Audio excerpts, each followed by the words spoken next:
Let's drive. Is with them too. Good evening, everybody, and welcome to a special edition of The Pulse. The entire country is watching what's happening in Michigan tonight with an hour left until the polls close. I am the most competitive candidate to take on Mike Rogers. I will stand up for us on day one that I will beat Mike Rogers just like I have beat Republicans 4 times over. A Senate race setting up not just Michigan's political future, but the future of an entire political party. All while at the top of the ticket, 2 Republicans and 2 Democrats trying to be Michigan's next governor, with issues like affordability and the war top of mind as people hit the polls. You can't complain if you don't get out here and vote. You need to vote to make things move forward. A midterm election unlike any other taking shape tonight. Our live coverage continues right now.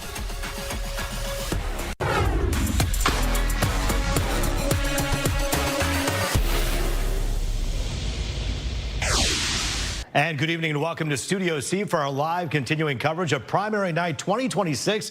This, my friends, is The Pulse. I'm Roop Raj. As you know, all eyes are on Michigan tonight with several key races, both at the state and national level. And we have multiple all-star panels ready to break everything down for us. We know a lot of you voted early or absentee, but if you haven't voted yet, you know what? There's still a little bit of time. Polls close at 8 o'clock. And a reminder that if you're in line by 8, you will be able to vote. Keep that in mind. Our live coverage continues after this special hour of The Pulse on Fox Local from 8 until 10. And then we're back on Fox 2 and streaming on Fox Local from 10 to midnight with all of the results and analysis. Like we said off the top, an important night, a critical one. And that's why our entire team is standing by at watch parties for several key races we're keeping an eye on right now. We begin tonight with Fox 2's Dave Kinchin, who's live at Dr. El Sayed's watch party. And what's the mood like over there tonight, Dave? Well, Rube, good evening to you. We're seeing supporters rolling through here at the Majestic Theater for Dr. Abdul El Sayed's campaign watch party and possibly victory party once those final numbers are in.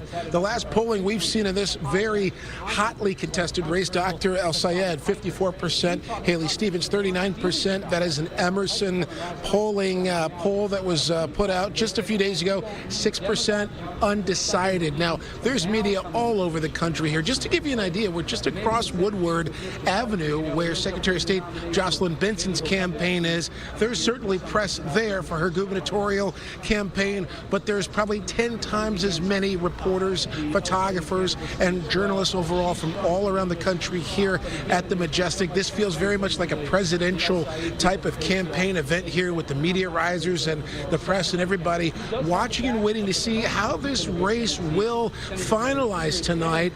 $80 million to $90 million spent, a lot of super PAC money spent in this election, mostly the vast majority of the money raised by Dr. El Sayed, individual donors, a lot of PAC money supporting Congresswoman Stevens in this race. Money has been a big topic.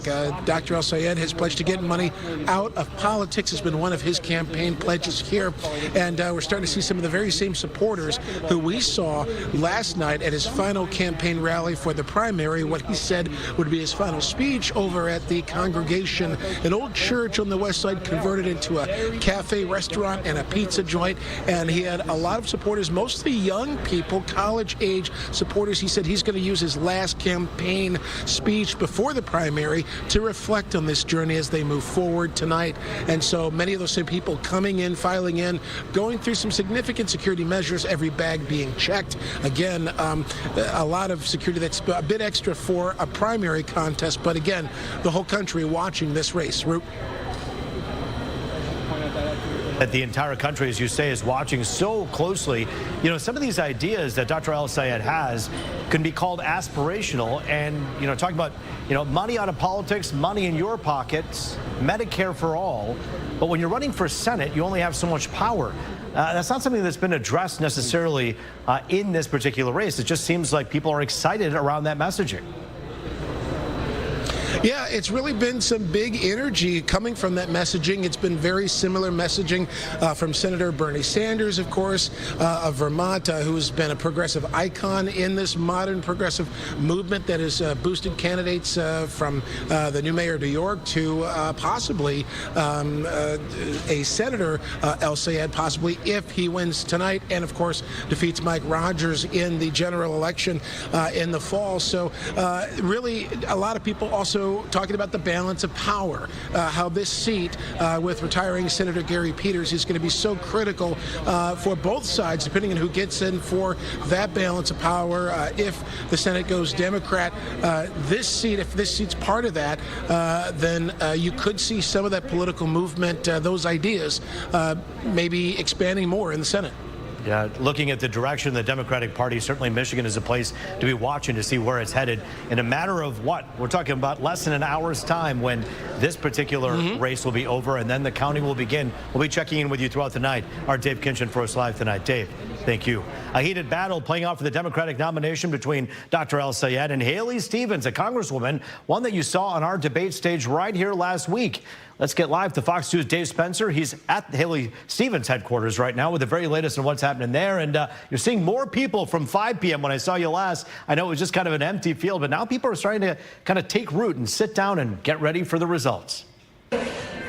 Yeah, we're still waiting for those doors to open. We're still waiting for us to be allowed into there. They're doing a security sweep, much like you would see at a presidential rally or something of that effect. As people kind of start to make their way in, they're seeing some catering arrive here as they're setting the stage, still setting the area where the risers are doing a security sweep to make sure that everything is status quo before allowing us, the media, in there at around 7:30 this evening for us to kind of get in position to watch the results come in as those polls do close at 8 o'clock, and then we start tabulating to see who from the Democratic side will go up against Mike Rogers, who's just sitting at home with some popcorn watching to see how this unfolds.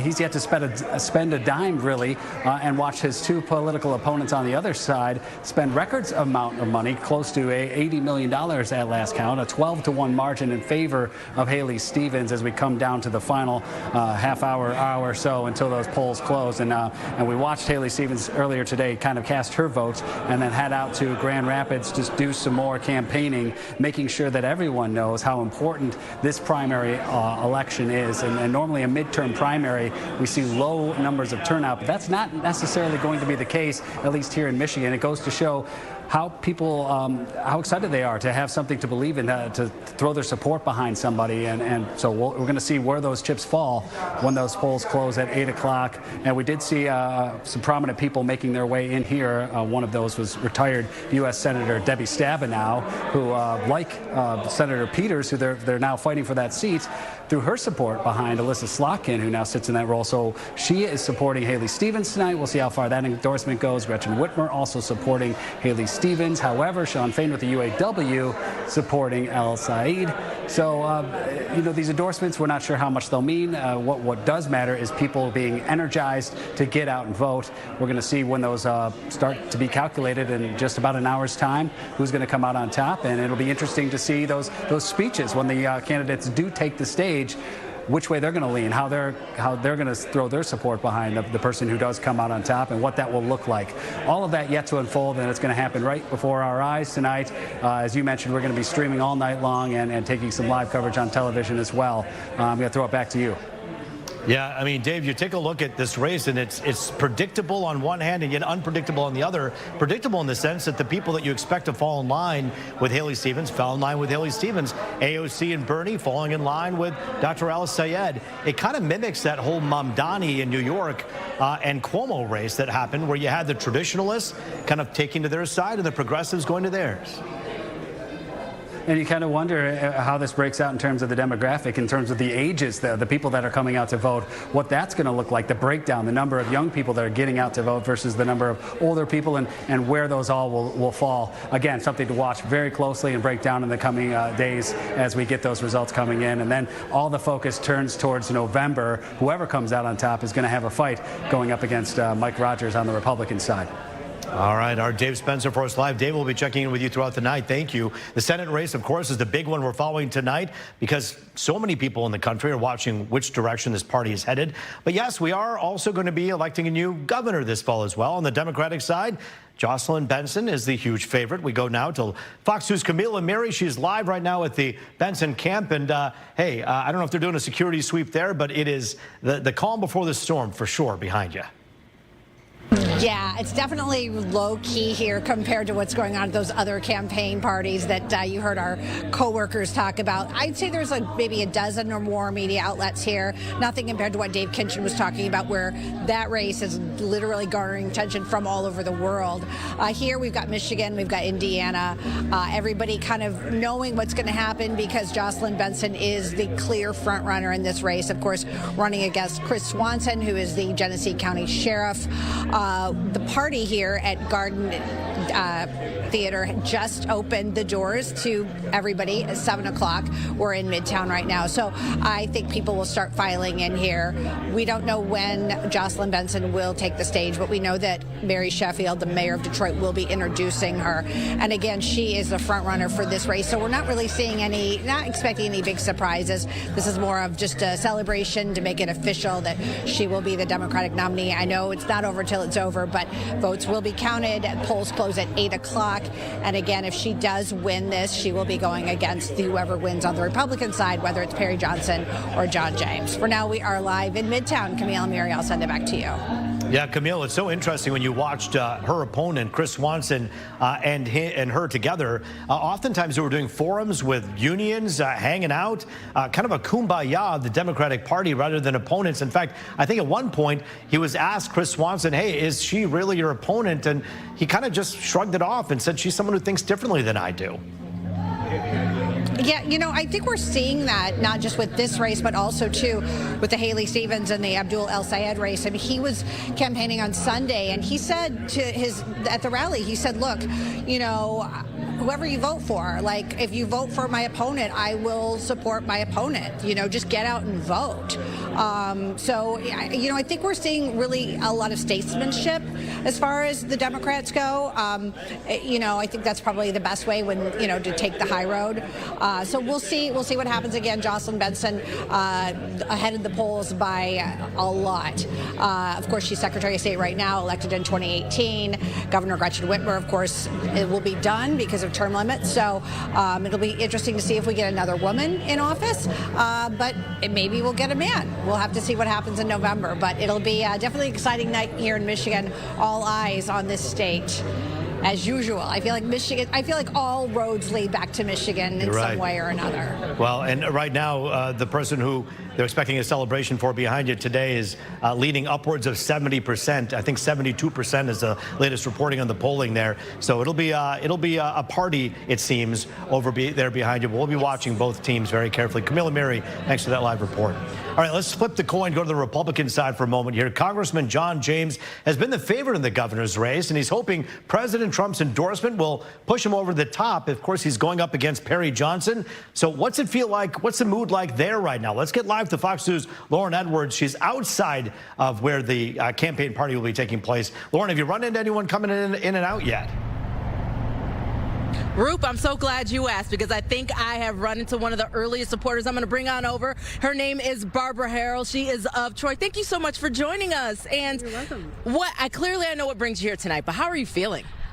I'm feeling pretty good. I don't know about polls, but we'll see what happens, and I don't regret my support at all. He's a good man, and besides just the issues, I like the fact that underlying that his worldview is he's a man of faith.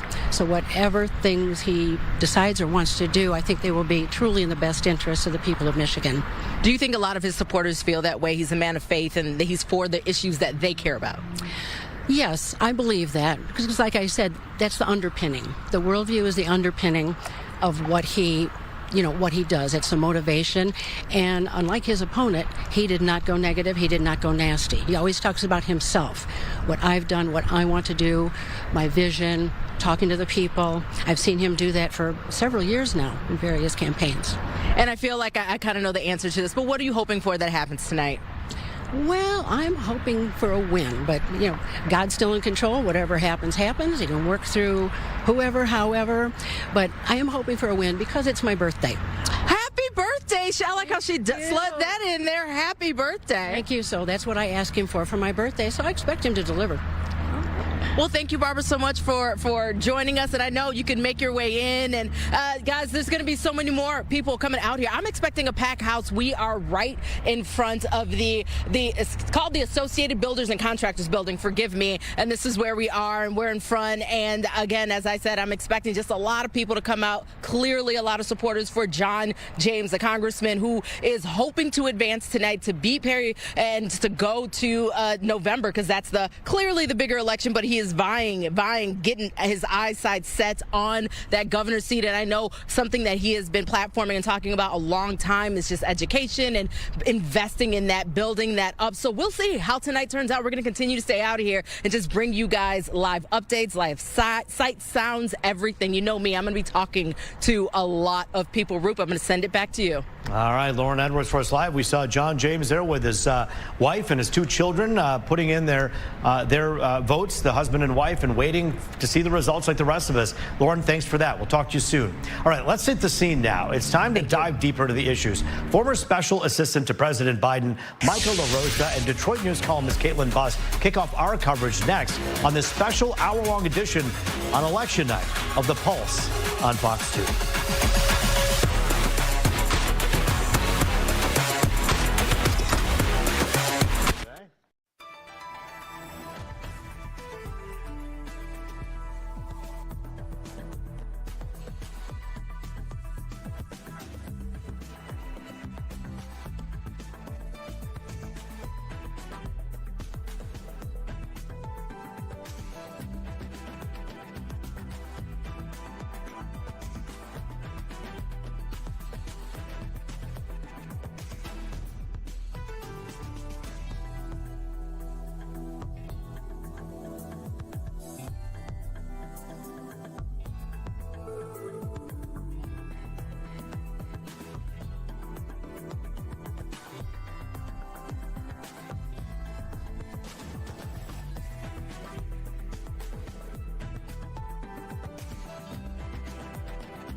Back now on The Pulse, looking at all things people, power, and politics. Here to join us to talk a little bit more about all of the races that our reporting team has been talking about. Caitlin Buss with the Detroit News, and of course, Michael LaRosa. We thank you both for being with us here today. Michael, you were a special assistant to President Biden. You were the First Lady's press secretary. And Caitlin, you've been following Michigan politics for years. Where are things today? I want to talk specifically about the governor's race because I find this interesting. We keep talking about Jocelyn and Chris, and I get that. But Jocelyn is 72% of the poll right now. When you look at John James, he's at something like 46%, and Perry Johnson, who spent $30 million of his own dollars, is at like 30-something%, 39, I believe. Yeah. What do you make of that? Look, I think money buys quite a bit. I mean, Perry bought himself a spot in this race. And the interesting thing, it started out so crowded. We had so many candidates in that race.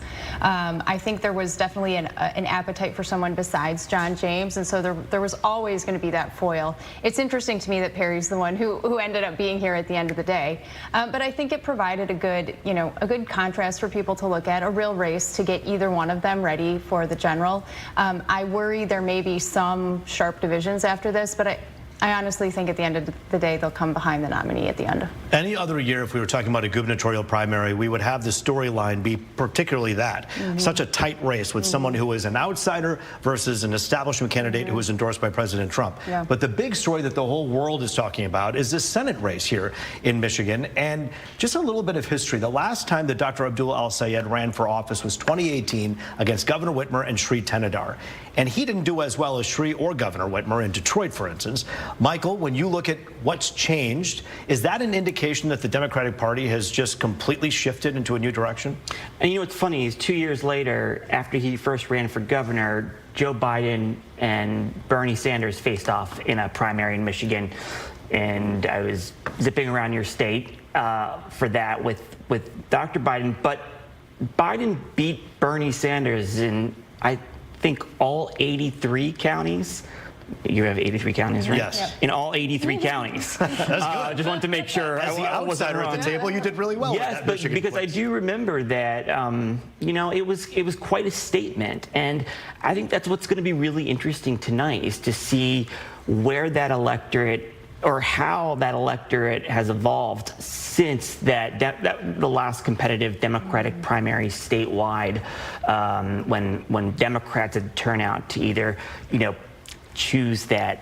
What we now see is a proxy war between the left and the sort of mainstream, moderate, middle, so to speak. You know, it's interesting because when people say who's going to win this and people are asking their neighbors or talking about it around the coffee machine at work, and the bottom line is it depends on who turns out. And I think that's so fascinating to me because within the Democratic Party, you have this, as you know, Michael pointed out, this moderate wing that is the establishment, and then you have this progressive wing.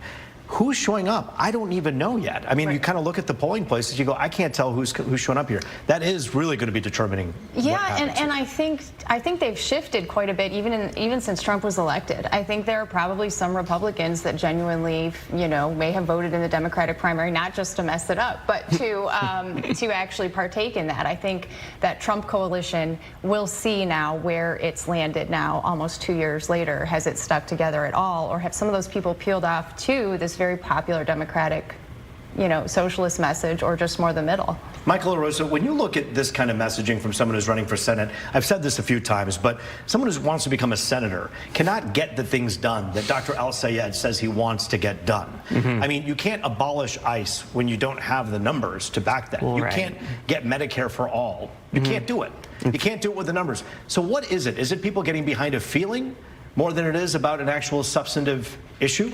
Yeah, Michigan has become sort of the next Mamdani experiment, so to speak. And we thought Maine was going to be that next experiment. Now it's Michigan. And, you know, we're going to see how people react to that message. It's more aspirational. Michigan has such a long history of workhorses in the Senate. Debbie Stabenow, Carl Levin. These are serious policy creatures. I mean, going back to Vandenberg and, you know, these people were serious legislators, but they were one of 100. And right now there's 14 sponsors for Medicare for All in a Senate conference of 47. Because it's not just a bad idea. It's just not, the math isn't there. It's not going to happen because it's a bad idea. Bad policy prevents you from getting things across the finish line, and that's bad policy. Caitlin Boss, I want to ask you a little bit about what you think the Republicans, outside of, you know, the joke about, you know, Mike Rogers eating popcorn like the old Thriller video of Michael Jackson. He's hanging out, he's waiting in the wings. But I'd like to know what you both think about who he wishes was actually coming up against him. Is it really Dr. El-Sayed? Can he take on the establishment? We'll be talking about all of that coming up in just a moment here when our live continuing coverage here on Detroit's only nightly political talk show, The Pulse, comes back after this.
All right, back now on the Pulse, looking at all things people, power, and politics. 35 minutes until the polls close here in the great state of Michigan. We are waiting, all of us wondering what we're going to learn at the end of this. We're going to learn about what our neighbors, our friends, our family actually decided to do despite what the polls say. And Caitlin Buss and Michael LaRosa join us to kind of break down some perspective. All right, let's begin with the question about what Mike Rogers hopes for. Yeah.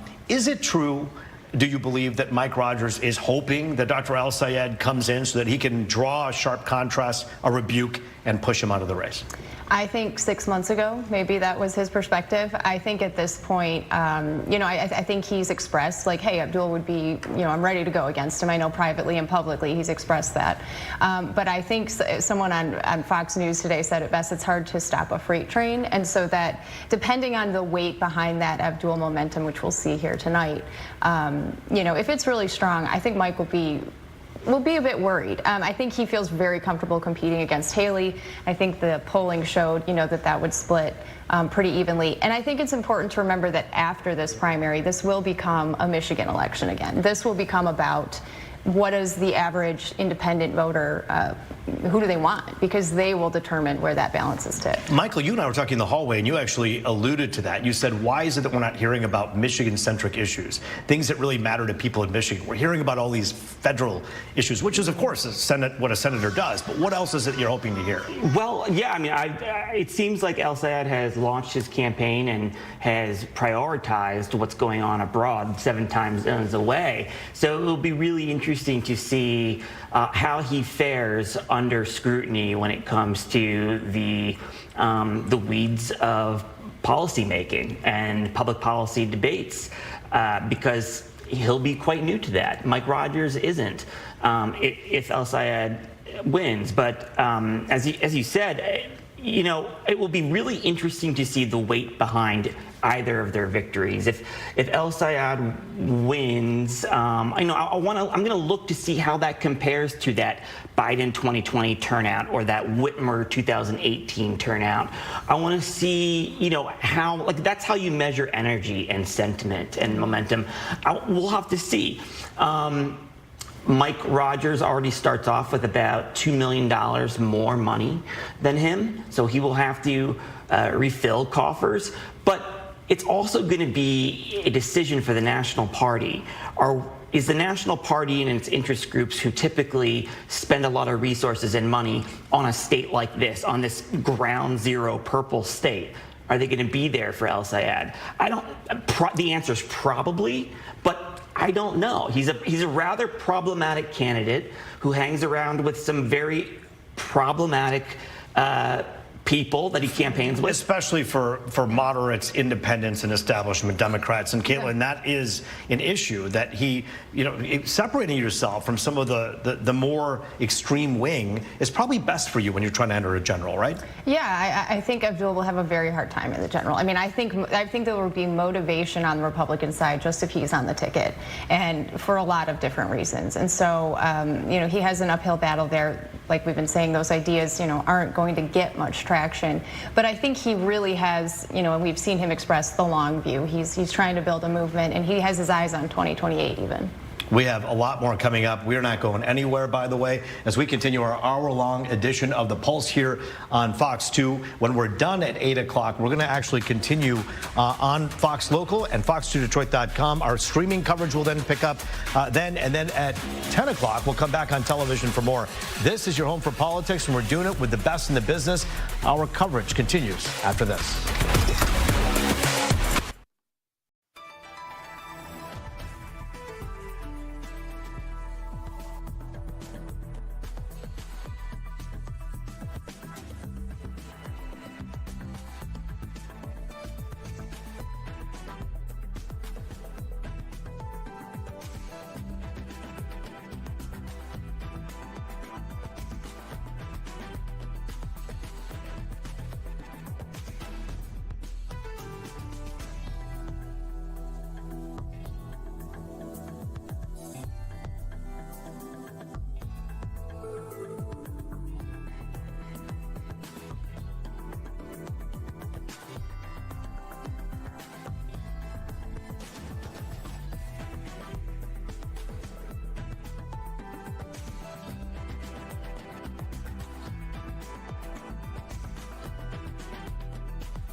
Thanks for staying with us on this special hour-long edition of the Pulse Primary Night 2026.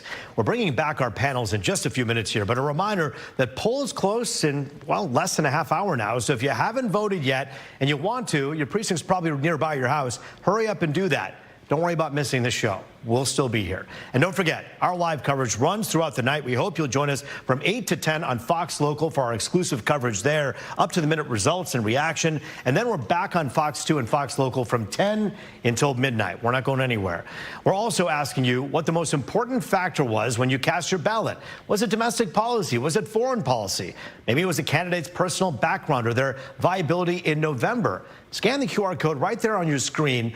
We'll update the results throughout this half hour. And let's look at what we have right now. Nothing, because I just announced the poll. Just wait. You'll see it populate in a second. Let's get to our panel because we have a lot more to unpack with all of the races tonight. Political consultant Sheila Cockrell and Hunter Lavelle with the Republican National Committee are with us here in studio tonight. And it's always good to see both of you. Thanks for joining us here tonight on The Pulse. Thank you. Thank you. All right. So I want to ask the two of you some similar questions, but from different perspectives. And I do find this to be fascinating. Sheila, you are a lifelong public servant.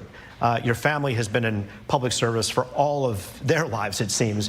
And here you are watching this unfold. First of all, what surprises you most about what we're seeing unfold in Michigan tonight? I think the energy that appears to exist around the question of is the direction the country and the state going in, is it bad or good? I think that's a good thing. What I'm kind of looking for is to see, does the energy that is kind of nascent now and bubbling up, is it going to have the same kind of sustainability as the 1960s did around the war in Vietnam and civil rights? I think that'll be a very interesting piece of this to watch. Well, and as a student of history and someone who has seen so many changes in our country, as a stateswoman, when you look at this kind of change, what does your gut say? Is this a formidable change that we're seeing with this progressive left? And is it challenging the moderate wing and the establishment wing of the Democratic Party? Certainly is creating some internal conversation between different parts of the Democratic Party. Conflict? Well, some of that too, but that's politics. That happens.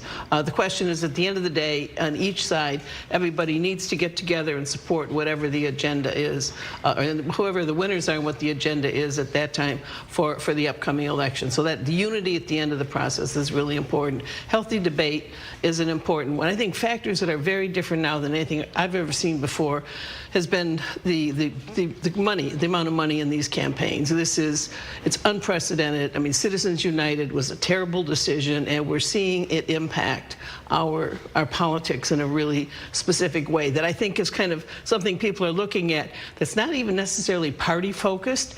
It's just like, who's trying to tell me how to vote? And why do they need to tell me how to vote? Because how am I helping their interests, or how are they helping mine? Hunter Lavelle, I asked Congresswoman Haley Stevens right on the stage where we're standing and sitting right now, hey, what about the AIPAC money, $46.1 million? People are concerned about this kind of money going into a race, regardless of who it's coming from, about potentially you having to do the bidding for anyone who gives you that amount of money. And her answer was interesting because she acknowledged that that money had been spent. But then she went on to say, look, we need campaign finance reform. And I found that to be such an interesting thing. You're admitting it on one hand, but saying I'm playing the game because that's the game. Mm-hmm. Is that the game? I believe it is in this stage of the race. Haley Stevens, the outside money is poured in 12-1 for her, but it seems that the enthusiasm is on Abdul El Sayed's side. I mean, he's getting out the vote. The enthusiasm's there. I think that Michiganders really have a choice to make tonight between the too crazy versus more of the moderate crazy, in my opinion. I think the common sense candidate is Mike Rogers, but I think we're about to see what are Michiganders going to vote for? Are they going to support the abolish ICE wing, or are they going to go for more of the moderate policies of the Democrat Party? If you haven't noticed, if we didn't put his graphic below him, it's Republican National Committee is under his name, so yes, he's going to believe what he believes, and we thank you for sharing your candid opinion because it's important to have all voices at this table. I do want to ask you about, and I mentioned this before, there's three games. There's a ground game, there's a TV money game, and there's now the social media and internet game. Yes. And when Kamala Harris, when we sat on a set similar to this back in 2024, if you shut the lights off that night and went to bed early, you would have thought that Kamala Harris would put up a fighting chance against Donald Trump. Not the case at all. Right. Sheila, is the internet game overly representing what's really happening at the polls? That's an interesting question. I don't know if it's overly representing, but I do know that I think the role the internet plays is a distorting role. I think it creates expectations and sort of views of what's going on. The more you consume it, the more it begins to feel like it's the deal, and it's really just one of them. But I'm old, so like I'm not real fond of this internet. You're actually business. spot on, though. You're talking about the algorithm, and it feeds you the story that you want to see or you want to fight about. Right. So I mean, I don't think it brings out the best. It's not a good force for democracy. Let me put it that way. Can races be fought out on TikTok? Is that how future voters, Hunter, as a younger member of your party, is that what we're seeing? Is that where people are going for information? In 2026, I do believe so. I mean, a lot of the online chatter that you're seeing, I think is going to be reflected in the polls tonight. I think that Abdul El-Sayed will come out on top. And just, I mean, my algorithm the past week or two, I mean, the momentum has shifted, it seems, all in El-Sayed's favor. Obviously, you have, some of these voters coming out of the booths today saying that, some are saying they're all in for Abdul. You have others that are saying, I like Abdul, I might like his policies, but we want, a consolidated candidate like Haley Stevens, who maybe has a chance at beating Mike Rogers in November. But in my opinion, like I said, again, I think that Rogers could do well against either one of those opponents. But when you look at someone so these conservative podcasters, these liberal podcasters, they're YouTubers, right? Mm-hmm. They're on our TikTok and our Insta feeds, and they're hanging out, and they're basically collecting followers. And then there's an echo chamber. Right. And in that echo chamber, we go, oh, look at what people are saying. Of course, if you follow Hassan Piker, you're going to hear all about how El-Sayed is going to be the next senator from Michigan. If you follow some young conservative person on TikTok, you're going to hear that Mike Rogers is. So the truth doesn't lie between there. It lies nowhere near there. Is that true? I mean, am I off base here? No, I believe that's accurate. I mean, I think there's a fundamental role here that high-performance voters play in either party or any party that has to be understood. The folks who come out and vote regularly, all the time, primary and general alike. And so we'll see tonight what that means in this state in terms of what, looking at the different low propensity voters, high performance voters, where do the high performance voters go? When you hear people say Dr. El-Sayed is like the Donald Trump of his party. Oh my goodness. But God help us. But the contrast or the similarities of looking at the fact that he's coming in from the outside, he's saying that the way government is working doesn't work. He's saying enough outside money. Let's figure this out. He's not taking money from PACs, as President Trump did a lot of funding himself, and from his friends. What do you see in similarities between the two? I don't. I mean, not at all. The category of corruption gets in the way of making any kind. And he's not a normal Republican. I believe there should be normal Republicans. Is Dr. El-Sayed a normal Democrat? Well, I think he can be. He's on the continuum in a way that Trump is not. I thought it was pretty interesting that Abdul El-Sayed spent his last day of the campaign at a pool party with Hassan Piker, like you mentioned. I don't think that many Michiganders, maybe you yourself included, got an invite to that pool party. Why was he not out knocking doors? And I think that it's a very online campaign that we'll maybe see tonight. How do hardworking Michiganders turn out for that vote? We have about 30 seconds left. You wanted to say something? I just don't know what the pool party is. I thought he was at Congregation last. Well, he was at multiple places, but there was a pool party that was really like amplified online, in which Hassan Piker showed up. And so Hassan Piker is going to be... He was also in Detroit at the Congregation dealing with regular, normal, ordinary people. He's doing it all. He's trying to hit, again, 3 games: ground game, TV game, and internet game. Yes. And who's winning which one? At the end, that'll determine who wins at the polls, of course, depending on who shows up. We're going to continue our conversation. We thank you both for being with us here tonight and throughout the night. We'll be back with more of our continuing coverage as we check in with the campaigns and also more from our special guests here on the special edition of The Pulse.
interest-free financing.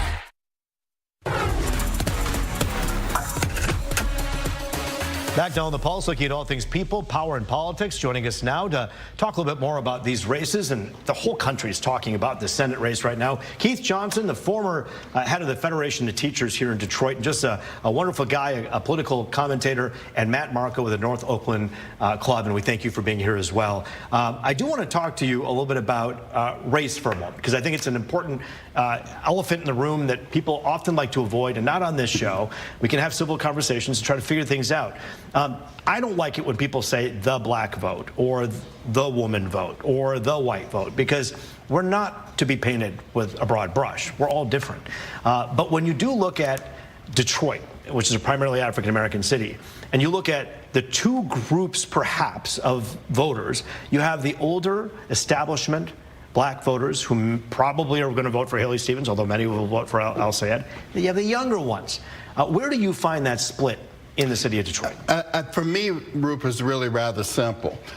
People of my age and slightly younger. So like 35, 36? No, I'm 71. People in my age group, we're concerned about things like Social Security, pensions, and all that. Someone who's in their 30s, 20s, even their 40s, yeah, they're concerned about Social Security, but they're concerned, they come from the church of what's happening now. Things that are at their dinner table right now. Things that are happening in their backyard right now.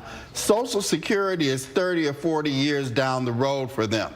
They're more concerned with what is going to happen in this country that's going to help me improve my quality of life right now. So they go for the establishment who looks out for Social Security and looks out for that, or do they look for I think they go for the left? That younger group, they look to be more progressive. Right. They're looking for things that we can act upon right now. But the Social Security folks, the folks concerned about their pension and Social Security, they're the ones who are leaning more towards the likes of a Haley Stevens. When you look at this race right now, Matt, and of course you're a Republican and a proud Republican, when you watch this race between these two Democrats and you see these two wings and you see what's going on, you hear what Keith says. It's a pretty accurate assessment, wouldn't you say, about who wants what in that party? Yes, and to get back to what you're talking about race, one of the things is if you look at in the Democrat community, there you have a lot of Jewish voters, and they're scared right now. They're seeing a lot of anti-Semitism. You had a segment on last night with the Attorney General of Michigan. Well, Karen McDonald talking about the Karen McDonald, yeah.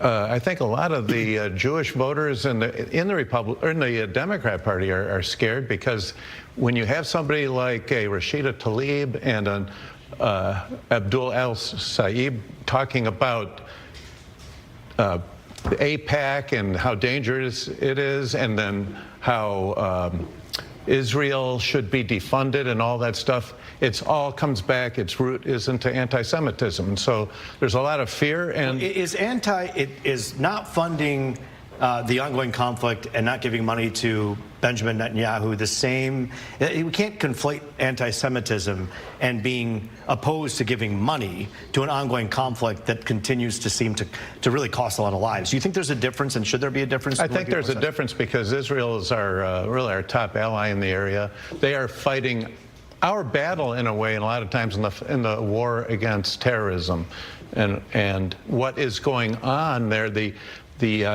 anti-Israel sentiment seems to relate back to anti-Semitism. And it's coming back into it. And if it's not at its beginning, you're saying it kind of turns into that in moments, and we've seen that happen, is what you're saying. Would you agree with that? What I've heard from Saeed is that he's an advocate for a two-state Middle East.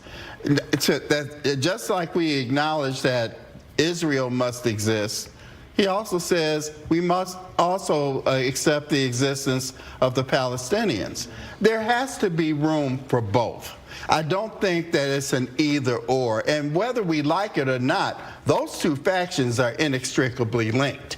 They have been for decades, and I don't really see where we're going to have any meaningful progress unless we're able to to come up with a rational two-state solution. And whether you're anti-anything, if you're hateful and you're bringing hate into an equation with a political race between two people, if you are anti-Semitic, if you're hurting those flyers that were just thrown out into people's yards in Oak Park and Southfield, just absolutely terrible. So we're seeing this happen. The geopolitical weight of what's happening across this world has certainly affected this Senate race, and it is really coloring the future of this party in so many ways. Matt, how do they move forward as Democrats? Well, as Democrats, I think when you have somebody who is espousing something that could be seen as anti-Semitic or extreme, the more moderate Democrats should call it out and distance themselves from it. I've seen prominent Democrats on your show that you've interviewed instead embrace and say, well, we're a big tent and we're going to accept it. And I think that's the mistake. They should distance themselves from these people and go back to being humanists. Keith, the 30 seconds left, I want to give it to you and just ask you the question.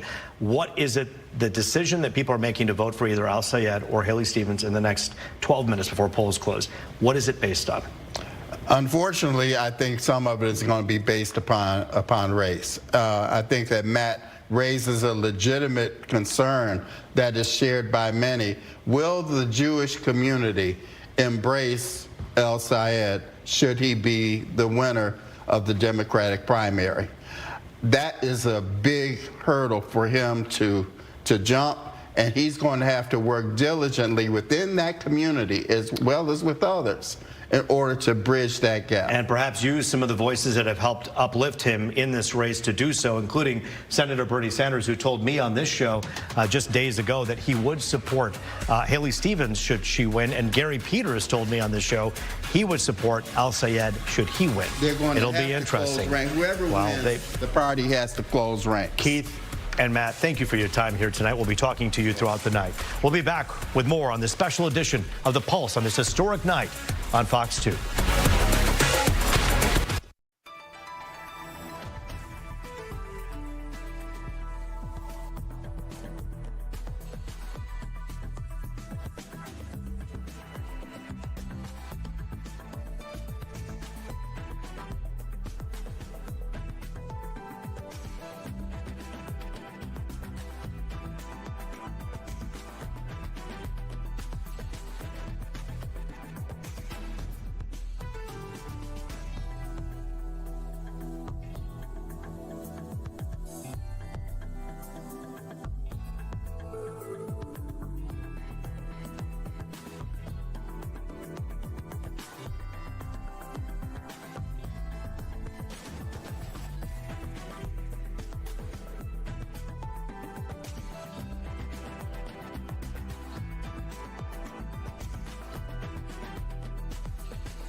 All right, welcome back to The Pulse, where it's all things people, power, and politics on this historic night. Caitlin Buss of the Detroit News, and of course, Michael LaRosa, former special assistant to President Biden, both of them joining us here tonight on The Pulse, and thank you for being with us.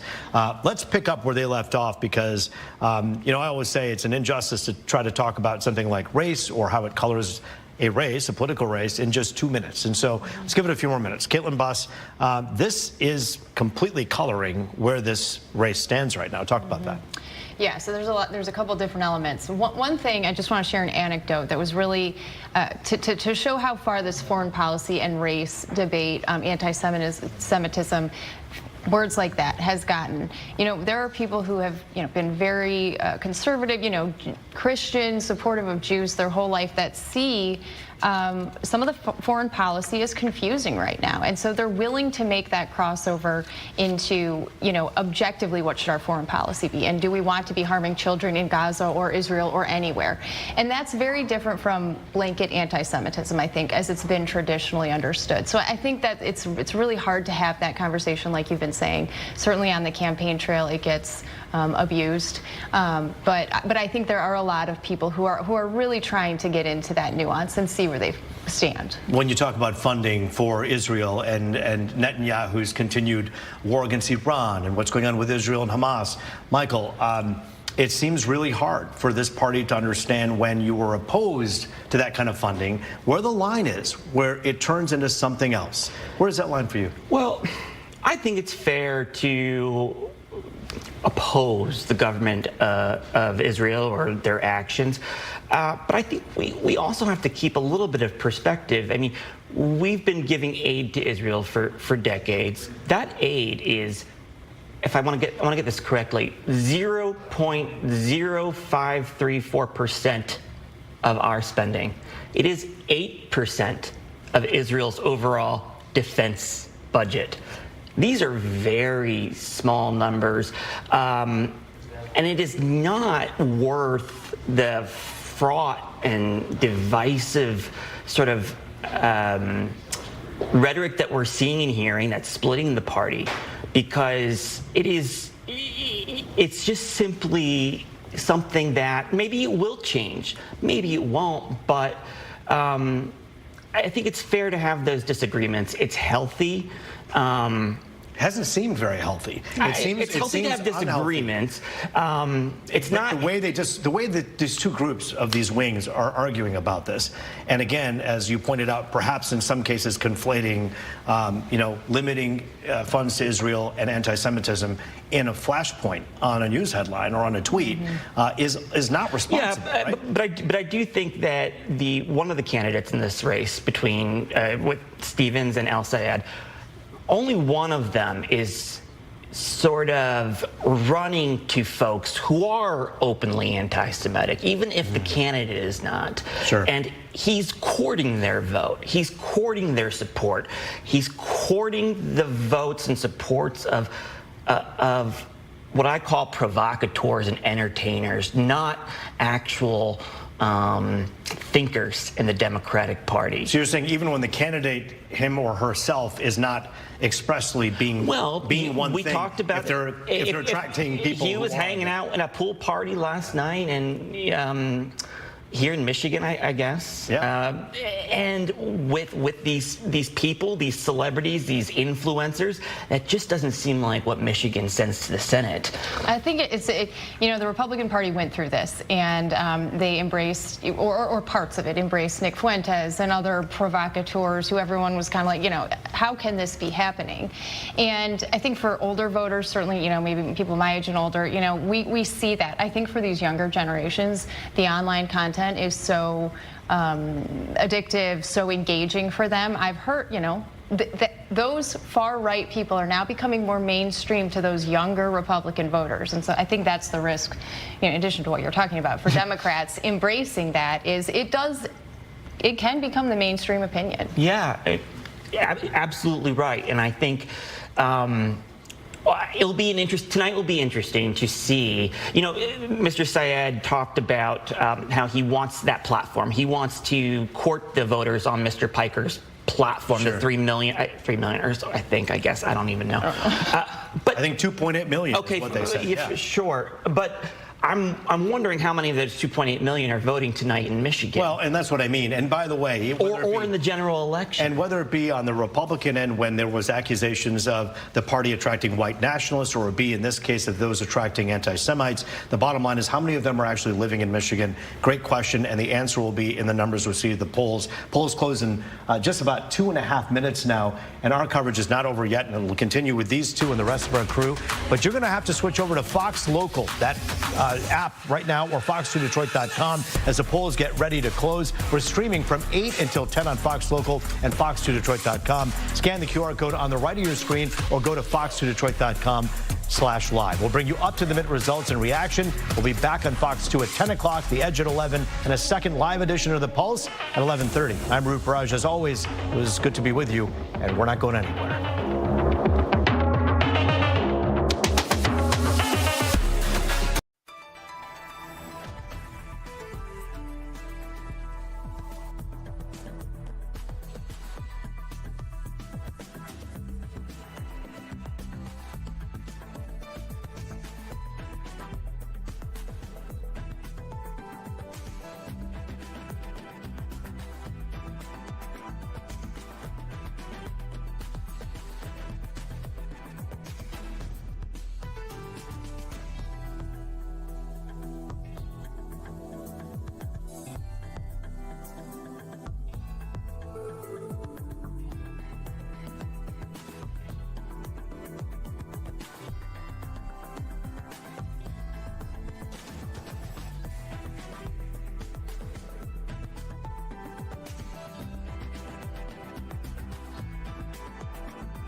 For throat swelling, wheezing, or trouble breathing, tell your doctor right away of new or worsening eye problems like eye pain or vision changes, joint aches and pain, or a parasitic infection or asthma. Don't change or stop other treatments without talking to your doctor. What will you do with your more? Ask a pulmonologist about Dupixent and COPD.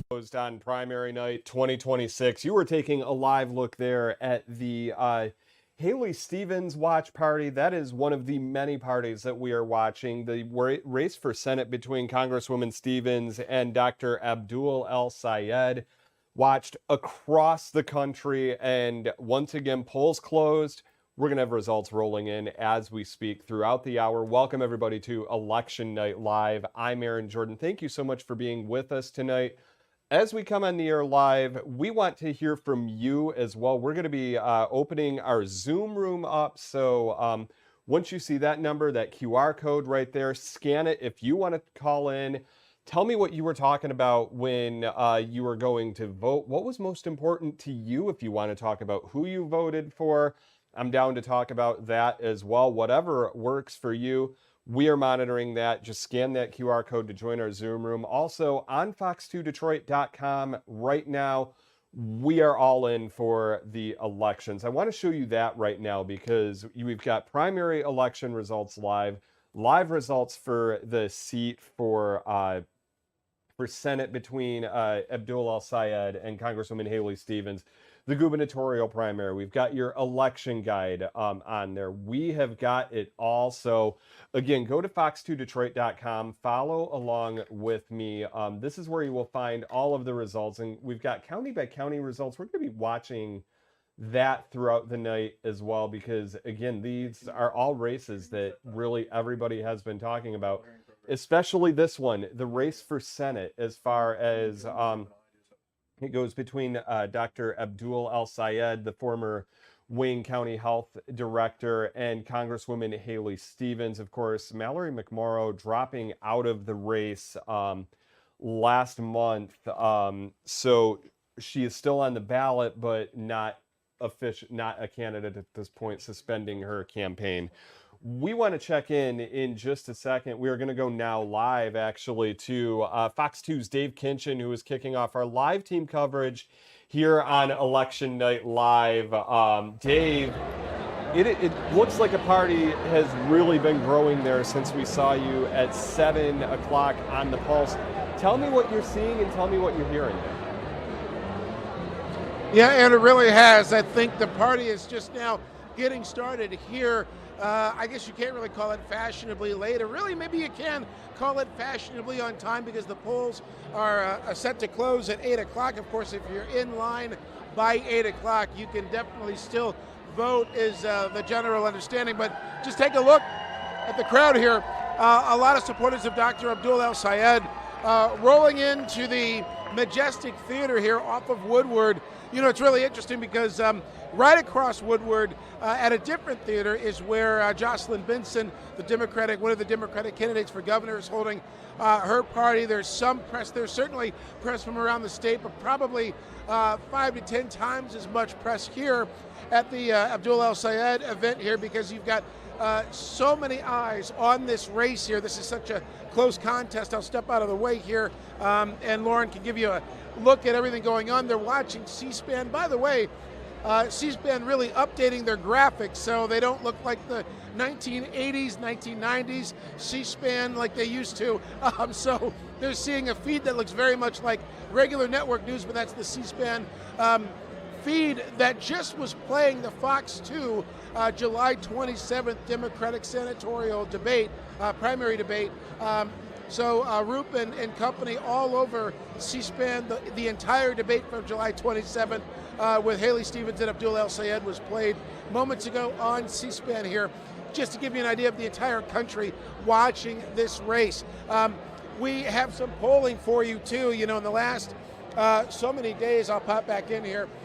We know that this race has been very hotly contested, but a double-digit lead in the polling we've seen for Dr. El-Sayed. Those numbers, just stand by here, pulling them up. This is all the info I got on the phone here. It's a scroll bar. This campaign is a scroll bar. That's how much information there is. So the polling we saw was, I'll have to find that. But anyway, we'll talk money. That's what I have on here. $80 to $90 million spent in this contest here. It's been considered the most expensive Democratic senatorial campaign ever, outpacing the California Democratic Senate campaign just a few years ago. 80 to about 90 million spent, most of that outside super PAC money. About 60 million poured in from outside groups, primarily supporting Congresswoman Stevens and or opposing Dr. El-Sayed. The UAW and the National Nurses Union supporting Dr. El-Sayed. He's raised about $14.5 million, the vast majority of that coming from independent donors, individual donors, and the Congresswoman raising about $12 million as well. So money has been a key debate here. Dr. El-Sayed planning to get money out of politics, pass Medicare for All, and put more money back into the pockets of voters. I did ask him, by the way, we'll get to this, I did ask Dr. El-Sayed how he would heal the divides in the Democratic Party if he should win tonight, because there's a big fracture when it comes to AIPAC money, Israel, Hamas, and the situation in Gaza. Here's what he had to say. Take a listen. Money out of, money in your, Medicare for. Dave Kinchin, Fox 2 Detroit. Sir, if you win tomorrow, how do you heal the divides in the Democratic Party moving forward to November? I think nothing heals a divide like a shared purpose, and we have a shared purpose. You know, if we win on Tuesday, if you voted for me or voted for my opponent, we've got a lot to get done in the next 13 weeks. We've got to continue to build a movement that's going to take on the fascism of Donald Trump, that's going to take on the rampant corporate corruption of Mike Rogers, and that's going to win us a Senate majority. Sure they hear us. So the most recent polling data we have here, polls have averaged a lead of 51% for Dr. Abdul El-Sayed. Congresswoman Haley Stevens about 40% undecided, and that's been the big number here. It's been anywhere from 6 to 9%, the undecided vote, about 9% in the most recent numbers here, as both vie to get on the path to take on Mike Rogers, and someone will replace retiring Senator Gary Peters. So that's the latest here from the Majestic Theater in Midtown. Dave Kinchin, Fox 2 News. And Dave, we are getting some results as we are talking to you right now. I want to give you some of those. Again, we're giving you live up-to-the-minute results here on Fox Local. And keep in mind, a lot of these are very, very early results. So much can change as we are doing this. But let's take a look at the map, because this is what we're seeing at this point. All of these coming in primarily from Kent County, the Grand Rapids area. Dr. El-Sayed, though, leading so far. Again, 1% of the votes counted, not even close to being complete results at this point. But I did just want to tell you that we're getting some results that are already coming in at this point. 4,200 votes right now for Dr. El-Sayed, 3,000 for Haley Stevens. It's about a 55 to 39 lead. And again, keeping in mind that Mallory McMorrow still listed in that race. As I'm just going to scroll up a little bit, so bear with me here. Again, these are all coming from primarily the Kent County Grand Rapids area.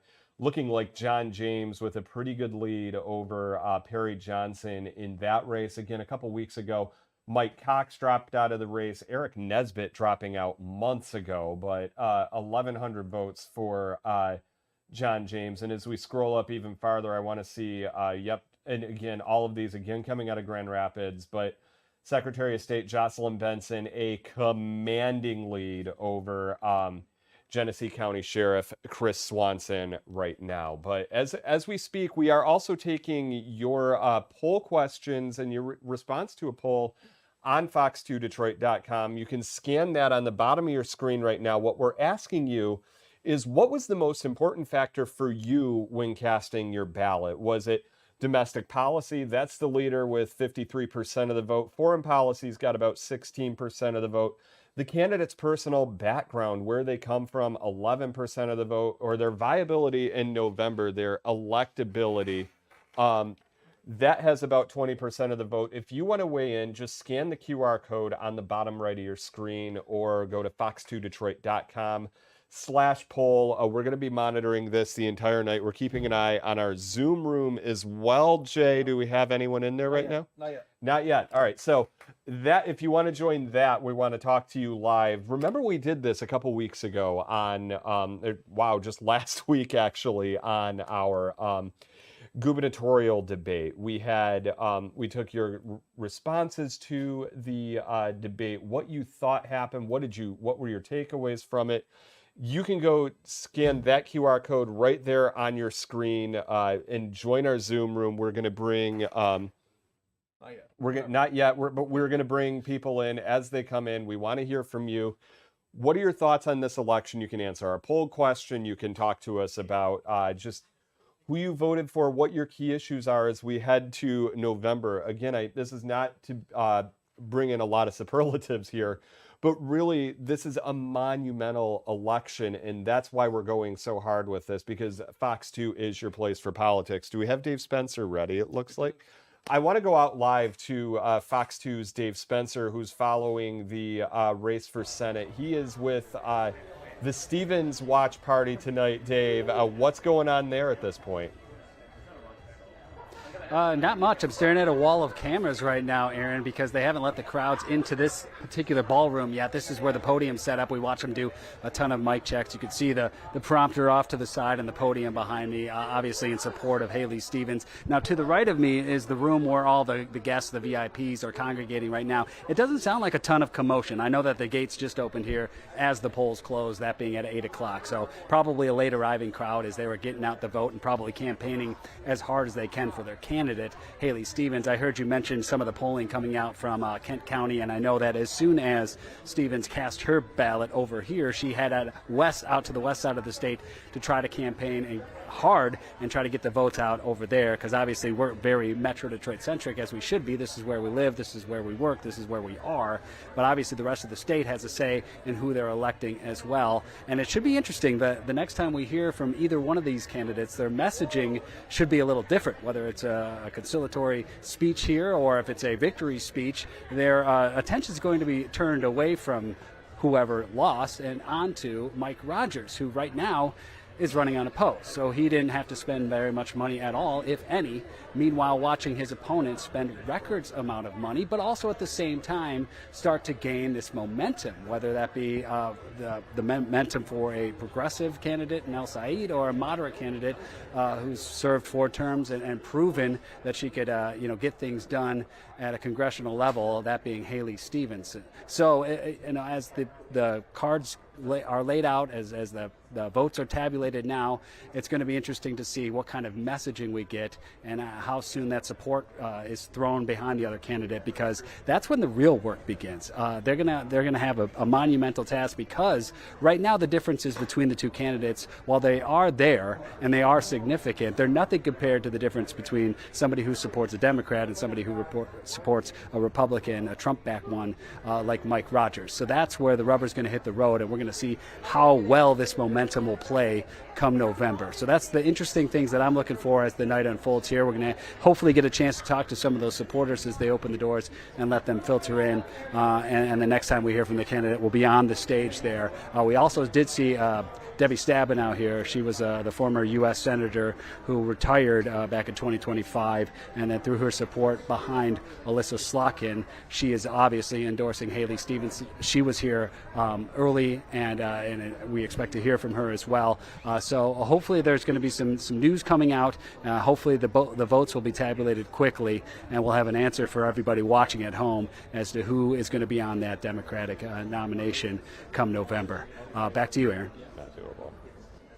All right, Dave Spencer reporting live for us. Thank you so much. Again, I want to tell you that if you go to our homepage on fox2detroit.com, we're really encouraging you to multitask here, if we're being quite honest, because we want you to have the live results open, following along with us. Again, you want to join our Zoom room, scan that QR code that is on the left of your screen above the Fox 2 bug. We will be able to chat with you about the election, what your thoughts are on it. But right now I want to bring in a special guest that I have with me in our Fox 2 studios. Michael LaRosa. He is a former special assistant to President Biden. You just saw him on The Pulse a little bit ago. And now he's in our newsroom with us. Michael, thank you for hanging out. Thanks for having me. So as you look at this race for Senate, obviously that is getting a lot of the attention. And you listen to the podcast, you listen to whatever the case may be, everyone is saying that this is possibly deciding the future of the Democratic Party. What do you say to that? Well, I think it's certainly going to decide. It could decide the future of the Senate in terms of the balance of power. This was a seat that Democrats expected to keep and to hold. It was never expected to be this divisive and expensive in the primary. But primaries are healthy. But now we move on to the general election, and it's going to determine whether Democrats can retake the majority in the Senate. You know, Maine has become problematic. If Michigan becomes problematic for Democrats, it really hurts their path to taking back control of the Senate in November, because Mike Rogers is going to be a very well-funded Republican, and Democrats need to be united. And if my math is correct, the last time Michigan elected a Republican to Senate was 1994 with Spencer Abraham, who ended up losing to Debbie Stabenow back in 2000. So both seats in Michigan have been Democratic controlled for quite some time. But then you look at the past election, Michael, and that was way closer than I think Democrats really anticipated, between Alyssa Slotkin, who ended up winning that, and Mike Rogers, who's waiting in the wings right now on the Republican side to see who he's facing at this point. Do you think this time around, as you're looking at this race, do you think it will be as close this time around, or will it be farther apart from maybe one or the other? Well, no election is sort of similar or mirrors another election, right? And let's just lock into Mike Rogers. They both had advantages in a way of having a massive presidential election year turnout. In this election, midterm elections are often a referendum on the current incumbent in office. So you would think the Democrats have an advantage because of the climate and the mood of the country. However, if we're looking at the polls, and the polls suggest that Mr. El-Sayed will be the Democratic nominee, that is going to be a problem for Democrats because he is a rather challenging candidate for Democrats to put up. In 2022, during President Biden's midterm, Democrats were able to hang on and actually increase our majority in the Senate because we were able to attack Republicans and disqualify Republican candidates for what we call these candidate quality issues. And Dr. El-Sayed has a lot of candidate quality issues that Republicans are salivating to expose to Michigan voters. Is it just the progressive stance that he's taking, or what issues are you seeing? Well, I think it's a lot of his positions that he's gone on the record with, whether it's abolish the police, abolish ICE, Medicare for all. 5 million Michiganders have private health insurance through their employer. Mr. El-Sayed wants to ban private health insurance. There's a lot of people who aren't going to be happy about that in Michigan, and I'm guessing a lot of them vote. So there's a policy challenge, yes. Then there is also some behavioral challenges, and he has been seen campaigning and at least seeking the support of very controversial figures like a Hassan Piker, a famous streamer who is known to tout anti-Semitic, has anti-Semitic views, who has said America deserved 9/11. So he seems to be doubling down sort of on his relationship and seeking the support of Piker and his supporters. And that's going to be something the Republicans are going to be very excited to talk about through TV ads, through debates. But they are not going to let Michiganders forget who Dr. El-Sayed is friends with, essentially, or at least wants the support of. And I do want to talk a little bit, because, again, you mentioned that no two elections are alike, and that's certainly true from what we've seen year over year in this country. I did want to ask you if you think, as far as from where we've been from 2024 as far as a country versus where we are now, and then zeroing in on the Democratic Party specifically, what do you think they've learned lessons from the 2024 campaign, and are those being applied this year, or is there still more work that needs to be done in your eyes? If I'm being honest with you, and my goal is to always be honest, Appreciate that. The answer is no, that I don't think the party has learned all of its lessons.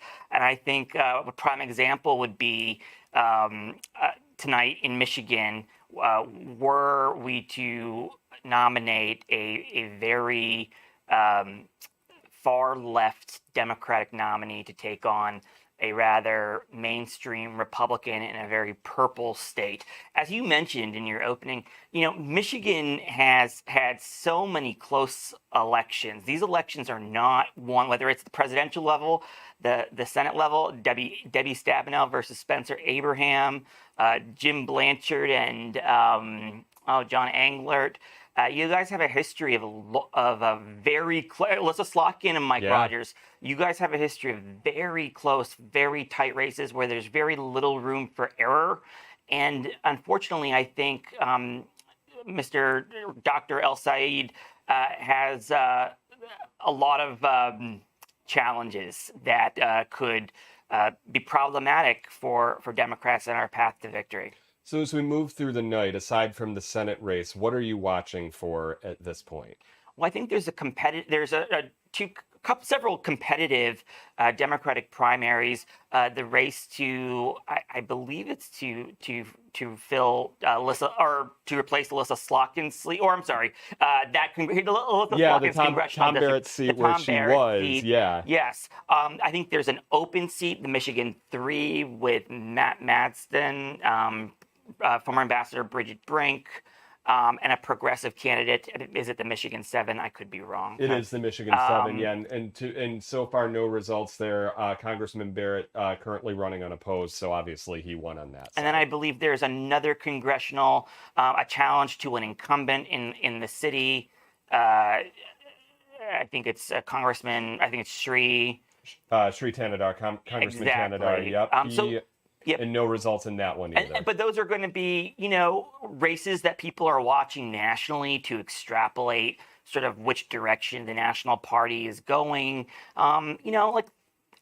Michigan is just, with these congressional primaries, these competitive primaries, and this competitive Senate seat, it's really ground zero for the Democrats' sort of proxy war about the future of the Democratic Party. Now, that doesn't mean what happens in Michigan tonight is going to transform the Democratic Party. It just means that there will be lessons to be taken from this race.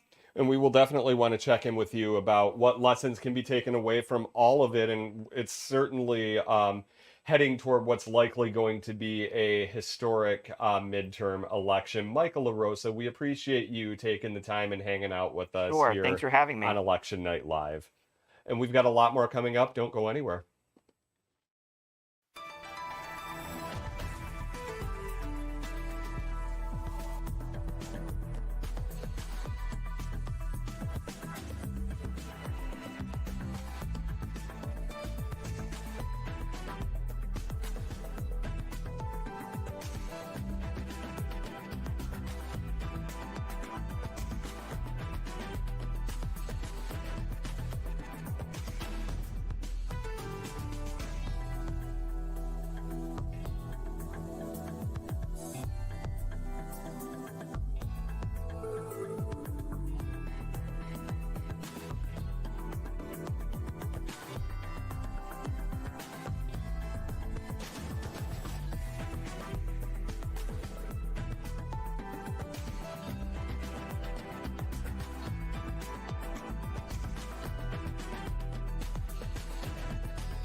Now on our live primary night coverage here on Fox Local. Thank you so much for staying with us. What you are taking a look at right now is live from the Benson campaign party, and you are hearing from State Senator Mallory McMorrow. You'll of course remember she was running for Senate, U.S. Senate. Let's listen to what she has to say real quick.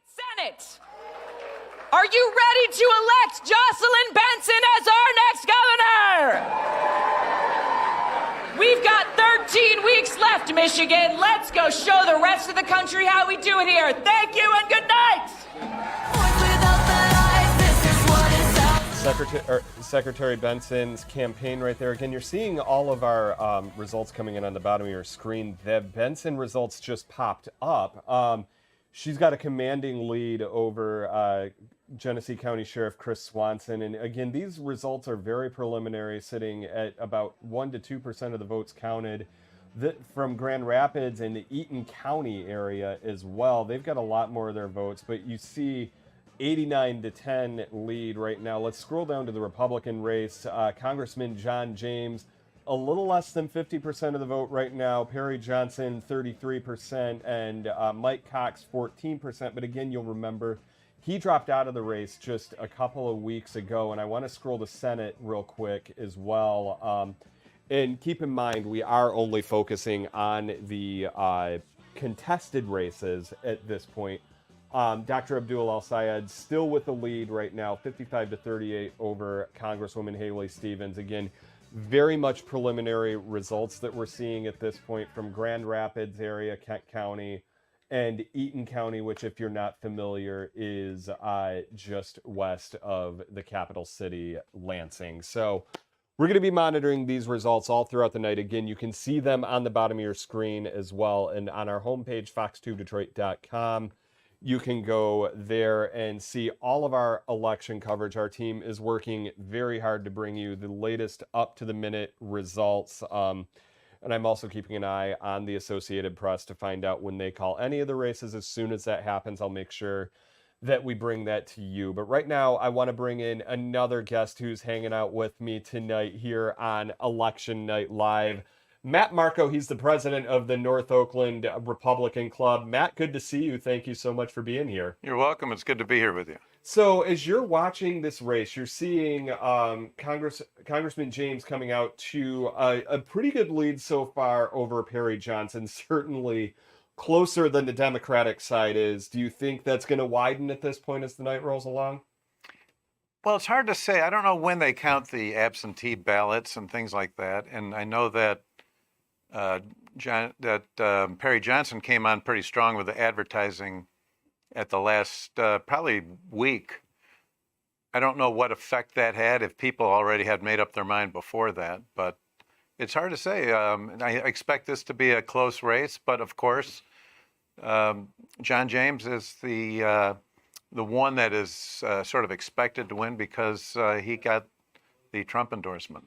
Yeah, he did, and that really is what was expected to put him over the top. And with that said, Trump-endorsed candidates really haven't done all that well in Michigan as you go throughout history since really 2018, especially. Do you think that he's going to be the one to buck that trend, and if so, why? Well, actually, fairly recently, when we were electing a party chairman for Michigan GOP, which was a statewide race.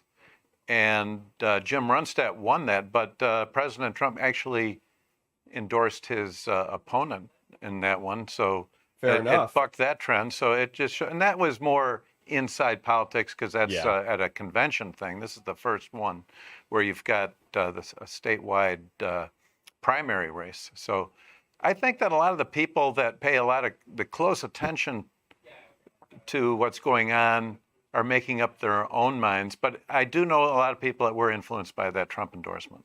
100%. And we're looking at our poll results here as well, Matt. Still domestic policy, the leader of the pack as far as the most important factor when people cast their ballot for the primary. And viability in November and foreign policy are kind of close there as well. But obviously, affordability is such an issue at this point. Totally. As far as this race goes, like, obviously President Trump's war in Iran, not so popular right now. That's been said to be what's driving prices up. You look at oil, gas, that sort of thing. Are you worried heading into November, if this war continues, about Republicans' chances? Well, of course, I tend to worry about a lot of things, and tend to be too much on the conservative side of not expecting great things. But to specifically answer your question, you're right. People drive down the road, they see the price of gasoline every day. It's on so many different corners. But I think people might have short memories during the Biden administration, how the price of gas skyrocketed more as a policy type of thing. They were deliberately restricting oil production, pipeline development, and trying to promote their Green New Agenda. And that was driving up price of gasoline, oil.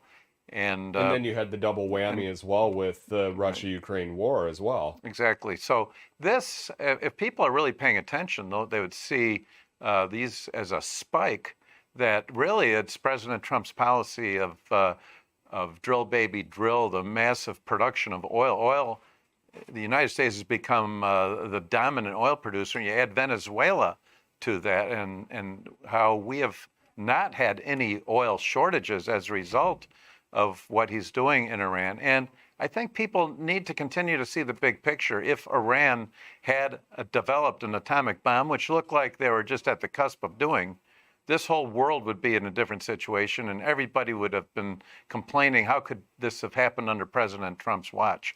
And I did want to point out as well, unfortunately, with the fact that a lot of the oil comes through the Strait of Hormuz, that's still closed, and it's just such a reactionary market. The oil is, as far as that goes. Right. That's certainly not helping as well. But do you think the war will end soon? Where are you thinking that we go from there with that? Well, look what happened today. There was a possibility that maybe it has already come to some sort of an agreement that'll end the war. The stock market soared today, hit all-time high, both on the Dow and the NASDAQ. The price of oil dropped dramatically, so it appears something has happened. This could have already happened, which means if it did, by the time November comes around, the price of gasoline should be down at a level to where the Democrats won't want to talk about it anymore.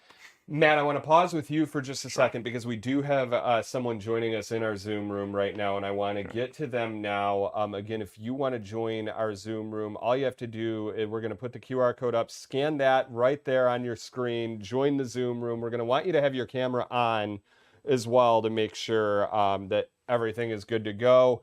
All right, we ready to go, Jay? Yeah. All right, if you can hear me, sir, let's have you say your name and where you're zooming in from.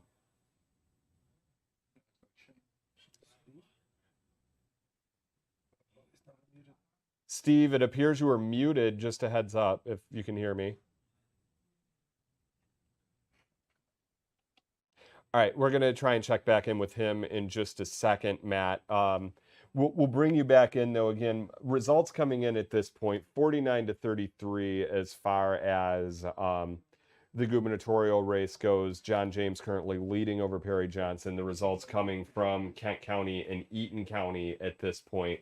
You mentioned the advertising blitz that Perry Johnson got on, and obviously we've seen advertisements work, but a lot of times people have their minds made up as they go into the race, though, don't they? They totally do. I think a lot of people had their minds made up. And for a lot of Republicans, it really came down to not particularly the policy, but who can win in the fall? Who could beat Jocelyn Benson? And a lot of Republicans felt that John James might have the best shot at bringing in a lot of the, we'll call them independent voters. And I'd like to bring up a point here that the past 8 years, if you want to call it that, 7.5 years with Democrat control, it's been very bad for the state of Michigan. We've declined in manufacturing, we've declined in education. Michigan has become a lot less competitive as a result of Democrat policies. We lost right to work, which is very significant, particularly in countries, companies overseas that are looking to invest in the United States. And now President Trump is bringing in trillions of dollars of foreign investment, thanks to his trade policies with the tariffs and all that. He says $19 trillion in foreign investment because of what the Democrats have done to Michigan with removing right to work and a lot of other policies and the Green New Deal type things have driven up the cost of our electricity. It has made Michigan a place that's very undesirable for these foreign companies coming. We need Republican leadership. We need a Republican legislature and a governor who can reverse that and try to make Michigan attractive to some of this investment coming in. All right, Matt, we're going to try again with Steve real quick in the Zoom room. Steve, if you can hear me, where are you calling from and what's on your mind this primary night? I can hear you just fine. Can you hear me all right? Yes, I can. Awesome. So I'm calling from Kalamazoo, Michigan, obviously Michigan. And what's on my mind is what has really played a huge part in this primary in terms of the support for Abdul El-Sayed. I've heard a lot of anti-Semitic tropes. If you are anti-AIPAC, you're anti-Semitic. I've heard Abdul be able to talk about how being against money in politics is a huge part of his platform. But if we are against AIPAC money, then that is anti-Semitic. And for me, I think that is counterproductive for both the Democratic Party and also counterproductive for being able to move forward on a race against Mike Rogers. Along the same lines, what I'm hearing is if you are somebody who supports democratic socialism, you're automatically a communist. So I hear these buzzwords get thrown around, and for me, it's frustrating because so many people that I know that align with the values of being able to elect a candidate that doesn't take campaign money or corporate money, in terms of super PACs, automatically you get labeled as one or the other. And I think the nuance is there and not really interpreted in the way or communicated to people in the way that it should be. I think that it could be a little bit more of a, hey, maybe there is something to be said about how broken the establishment is and how we could do better. It doesn't have to be one extreme or the other. It doesn't have to be one party or the other. Maybe it's just we are all in it together to be able to identify where the problem is, and it's money in politics. Steve, as I'm looking at the results here too, 62% currently for Dr. El-Sayed, 34% for Congresswoman Stevens. Again, 3% of the votes counted. That's very early at this point. But there are a lot of parts of West Michigan that are more conservative. Are you confident in a progressive candidate like Dr. El-Sayed's ability to maybe pull in more moderate votes?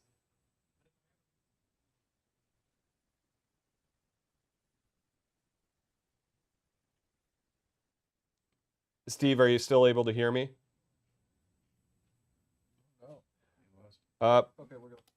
All right, we unfortunately have not been able to hear, or Steve is not able to hear me. I want to bring in Matt Marco one more time, though, Matt, as we get some final thoughts from you. What are you watching for out of this race from both sides, and what is the big thing you're going to be watching for as we go into November? Well, of course, if you look at the legislature in Michigan, it's very, very close. It's like within a seat on the Senate side. We're looking to try to capture the Senate. Now, right now in the Michigan legislature, we have the Republicans have a slight majority in the House and a slight minority in the Senate. If we can get a majority in both those, and then also get the governor's race, that's what we're looking to try to do. Things are very close. When you say it's a purple state, it is very, very close. And I know like Ryan Berman is going to be a possibility to pick up that seat, and there's several others that we're looking for. We're looking at Donnie Steele winning that Senate race in Michigan. So when things are that tight, it only takes one or two additional wins to change the majority in Lansing. Matt, Marco, we really appreciate you joining us, and we appreciate you joining us on the Pulse all the time. We're going to be certainly leaning on you and all of our other frequent guests that we have on to really unpack all of this. A lot going on this election cycle. Thanks for being here. It's a pleasure. Thank you. We will be right back. A lot more coming up here on Election Night Live.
Billy Joel at the Jocelyn Benson for Governor campaign, and they have a reason to party, at least right now. 5% of the votes counted. Secretary Benson out to a commanding lead over Genesee County Sheriff Chris Swanson. More results coming in with 5% counted at this point, 84% of the vote going to Secretary Benson. To break this down, starting to get some Metro Detroit numbers in. Macomb, talking about Macomb County, talking about Washtenaw County, Livingston County. Of course, Eaton County, Grand Rapids, Kent County was where we were talking before. On the other side of the ticket, Congressman John James right now with the lead over Perry Johnson, 51-34. Same type of deal. More results coming in from some outside Metro Detroit counties, and a little bit it looks like in Wayne as well, as the map just refreshed for us. Not a lot of the votes counted in Wayne County, certainly a lot that they have to cycle through. Going to the race for Senate, Dr. Abdul Al-Sayed looks like he's pulling away a little bit from Congresswoman Haley Stevens. Just got a little bit of an update there, but 64-32 is where that race stands. Let's go through some of the congressional races. William Lawrence right now is leading Bridget Brink and Matt Masdom in the 7th congressional primary. That one is Congresswoman Alyssa Slotkin's old seat. One of these three candidates will be going up against Congressman Tom Barrett. He is running uncontested in that primary right now, so we're keeping a close eye on that Democratic race. That is one that they are very much paying attention to because it is seen as a swing district. Taking a look in District 10, Christina Hines right now, 3% of the vote counted, leading Eric Chung and Tim Greimel. That is John James's seat, another really hotly contested one. Looking at the Republican side of that ticket, Michael Bouchard leading Justin Kirk, Robert Lugerai, and Stefan Dimitropoulos. Michael Bouchard with a commanding lead with 3% of the votes counted as well. Nothing from District 11 primary, although we should note that Troy Mayor Ethan Baker running unopposed in that. That is for Congresswoman Stevens' seat. No results so far for the primary involving Congresswoman Rashida Tlaib or Congressman Shri Tanadar. But and apologies for the whiplash right there. The Senate race is really the one we are watching especially closely right now. Again, Dr. El-Sayed with a big lead right now over Congresswoman Haley Stevens. We've got crews at both watch parties. Dave Spencer, Dave Kinchin. The Daves are working the Senate race. The Daves! We will check in with them within the hour. But right now, I want to bring in Sheila Cockrell. She is a political consultant and a former Detroit City Council member who is joining me now live in our Fox 2 studios this election night live. Sheila, thank you so much for being here. Good to see you. My pleasure. Good to be with you. So you see the results that are coming in, especially in the Senate primary. What are your takeaways at this point? That there's, I think, a lot of unhappiness with the establishment, period, across the board, and that people are exploring anyway what their options are. And I think the numbers will matter, and where high performance voters go across the state, the people who vote all the time, they're generally going to be older. Certainly in Detroit, they're going to be female. Where those voters actually come out on the results will be really important to identify whether or not there's a movement that is, growing, or if this is just people are really pissed. I asked the question earlier of our Zoom caller, and unfortunately, Steve wasn't able to hear me when I asked this, but I'm curious to know your thoughts. You've been involved in Michigan politics. Are you confident in a progressive candidate like Abdul El-Sayed's chances to carry maybe the more conservative areas like West Michigan and parts of northern Michigan and be able to pull in those moderates who might not be all that happy with President Trump? That's really, to me, going to be a very interesting outcome. I mean, my personal narrative has been, understanding of sort of the narrative for many, many years is that there's a, moderate to liberal Southeast Michigan corridor, and then there's a conservative to ultra-conservative to straight up right-wing rest of the state. And if that is shifting, that will be that comes close to being like shifting the plates. That would be very interesting.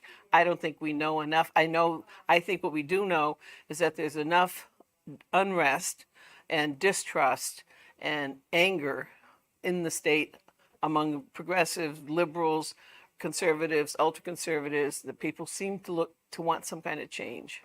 And you look at and certainly listening to the podcast The Daily this morning, they actually highlighted the Senate primary, and it was interesting hearing from voters up in Manistee, which is a little more rural of an area. Yeah. There was a lot of support for Dr. El-Sayed as well, and they were talking to voters that they were saying that before maybe a lot of the concern was this electability factor. Right. Figuring out who could maybe beat the Republican candidate. Now it really seems like with the results that we're seeing in the primary between Congresswoman Stevens, again, very early at this point, but with the lead that Dr. El-Sayed has jumped out to and the energy that was around his campaign, do you think people are maybe saying, to heck with that November viability thing, we're just going to vote for who we think the best candidate is?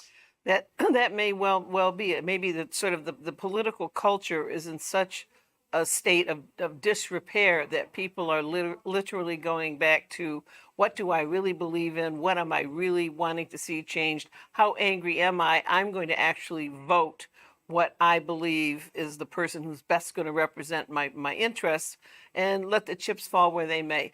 It's a risky strategy for sure in terms of the balance of power in Congress, but it may reflect, we'll see, the mood of the electorate. And the other part of it is on the Democratic side, the mood of the electorate could be, yes, we're really unhappy, but Stevens is a known quantity. She's delivered.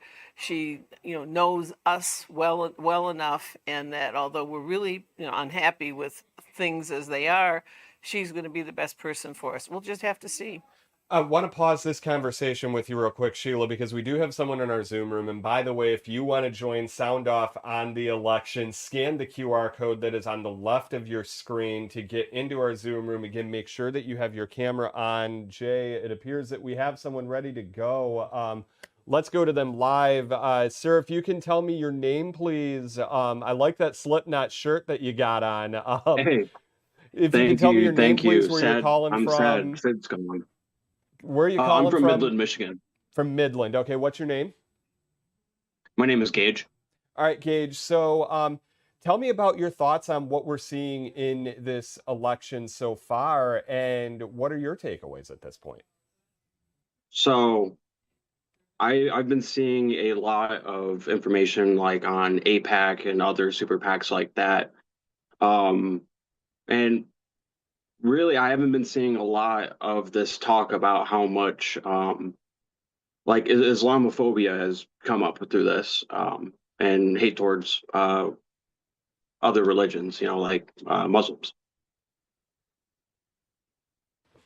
And so as you watch this race, certainly that has been a huge factor in it as well. The money taken from AIPAC versus Dr. Al-Sayed, who's saying, hey, get money out of politics altogether. With that said, you look at Gage struck my cock, Gage.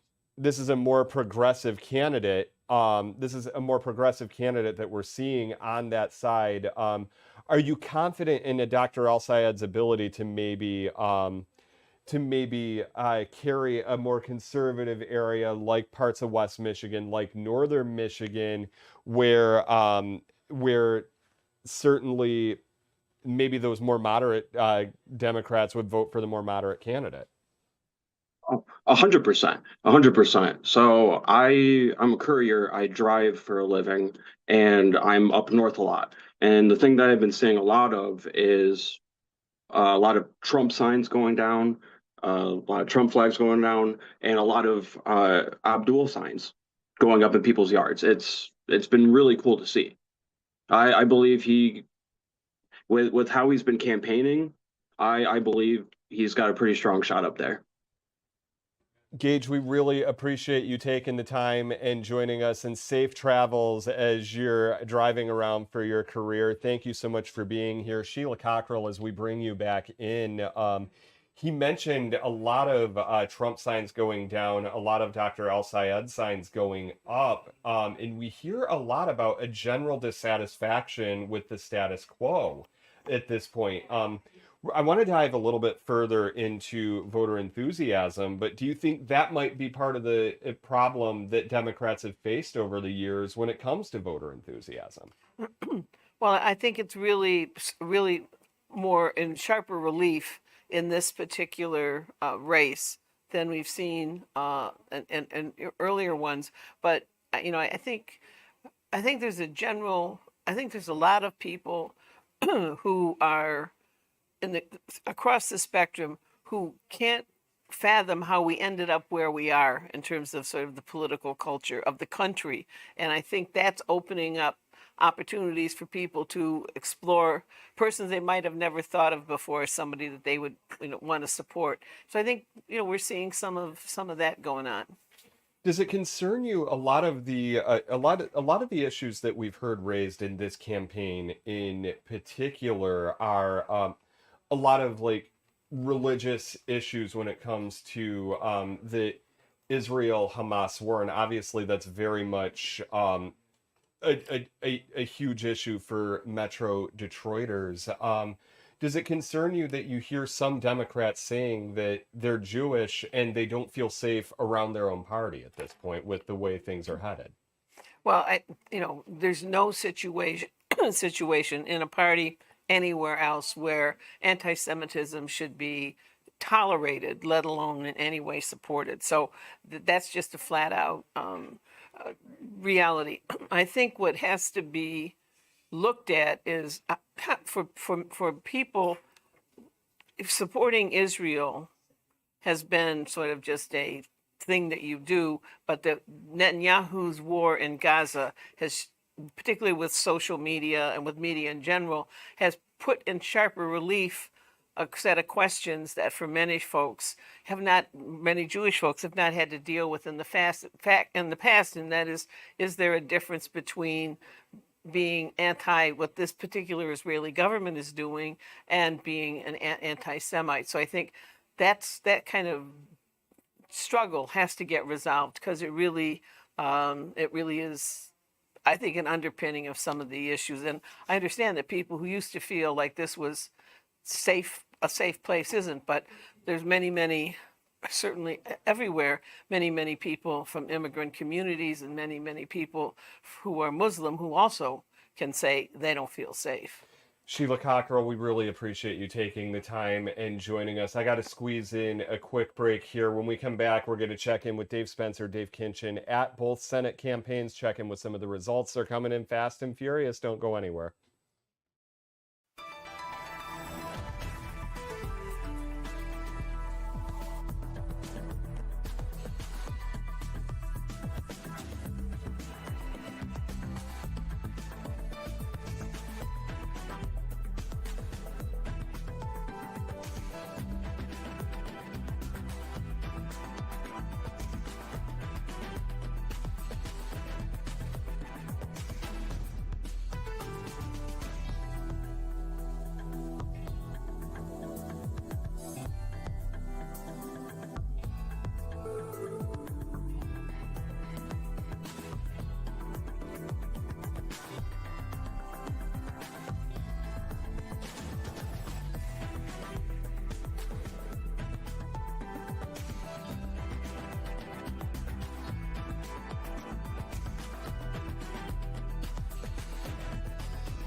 Nine o'clock in Metro Detroit. Thank you so much for staying with us as we give you a live look at the watch party for the John James campaign. We're going to run through some results, and just breaking news right now, as we were just talking about it, Secretary of State Jocelyn Benson, the AP has officially called that race for her.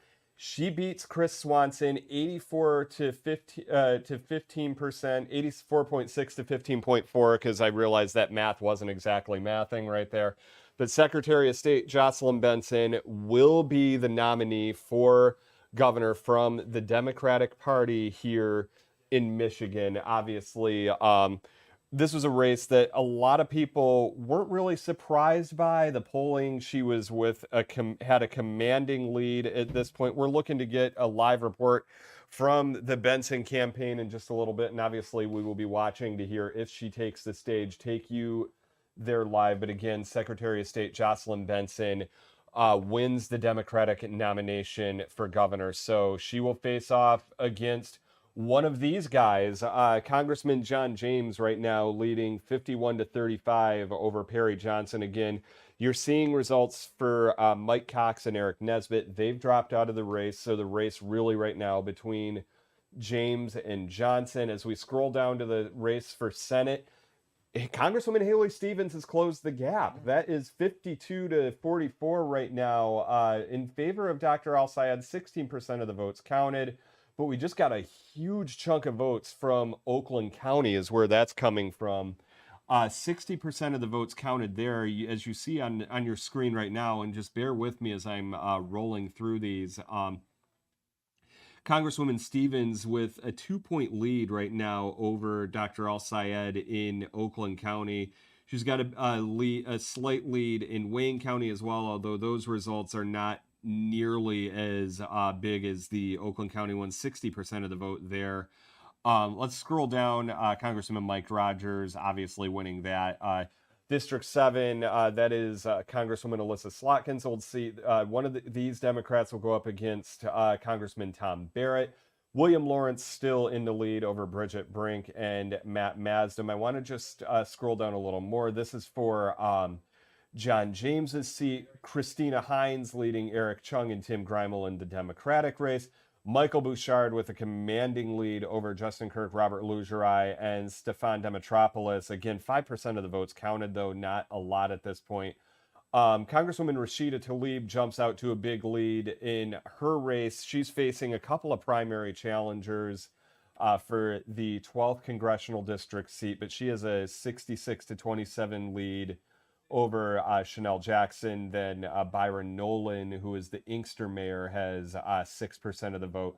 And then right now in Wayne County, a bit of an upset at this point, but only 2% of the votes counted. So keep that in mind right now.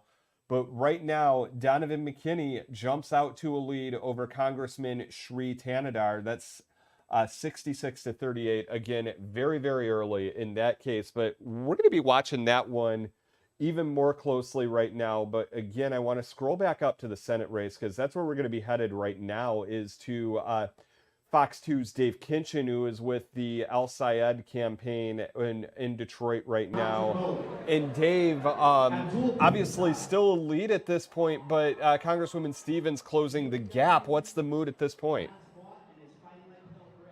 Yeah, we're looking at about 17% of the votes coming in right now on our feed out here, and there's definitely a lead still for Dr. Abdul Al-Sayed, but still Congresswoman Haley Stevens holding on and fighting in this race. I'll just step if you can take a look at everything behind me here. Art Reyes III, an organizer within the UAW, just spoke moments ago. Of course, I believe it was his father out of the Flint area who was very active in organizing in the Democratic Party, particularly on behalf of the UAW. But it's folks from all walks of life here. It's interesting because yesterday during Abdul Al-Sayed's final campaign speech and final speech before the vote at the Congregation Church restaurant on the west side of the city, it was a lot of young people. It was almost like a college rally, a college Democrats rally. Now we're seeing some of those very same young people here with a much wider demographic, wider in terms of age, in terms of orientation, culture, everything else. So folks from all over Michigan and really all over around the country here at the Majestic Theater for the Abdul Al-Sayed Campaign Watch Party. We do know that there's press here from all over the world. NBC News, actually, to my right here.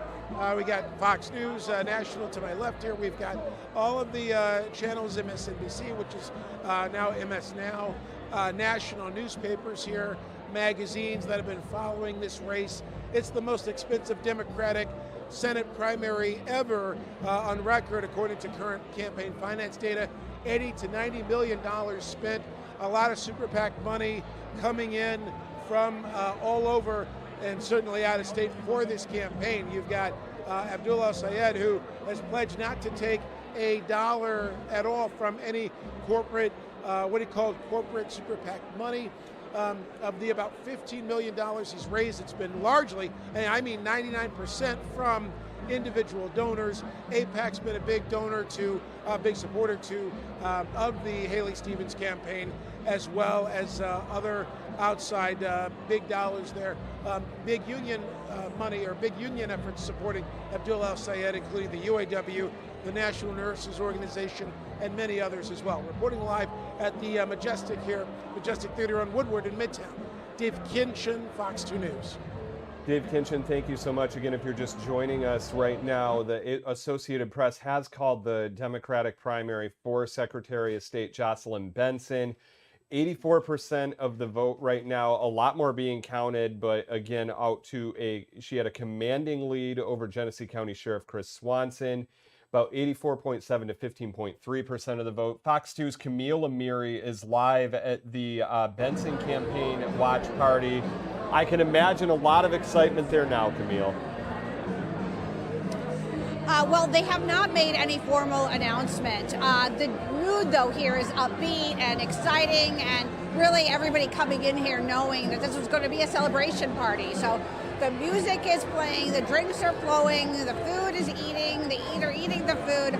But we expect Jocelyn Benson to come on stage as soon, any moment now. We know that Mary Sheffield, the mayor of Detroit, will be introducing her. Again, this was an expected, we knew she was going to win. She's been up by so much. In fact, they're making an announcement right now. Yes, they're just talking now that Jocelyn Benson, you can hear the cheering. It is now official here in this room that she is now the Democratic nominee for governor here in the state of Michigan, facing off in November with Republican candidate. Whether or not it's John James or Perry Johnson has yet to be determined. But we will definitely be out here live. We're going to bring you her acceptance speech when she delivers it. I think we'll be getting a heads up. I'm just not sure exactly what time it's going to be, but I know you guys will come to us so we can bring that to our viewers. For now, we're live at the Garden Theater in Midtown Detroit. Camille and Mary, I'll send it back to you. Camille, we'll be watching your shot, but we'll lift the curtain a little bit here. If you could shoot Jay and I a text when that is close, please. We will certainly take that live. Thank you so much. I do want to continue our coverage of the Senate race at this point. Again, if you're just joining us with that, Dr. El-Sayed with the lead right now. Congresswoman Haley Stevens closing the gap right now, sitting at 52 to 44 in favor of Dr. El-Sayed. Let's get to the Stevens camp right now. Fox 2's Dave Spencer joining me. Dave, what's the mood like there?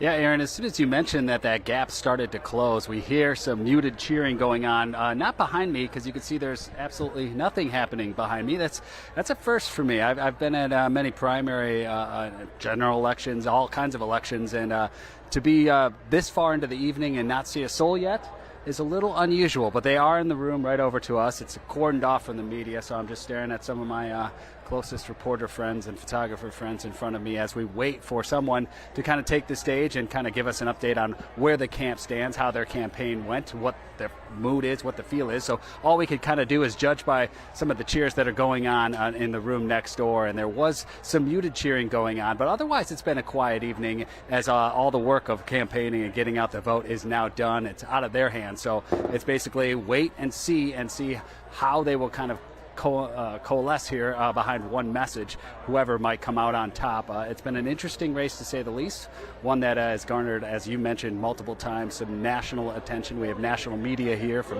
NBC, CBS, Fox News, you name it, all kind of waiting and seeing along with us for some sort of reaction from the camp here. So hopefully that's coming soon. In the meantime, we know that a lot of money has been spent on both sides, mostly on the Stevens side, rather 12 to 1 in terms of spending, a total of close to 80 to 90 million by some accounts. If you've been watching Fox 2 on TV for any amount of time, you have likely been bombarded recently with some of those ads. That goes to show what's at stake here. And then on the other side of the ticket, Mike Rogers just having some popcorn, kicking back, relaxing, and watching the show here and deciding how his camp is going to proceed, the strategy that they're going to deploy once they figure out who is on the other side of the ticket. It'll be interesting to see who could capitalize on this momentum, if there is some to be had here. It is a primary after all, but we do know that expected turnout is supposed to be a little bit more than your average turnout. So hopefully that's going to be the case, and we'll be getting some word from the camp soon. And as soon as we do get that word, we'll pass it along to you. But we're now at the St. Regis Hotel in Detroit. Dave Spencer, I'll send it back to you, Aaron. Dave, thank you so much. We appreciate that. I do want to push our Zoom room real quick. If you want to join Sound Off on the election, we're going to put a QR code up on your screen. There it is. Scan it, join the Zoom room. We'll take your call and ask you what you thought of the election, your big takeaways from it. We want to hear from you. That's what this show is really all about. We're going to put a poll up in just a little bit as well, and I will make sure that, there it is actually. So what was the most important factor when casting your ballot? Right now, most people are saying domestic policy. Ed is the far and away favorite at this point, but that QR code is on the bottom right of your screen, giving you a lot to scan here, or go to fox2detroit.com/poll. Right now, I want to bring in Caitlin Buss. She is a columnist with the Detroit News. Caitlin, thank you for hanging out with us here. Yeah, great to be here. So, again, the breaking news of the night right now, really not much of a surprise, but Secretary of State Benson wins the Democratic nomination. As you're watching these results come in, what are your big takeaways right now? Yeah, I mean that one. I feel like that race has fallen by the wayside somewhat with all the excitement around the Senate race. So but I think Benson was just fine with that. She knew she was probably going to win this. She skirted through a competitive primary and other races that she didn't have to address too much head on. So I think this is not a surprise. I think there will be some disappointed Democrats out there. I mean, Swanson ran a good campaign. He's a great guy, so I wish him well. But it will be Benson, and she has vulnerabilities. It's a little strange to see her overseeing her own election, so that's just kind of an interesting foil to this whole thing. Yeah, and I'm trying to think of an election where the sitting Secretary of State has ran, and I can't think of one off the top of my head, Caitlin. But No. as we're seeing in the Republican race right now, 51-35 in favor of John James. Obviously, Trump endorsement really seen as something that was going to push the congressman over the edge in this race. Yeah, I think it did. That race started out, so crowded. To have it down to Perry and John James, it would be really remarkable if Perry was able to close that gap before the end of the night. I think it's interesting. There's still, some support being expressed for Mike Cox. So if it gets much closer, that could become a bigger part of this race. If it's a deciding factor at all. But I think the likely outcome is James will win, and that party will probably unify behind him.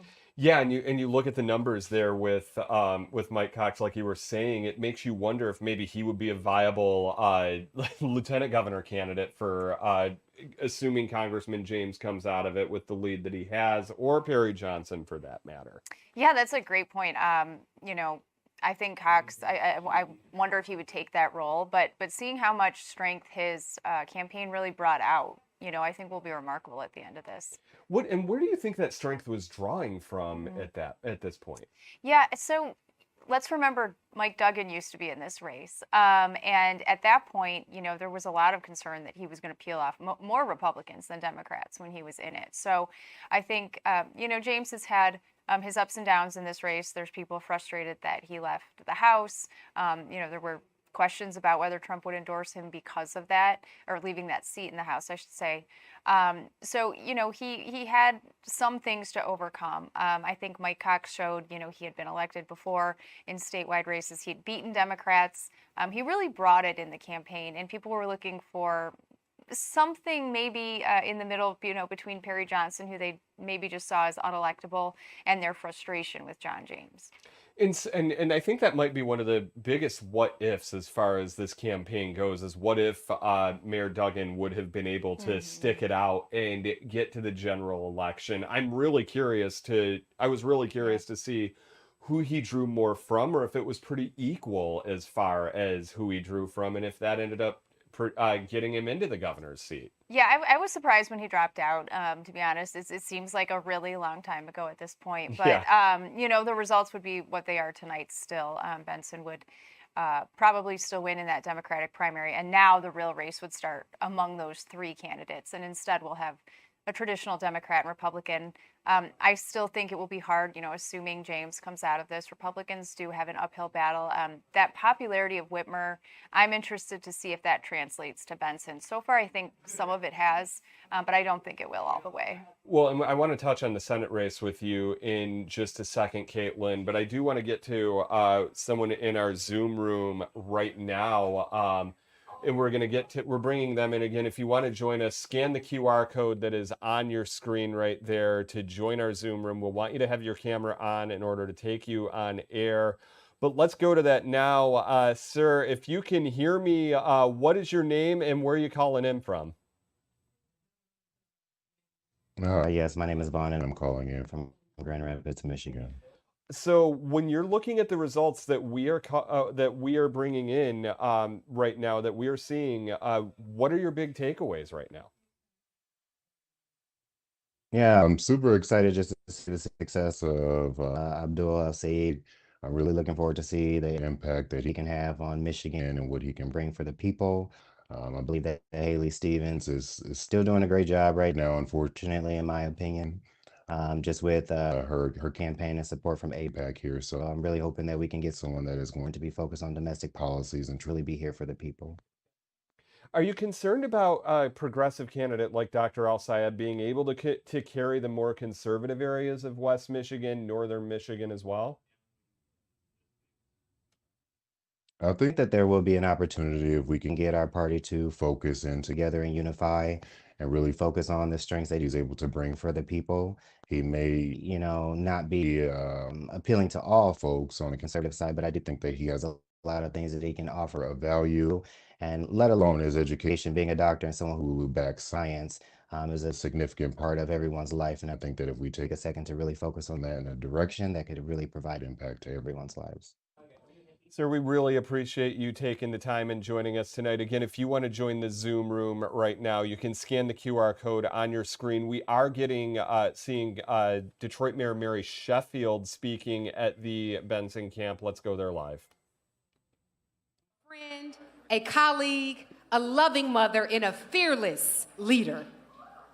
Give it up for that. She is a true leader. When I took office as mayor of this great city just 7 months ago, yes, I knew that we were going to need strong partners in Lansing who were committed to getting things done. And serving in this role as mayor has really strengthened that belief. Because now more than ever, at a time when so many of our rights, our freedoms, our beliefs are being challenged, this is not a moment for hesitation. This is a moment for courage, a moment for conviction, and we need leaders like Jocelyn who will fight for the people, who will stand with the people, and who will deliver for the people. Not just for the wealthy and the well-connected, but every hard-working Michigander. I've known Jocelyn my entire time in public office, and every time I've called her, she's been there.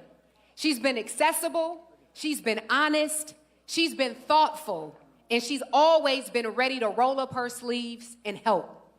She has consistently demonstrated her commitment to Detroit, to our residents, and to communities across this state. The daughter of public school teachers, Detroit is where she chose to build her life. She could have chose anywhere else. It is where she and her husband are raising their son. And it is a city she never stopped fighting for. From her earliest days as a law clerk under Detroit's own, the late Judge Damon J. Keith,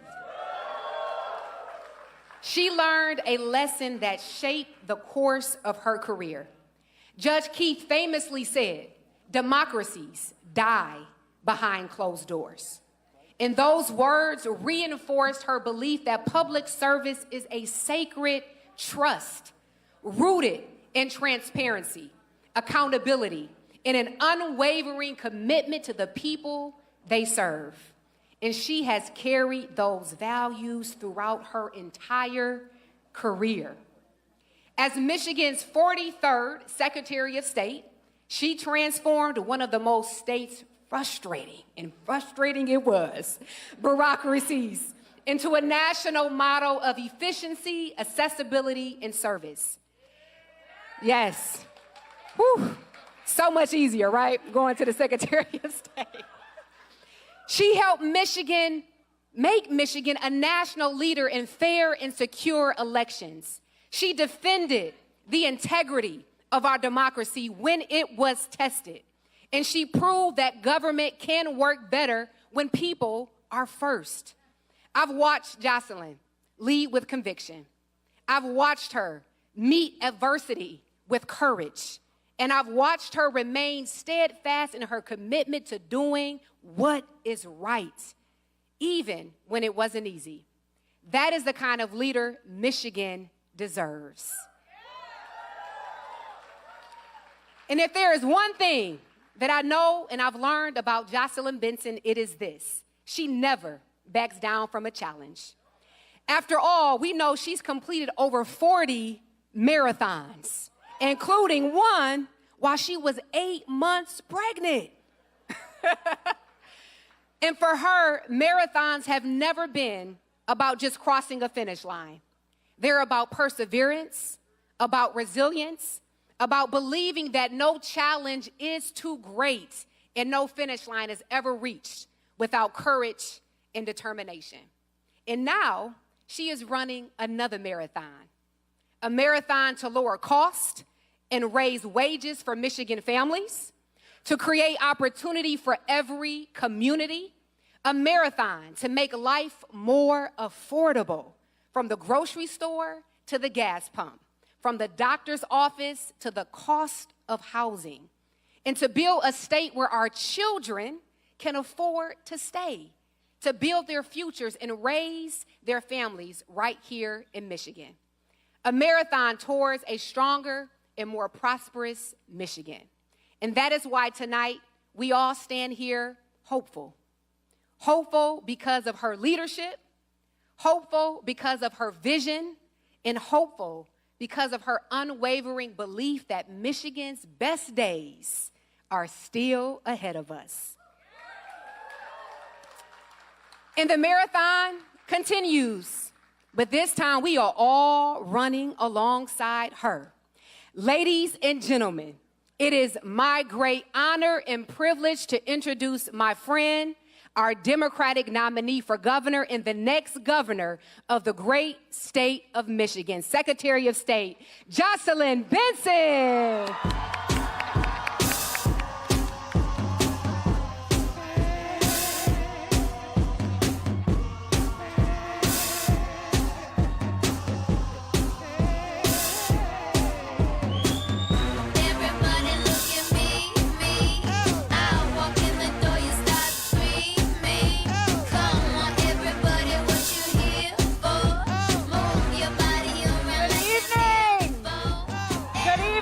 Michigan! I am so thrilled to stand before you as the Democratic Party's nominee to be the next governor of Michigan. Thank you. Thank you all for being a part of this moment, for being a part of our team. Thank you for placing your trust in me to work for you and with you to transform our state. Tonight, the general election begins. Tonight marks our opportunity to grow our coalition to include citizens in every corner of our state who believe, as we do, that the power of the people must always be greater than the people in power.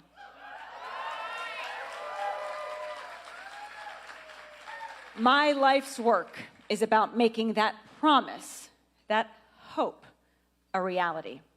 I carry that hope with me every day as the daughter of public school teachers, the wife of a combat veteran, as the mom of a 10-year-old little boy whose future will be shaped by what we do now together.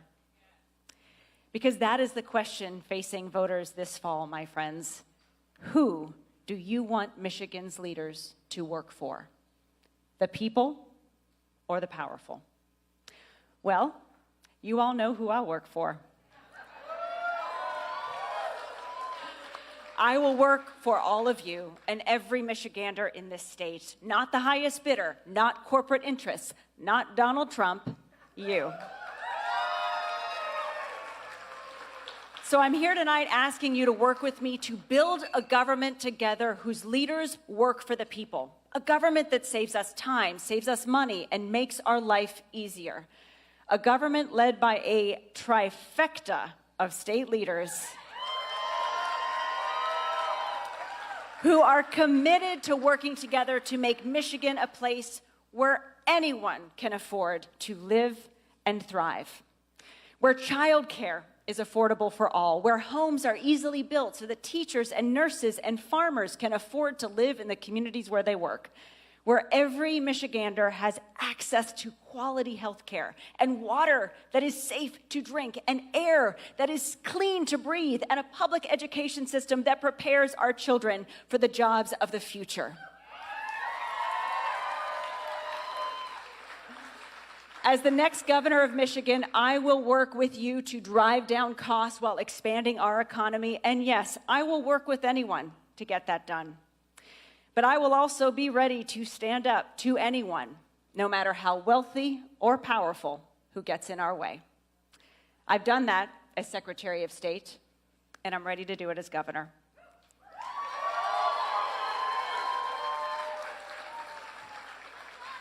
I love this state, and I know when I talk to the single mom in Muskegon who has to decide, Mayor Muhammad, who has to decide whether to eat or pay rent, or when I sit down with seniors in Warren who are anxious about paying for medicine on a fixed income, I know we must do right by them. Just the other day, I sat down with a new mom and dad right here in Detroit, and I held their newborn little girl in my arms. And I listened as they talked to me about how they don't want their child to grow up in poverty. And as a mom, I can't stop thinking about that conversation, about how every decision we make now will shape the world that their little girl and my little boy and all of our children will grow up in. And in the eyes of that little girl's mom and dad, I saw two people who simply wanted what every parent wants, a chance for their child to grow up healthy, happy, and safe. To live in a state where she can get a world-class public education, afford to see a doctor when she needs one, get reproductive care because it is her right. Build a career she loves and live in a home that she can afford and not have to work 5 jobs in order to do it all. Right? It is our job to deliver that for her and for every person in this state. That's what it means to have leaders, a governor who works for the people. I will work for the veteran who deserves access to the health care they earned, the teachers who dedicate their lives to preparing our children for the future and who deserve pay and more respect. For the children whose futures depend on the work that we do today. Our campaign is about them and all of you. Costs down, wages up, rights protected, end corruption, and build a government that works for all of us.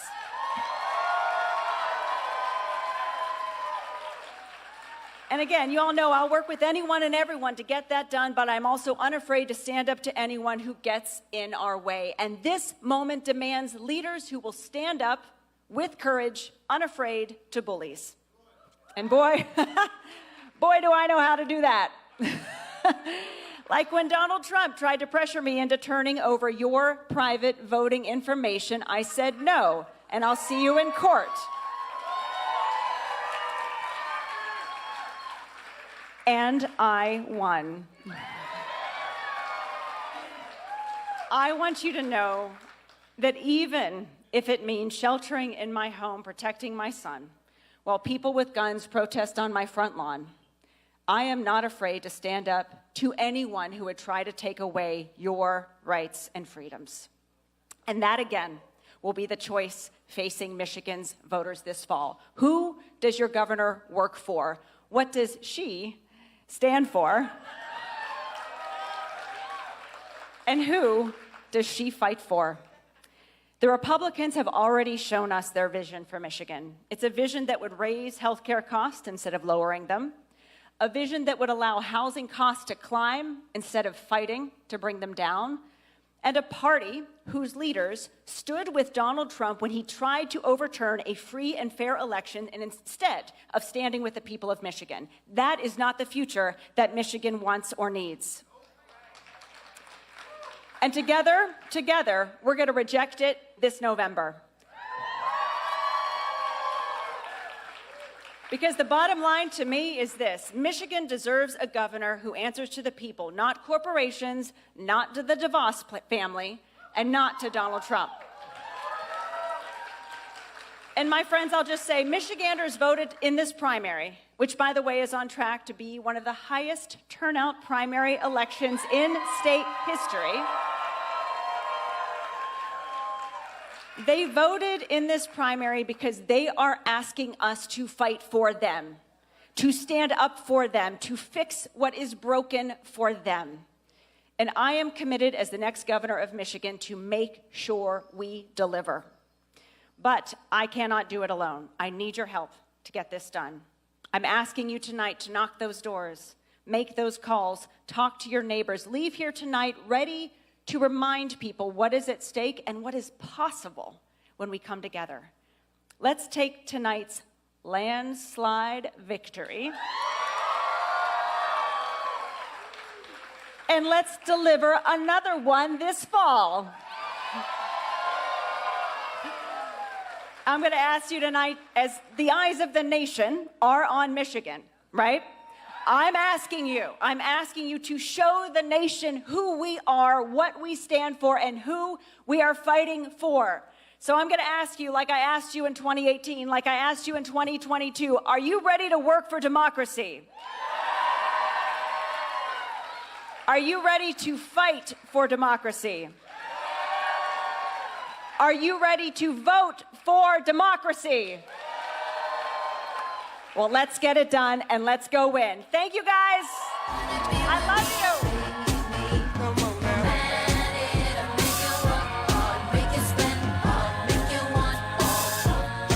Secretary of State Jocelyn Benson, you just heard it, doing her acceptance speech, winning the Democratic primary for governor, her family coming up on the stage right there.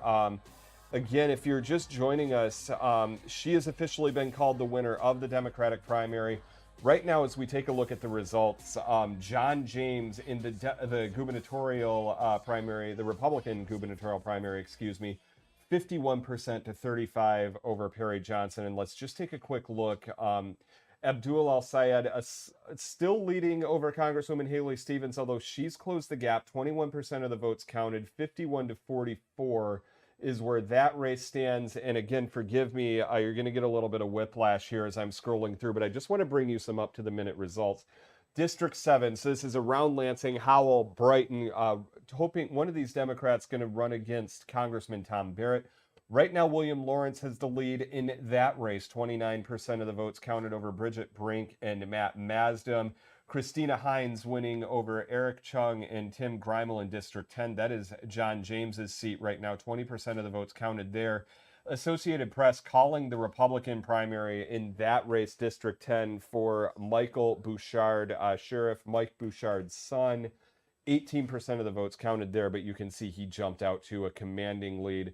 State Senator Jeremy Moss is the Democratic primary winner for District 11 seat. That is Congresswoman Haley Stevens' seat, which obviously she is running for U.S. Senate. Troy Mayor Ethan Baker running uncontested. So you've got Jeremy Moss and Ethan Baker squaring off in, that race. A lot of talking going on here.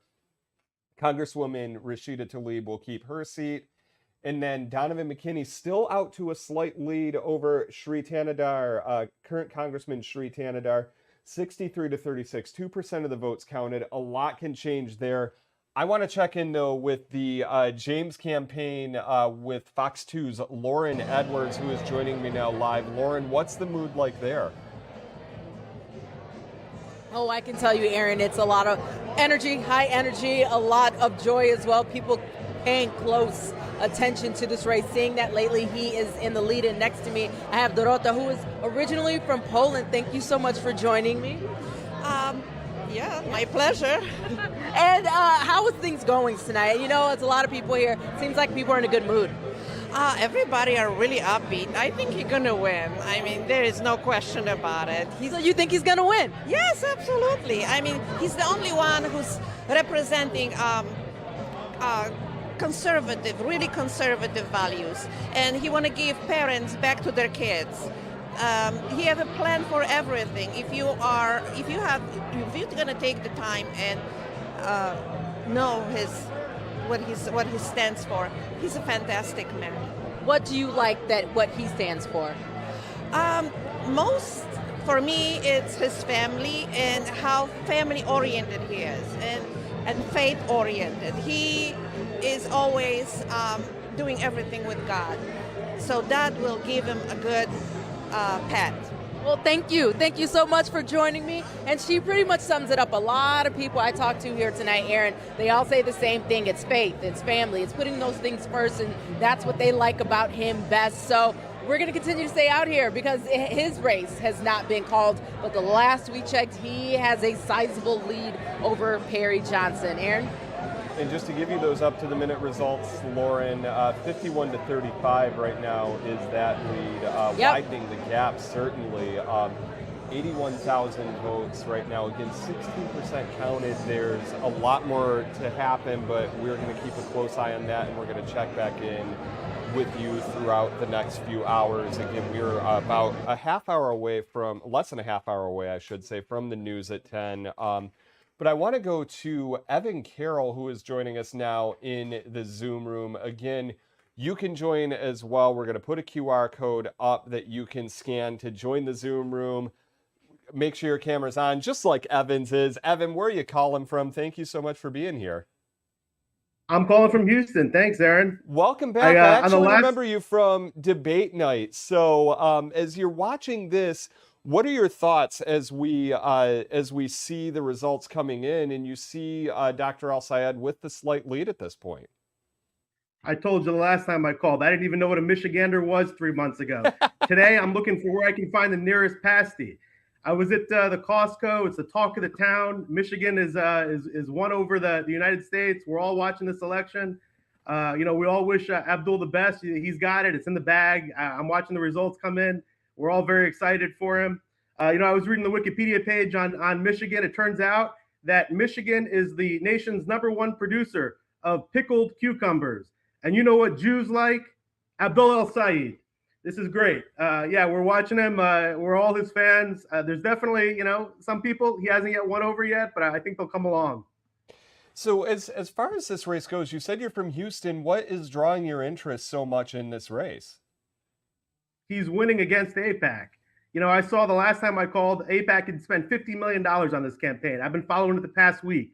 They spent another $10 million. I'm sitting there thinking, going, oy vey, at some point, the money is simply going to win it. He's not going to be able to pull through. And here he is. He pulled through.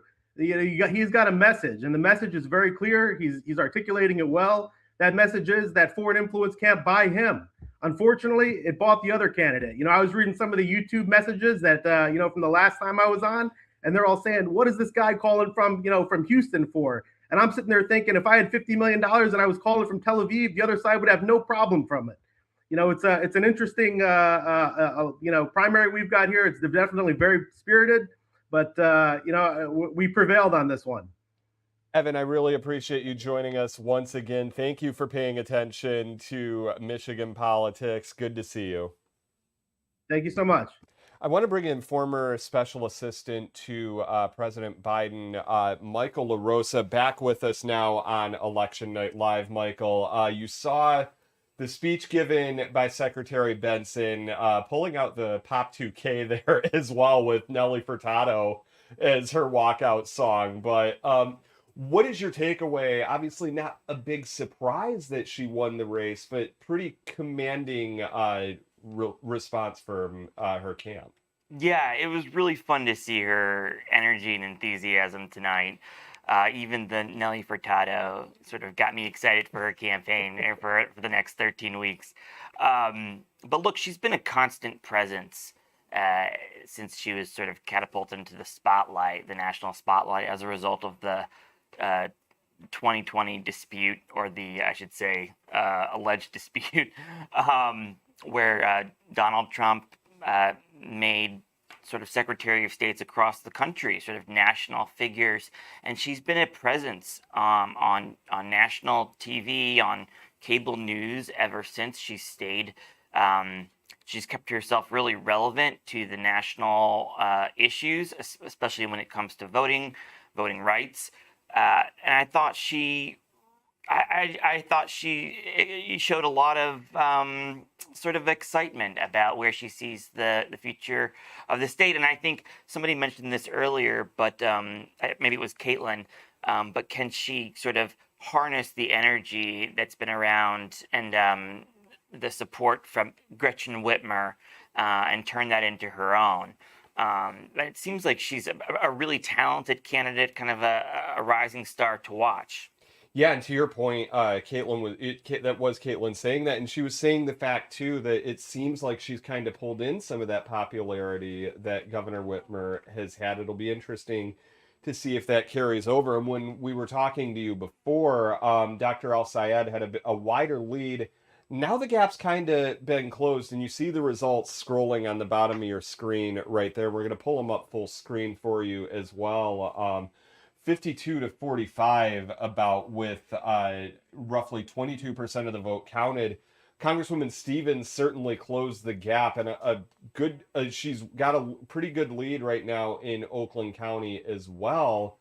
What are you thinking from what you're seeing might end up coming from this race? Well, as someone who's been supportive of the Congresswoman, I'm eager for her to close that gap even further. I hope she does. I had seen and heard the pollster on your network earlier talk about how she really needed to turn out Oakland County and run up big numbers there. I haven't seen the latest, but it looks like she's at least been able to close a larger gap because of the vote totals in Wayne and Oakland. So we'll see. We'll see how the rest of the night looks. But it could be exciting. Who knows? Fingers crossed. I mean, that's what's great about election nights. They can be unpredictable. Yep. And they're live. So it could be an exciting night. It could be a long night. We'll see. Yeah, and we're going to be watching this very closely as well. I mean, this is a race that, again, the eyes of really the nation, and maybe I don't think it's melodramatic necessarily to say that the world is watching this race as well. Yeah, it's ground zero for this sort of proxy fight in the Democratic Party over the sort of direction we go as far as nominating our candidates to fight Republicans in the fall. That doesn't mean that these nominees will be the strongest nominees. I've said earlier here that I think that Congresswoman Stevens would be a much stronger general election candidate to run against Mike Rogers, who's a known quantity, who will have an easier time raising money and getting his message out. El-Sayed will start from behind, about $2 million behind Mike Rogers, and then you have to imagine there's going to be a lot of outside money coming in for at least Mike Rogers. I assume there will be outside money coming in, depending on how well Said polls against Rogers. We'll see if national Democrats keep the money that they reserved here from Michigan, or whether they take money out of the state and reallocate it to other competitive races because he's not as strong as Congresswoman Stevens would be. Michael LaRosa, we appreciate you watching this with us. We know you'll continue to. Great to have you here in person. We have you a lot via Zoom some of the time. Nice to have you in our Fox 2 studios. It's great to be here. Thanks so much. It's a lot of fun. Absolutely. We're going to take a short break. We're going to talk to Pulse anchor Roop Raj on the other side and give you some updated results. Don't go anywhere.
Welcome back, everyone, to Fox 2's live election night coverage, giving you a look at the Stevens campaign.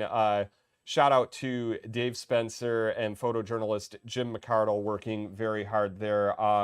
Congresswoman Stevens closing the gap a little bit as far as that Senate race goes with Dr. Abdul El-Sayed. He's still leading right now, 51-45, but it was a little bit wider of a gap at that point. It's starting to close a little bit.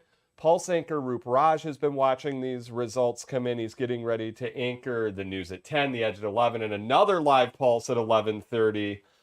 Busy election night coverage, but I mean, this is a race that we've been seeing since the debate last week, and even before, that the whole country and a lot of the world is watching as well. Well, certainly the geopolitical weight of what you're talking about, with how much money should be going to Israel, how much money did AIPAC give to Congresswoman Haley Stevens' campaign, how much of an outsider is Dr. El-Sayed, who wants to change traditional politics as we know it. The Democratic Party is seeing really its moment where there's a line and there's a break. And it's a pretty clear break between the establishment Democrats and the progressives. And it's very clear at this hour that so many people have activated on the progressive side to go to the polls, as have those, as you pointed out, in Oakland County and elsewhere, who are the moderate establishment Democrats who said, wait a minute here, business as usual should continue because we have work to do. Whereas Dr. El-Sayed will say the work that's being done needs to stop. We need to disrupt the way things are done. So it is a fascinating race to watch with only 6 points separating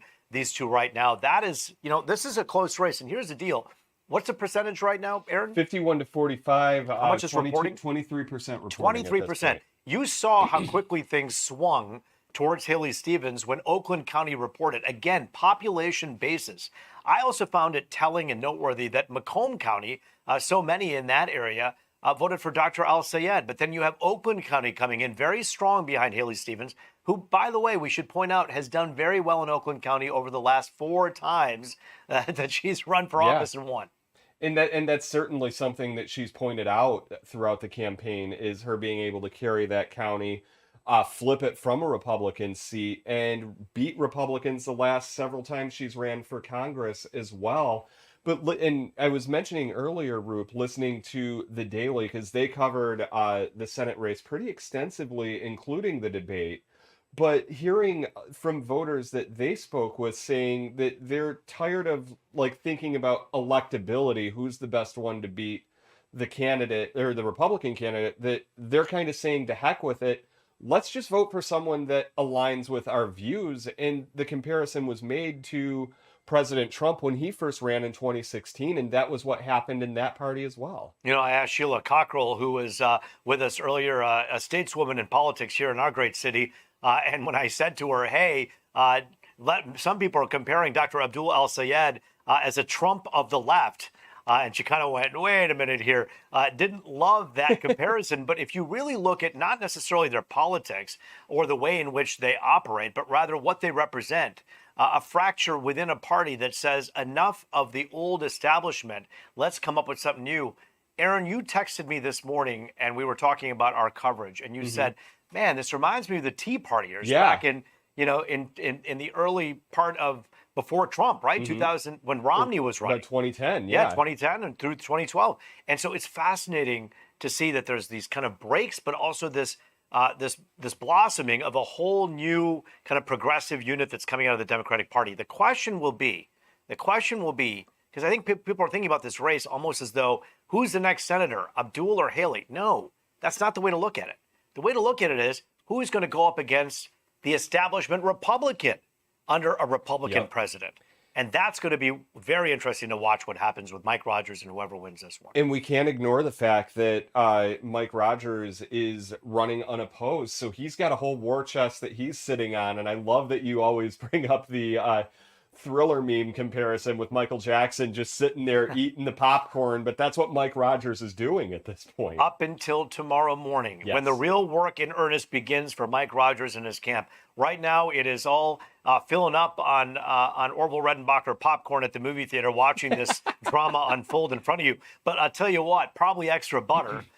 Get energized for this big race. This is going to be a fight for political life, not just for whoever wins this race between Haley and Abdul. And by the way, respectfully, I know it's Dr. Al-Sayed and Congresswoman Stevens, but between these two, they're going to be in for a fight for their political lives against Mike Rogers, who, by the way, he is hungry. He is thirsty. Think about it. He lost by just this much, a scotch.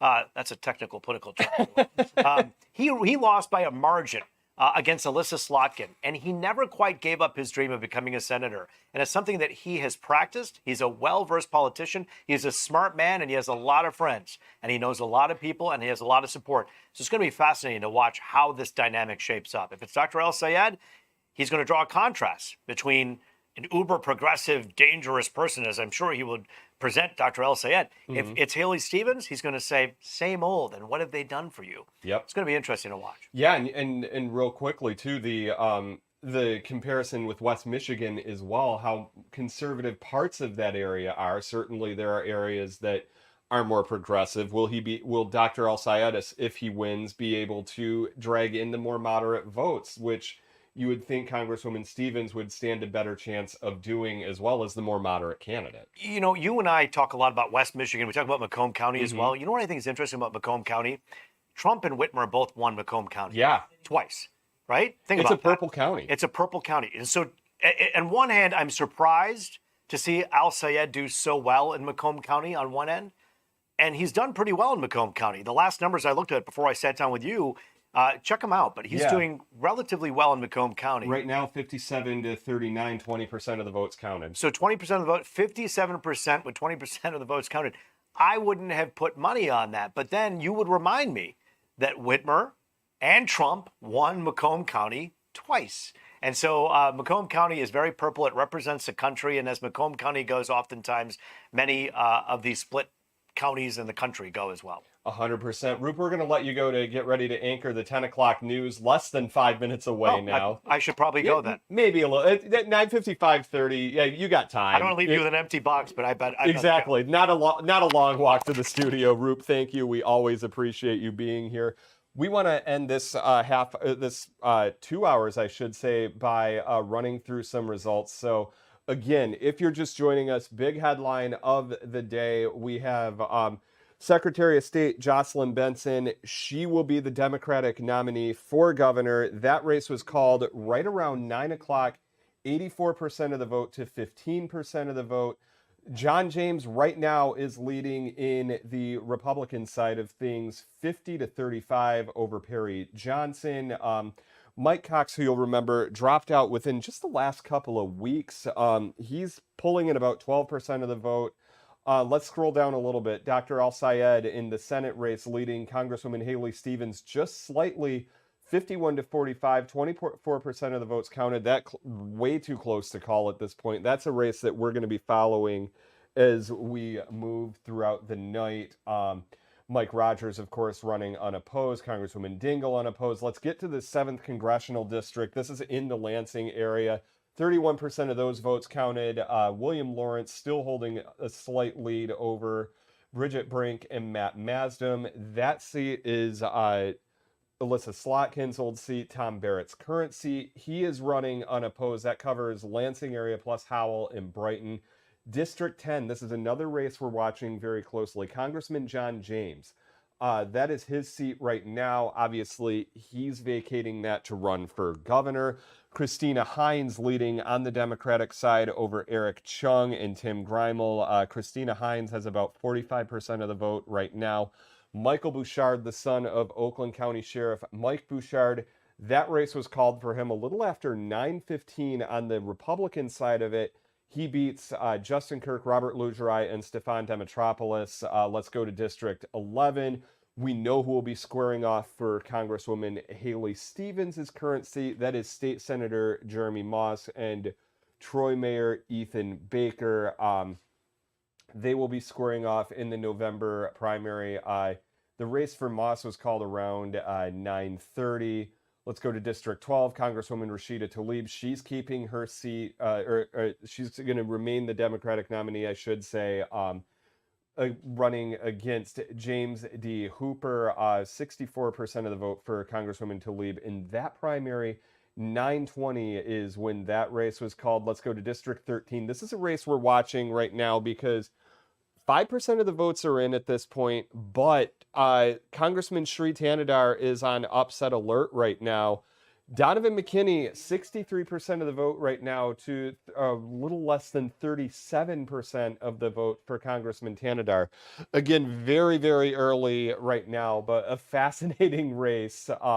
Republican side of that race was unopposed, but that's another race we're going to be watching extraordinarily closely. But I want to end by scrolling up to the two big races that we are watching right now. No new data coming in for the race for governor. Congressman James still leading 50-35 over Perry Johnson. U.S. Senate race, we have Dr. Al-Sayed a slight lead there, 51.5 to 45.1% over Congresswoman Haley Stevens.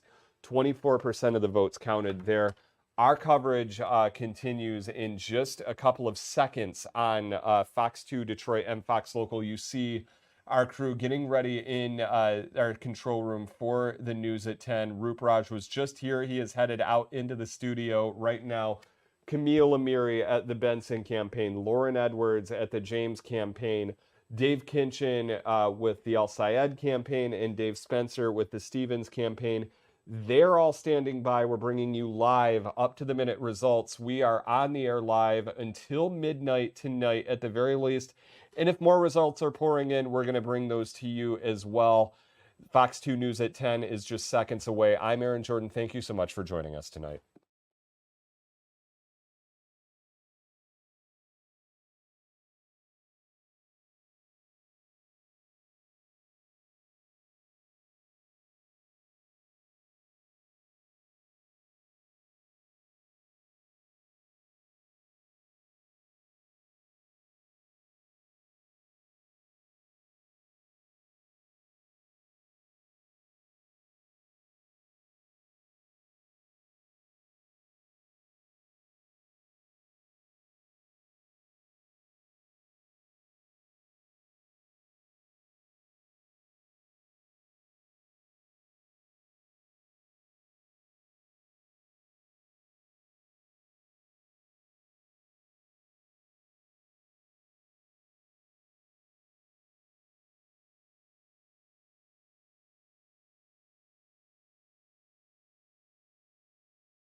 Working for you. Fox 2 News at 10 starts now. The eyes of the country and arguably the world on Michigan tonight. It is primary election night in our state. Good evening. I'm Rupraj. We have team coverage tonight with all of the key races that you care about. Dave Kinchin is live at Al-Sayed's camp. Dave Spencer is with Haley Stevens. Lauren Edwards is with John James. And Camille Amiri is with a victorious Jocelyn Benson, who already has won that particular race against Chris Swanson. We have a lot of results to show you here, and here's a convincing win for Jocelyn Benson.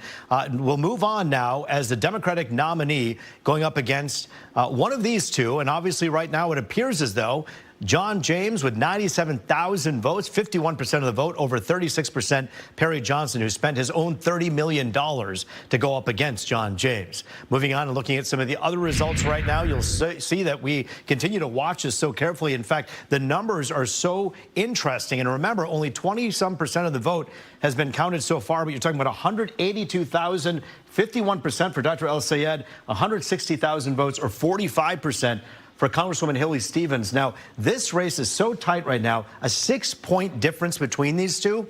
And I tell you, when you're talking about a 20% of the votes that have been counted. There is still time in this night. We're going to continue to follow this race very carefully. And so, what's the mood? What's the tone at Dr. Abdul Al-Sayed's camp right now? Let's go live to Fox News' Dave Kinchin. He's there with the latest. Dave. Yeah, Rube, good evening to you. This is really a hall of energy here at the Majestic Theater on Woodward, and we want to just give you a look here. I'm going to show you just the crowd here. It's a mixture of grassroots political organizers, members of college, Democratic, progressive groups. We see Senator Stephanie Chang in the House here.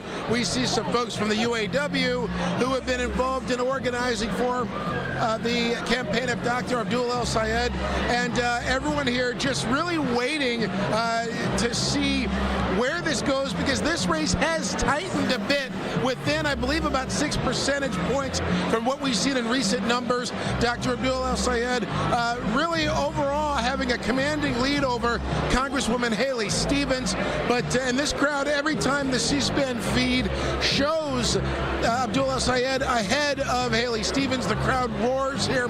So the stage is literally set right there. Michigan is not for sale. That's what the sign on the podium says, with the teleprompter set up for Abdul Al-Sayed, who really has been giving off-the-cuff speeches at most of his rallies, if not all of them, including yesterday at the Congregation Restaurant on Detroit's West Side, his last speech before the primary vote, where he talked about really what this moment means to him as everybody has moved together in his campaign to this point.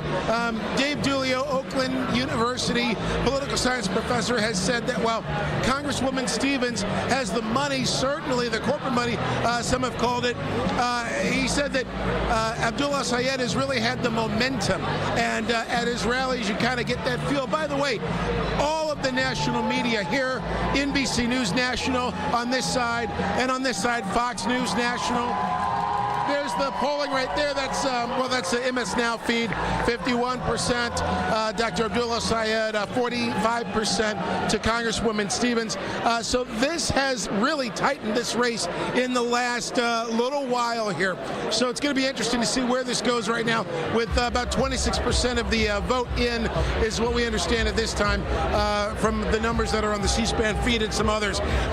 But this race has been watched by national media across the street where Camille is. There's a lot of media there, certainly for Jocelyn Benson's victory as the Democratic nominee now, essentially for the race for governor. But there's, I would say, 5 to 10 times as many media here across Woodward Avenue in Midtown as it relates to this campaign here. We'll send it back to you.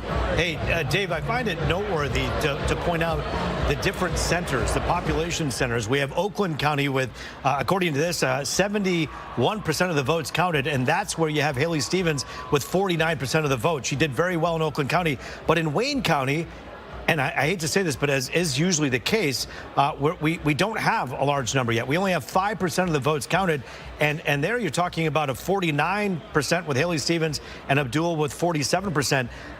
You really got to wait for Wayne County to come out with this one, because that is where so much of the canvassing, so much of the stumping, so much of the campaigning was happening. Yeah, no doubt about it. And Wayne County has often been a bit slower in their count, for sure. So that is definitely something to watch for. We've definitely seen, Haley Stevens throughout the weekend. This past weekend was campaigning on Avenue of Fashion there with Detroit Council President Pro Tem Coleman Young II, and shoring up support in the black community. We've also seen Dr. Abdul Al-Sayed really working the community with a ground game that's been focused on the neighborhoods, and a lot of signage, a lot of campaign events, just like we saw as well the other night. Back to you. All right, Dave Kinchin for us live. Dave, stand by. We'll be checking with you in just a few minutes here. All right, let's go across town to the other side of that campaign coin, where we have so many supporters of Congresswoman Haley Stevens who are standing by, and also standing by is our own Dave Spencer, who's been covering what's happening there. The mood, the tone, very different.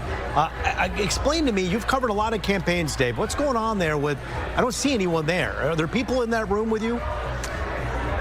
Yeah, there are people. They are media people, but I've never seen anything quite like this in my life either, and I've covered a number of elections. But yeah, right to my right is a room where there is a congregation of people. I feel like I'm in a library, though. I've only heard like mulled excitement as some of the numbers. You mentioned the Oakland County numbers. We were on the stream talking about that when those came across live, and we could hear kind of the cheers coming from that room. Other than that, we haven't seen a soul come out here. The podium is set up. They're ready to talk. The lights are set. They've done a lot of sound checks here. They know what their message is going to be, and it's going to be quite different the next time we hear from Stevens from what she's heard on the campaign trail, because it will be either conciliatory or it will be a rejoiceful one, a victory speech. So we're still waiting. We only have a quarter of the way of the votes being counted thus far, so it could be a long night. That maybe that's what they're doing. They're kind of all watching to see when would be the time to address their supporters. They are here.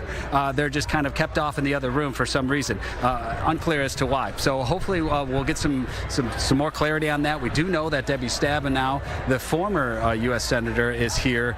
She was spotted earlier, but other than that, nobody has really come out to address the media or the crowds of people having ushered into this room behind us, so we could set the scene a little bit better. But we do know that obviously it's been a widely contested, a lot of money spent in this debate, 12-1 in favor of Stevens in terms of who is supporting her, those who is paying for those ads that you're seeing on Fox 2 all the time. So obviously when the next time we hear her, it'll be directed towards Mike Rogers and how the party moves forward in that direction, who's now running unopposed and just watching and waiting to see who he'll be running up against. Root, back to you. Hey, Dave, I want to tap into some of your expertise. You've covered politics across the country and here in this state quite a bit. You worked in Grand Rapids. I'm just looking right now at Kent County. And Kent County, of course, the large county there where Grand Rapids is located. And look, there's 23% of the vote that's counted there, Dave. And Dr. El Sayed has 52% compared to 41% to Haley Stevens. Again, 27% of the vote. Does that surprise you at all about West Michigan? It does, just because she is a household name, 4 terms. You know, we know Haley Stevens. We know that as soon as she casted her vote here, she went over to Grand Rapids and campaigned heavily with a lot of her endorsers. So obviously they knew where that state was, or where that county, where that region was leaning, and they wanted to mitigate that as much as they could. So there was a lot of effort. But yes, those numbers that you're reporting, very surprising. Our Dave Spencer for us live. Dave, stand by. We'll talk to you in a few minutes.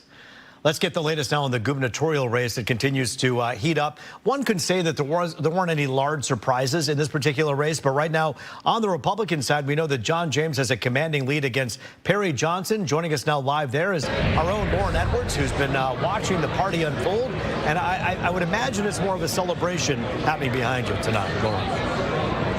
Oh, it is a celebration, Roop. I can tell you folks have been checking out the polls throughout the night. And last I checked, he was in the lead. I'm going to pull in one quick supporter. Her name is Deanna. She's from Rochester Hills, right? Yeah. Okay, Deanna, how much fun are you having tonight? What's the energy like? It is very exciting here. Very fun, very loud. Now, what do you love about John James so much? Mainly his support for parents and parents' rights. It's something that we've been seeing at our local school board that's been eroded over the last few years, and he's really taken a stand, even coming to one of our local school board meetings to speak up for parents. Oh, nice. Well, thank you so much. This was going to be a quick in and out, but a lot of what she said right there, just education, faith, family. That's what I've been hearing the entire night tonight about what people love so much about John James. We're going to continue to stay out here, watch the race, and also watch the crowd because they are watching this race as well. Root? All right, Lauren Edwards for us live tonight. Thank you. And with 50% of the vote, obviously that's a commanding lead. Certain publications have already called that race, and because of the 35% compared to the 50%, you can imagine the celebration that's happening. Yep. And let me ask you this: in terms of Perry Johnson, are people talking in the crowd there about Perry and what he did, raising $30 million of his own money in order to run? No. And short answer, no one's really too much talking about Perry Johnson, and I'm sure there's a ton of supporters at his event. Here, it really is all about John James. A lot of people excited. They walked in excited a few hours ago, and they have a good feeling they're going to walk out excited as well. All right, 22% of the vote counted. 50% of that goes to John James tonight. Our Lauren Edwards for us live. Lauren, thank you.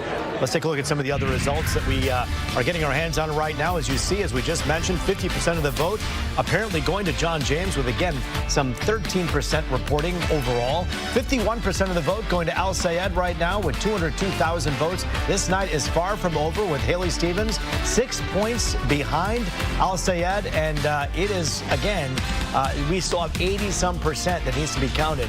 In these U.S. House district seats, you see Khalil Barr has a good commanding lead over the opponents there. And again, Jack Bergman has a commanding lead. This is with 18% of the votes counted in that race, in that U.S. House District 1 race.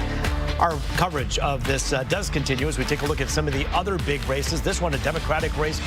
This is a pretty tight one right now with Ben Ambrose and Jamie Hill neck and neck, again, with only some 29% reporting. And so, yes, there you have it. 84% of the vote. Jocelyn Benson will be the nominee for the Democrats going up against probably John James as we move forward. This night is far from over. We have many more results that have to come in. We're going to be with you every step of the way. You're watching Fox 2 News election night coverage. We'll be back after this.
I'm meteorologist Rick Plume. A great day today. Hazy sunshine, temperatures topping out in the middle 80s. You can see our next frontal boundary is off to our west, and this will likely bring some showers to our area Wednesday night into Thursday. Let me show you those highs today. 83 for us, 85 around Saginaw and for Kalamazoo. It is cooling off a bit. The humidity is still pretty low. 71 for us, 68 in Port Huron, mid-70s for Lansing and Grand Rapids. There's Mount Pleasant at 72. How about some live pictures right here in Southfield? It is all quiet across the region tonight, and that's the way we like it. Here's our forecast for the rest of tonight. We'll call it mostly clear and comfortable. On average, we'll be down to 62. Now, tomorrow's another warm and dry day. Wednesday night into Thursday, some showers are likely, and the weekend ahead features highs in the middle 80s. Roop, we're going to show you that full 7-day forecast coming up in 20.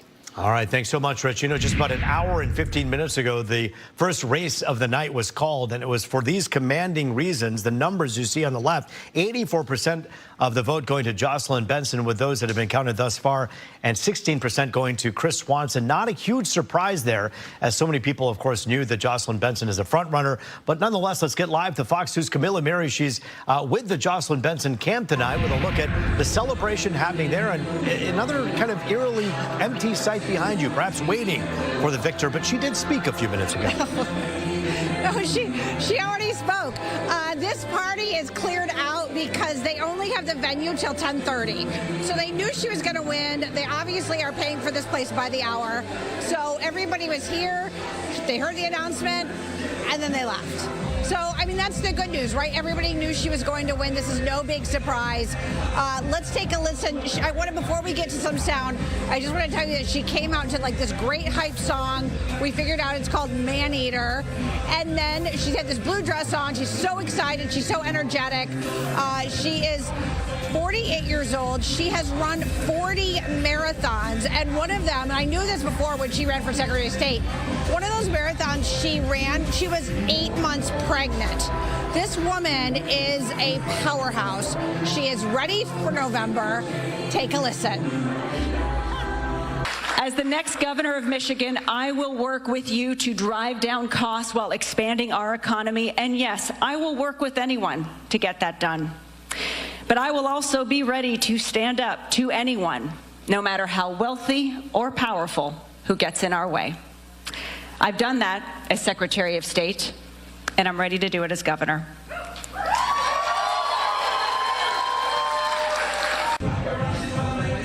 Just a portion of her speech. You'll hear more tonight at 11, but she is excited and ready to take on the opponent for the Republican Party in November. Reporting live, Camille and Mary, Fox 2 News.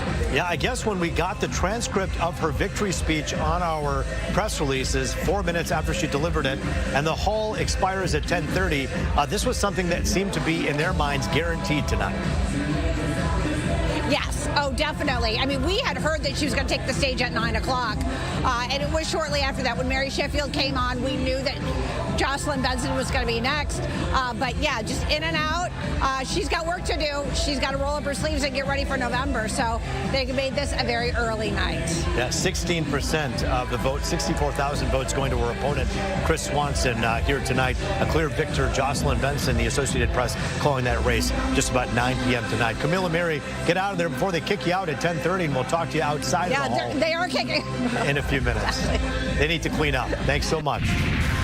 All right, let's take a look at some of the results right now. This, again, the big one that we just talked about. Our coverage does continue in just a moment with some live analysis with two people who know this race very well. That's coming up. You're watching Fox 2 News Live, Election Night.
There's a big vote dump there. All right, welcome back, everybody. We're talking about politics as we're on break right now. Let's just join in on the conversation right now with Michael LaRosa, former special assistant to President Biden, flying in for this big night. We thank you for being with us here today. And Sheila Cockrell, as I say, and many people say, a stateswoman here in the political scene in Detroit and a political consultant as well. And it's always good to see both of you. Thanks for joining us. Thanks for having me. Let's just pick up what you were saying during the break. You were asking about population centers, having not lived in Michigan, but covered it for many years. Yes. You've watched it. You worked at the White House. You know how important Michigan is in play. Yes. And you're asking President about Biden won 83 counties over Bernie Sanders in the last sort of proxy fight that we've seen here, which was in 2020 in a competitive primary.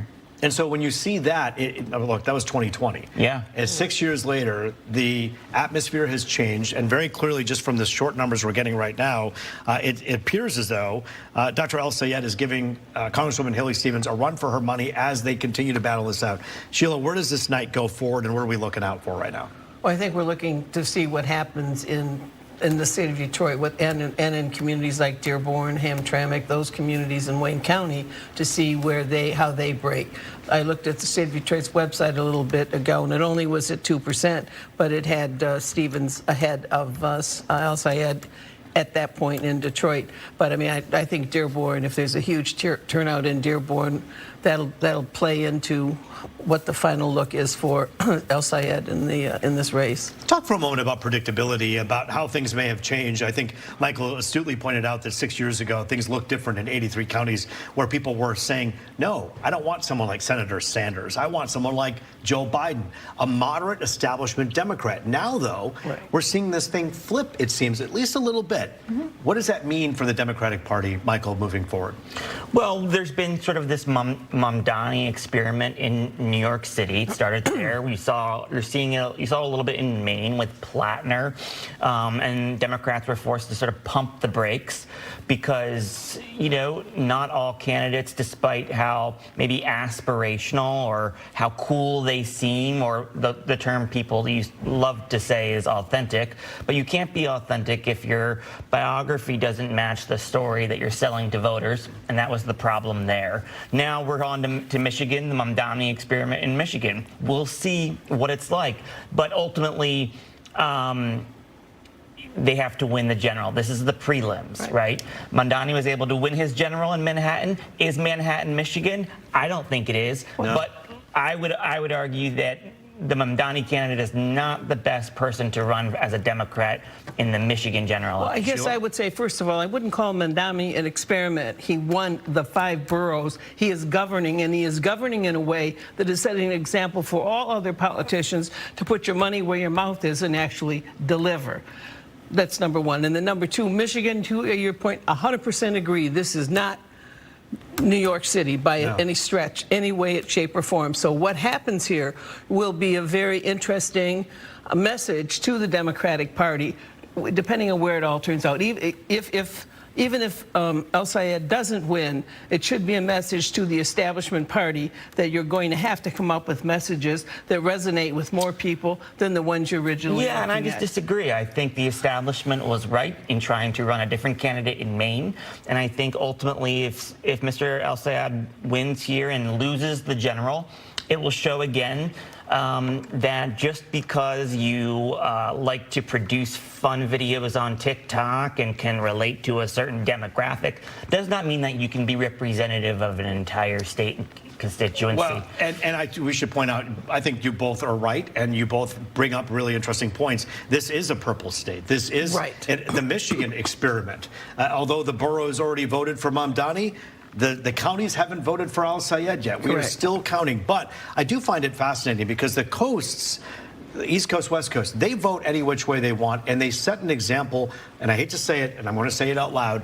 but for the elitist media on the coast to sit here and wax poetic. But when you look at what's happening in Michigan right now, this is the grandest experiment of all. It is. Of course, in New York, 30% of the people who live there came from a different country. Michigan's really the firewall for all of that. In the elections that we've seen so far this year, the primaries, these Democratic primaries, it's been bluer districts or blue blue states just getting a little bit bluer. Yeah. This is not a solidly blue state. This state is as purple as my tie, and Right. it will continue to be until we know which direction it decides Right, but to I go. think your point about Kent County, if you had told me 6 months ago that Syed would be winning anything major in Kent County, I would have been saying you're smoking bad dope. And there's a liberal base in Grand Rapids area. Yes. Our producer Aaron Jordan is from there, and he's taught me a lot about that. But this is very interesting. Right. Michael LaRosa, Sheila Cockrell, we'll be talking to you throughout the night. Thank you so much for your time.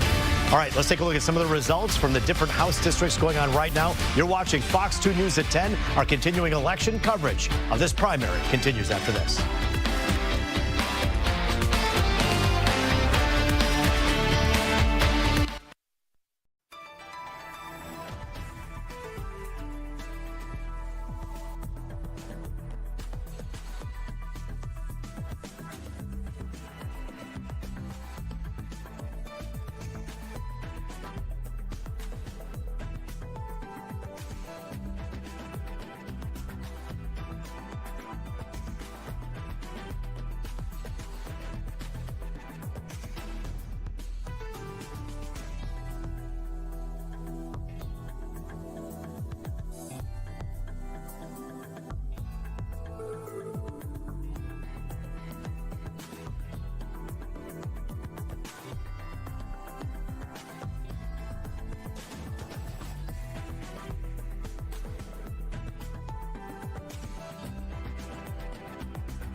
All right, we're just short of 10:30 right now. The polls closed in Michigan after 9 o'clock. Look at these latest numbers right now. Abdul al-Sayed with 252,000 votes. Look, right now, 16% of all of the votes are counted, 49.7. Haley Stevens, 46.7. This is a close and tight race, as it was expected to be. Anyone out there who thought that this would be any different wasn't paying attention, because you have two groups that basically went out. Right now, we can tell you, for instance, in Kent County, in Grand Rapids, Dr. Abdul al-Sayed did significantly better than Haley Stevens. But then in Oakland County, Haley Stevens' number flipped the number a little bit, and it became a 6-point game. Now you're talking about a 3-point game. And this is, again, with 16% of all the votes counted, you're talking about essentially what amounts to a dead heat.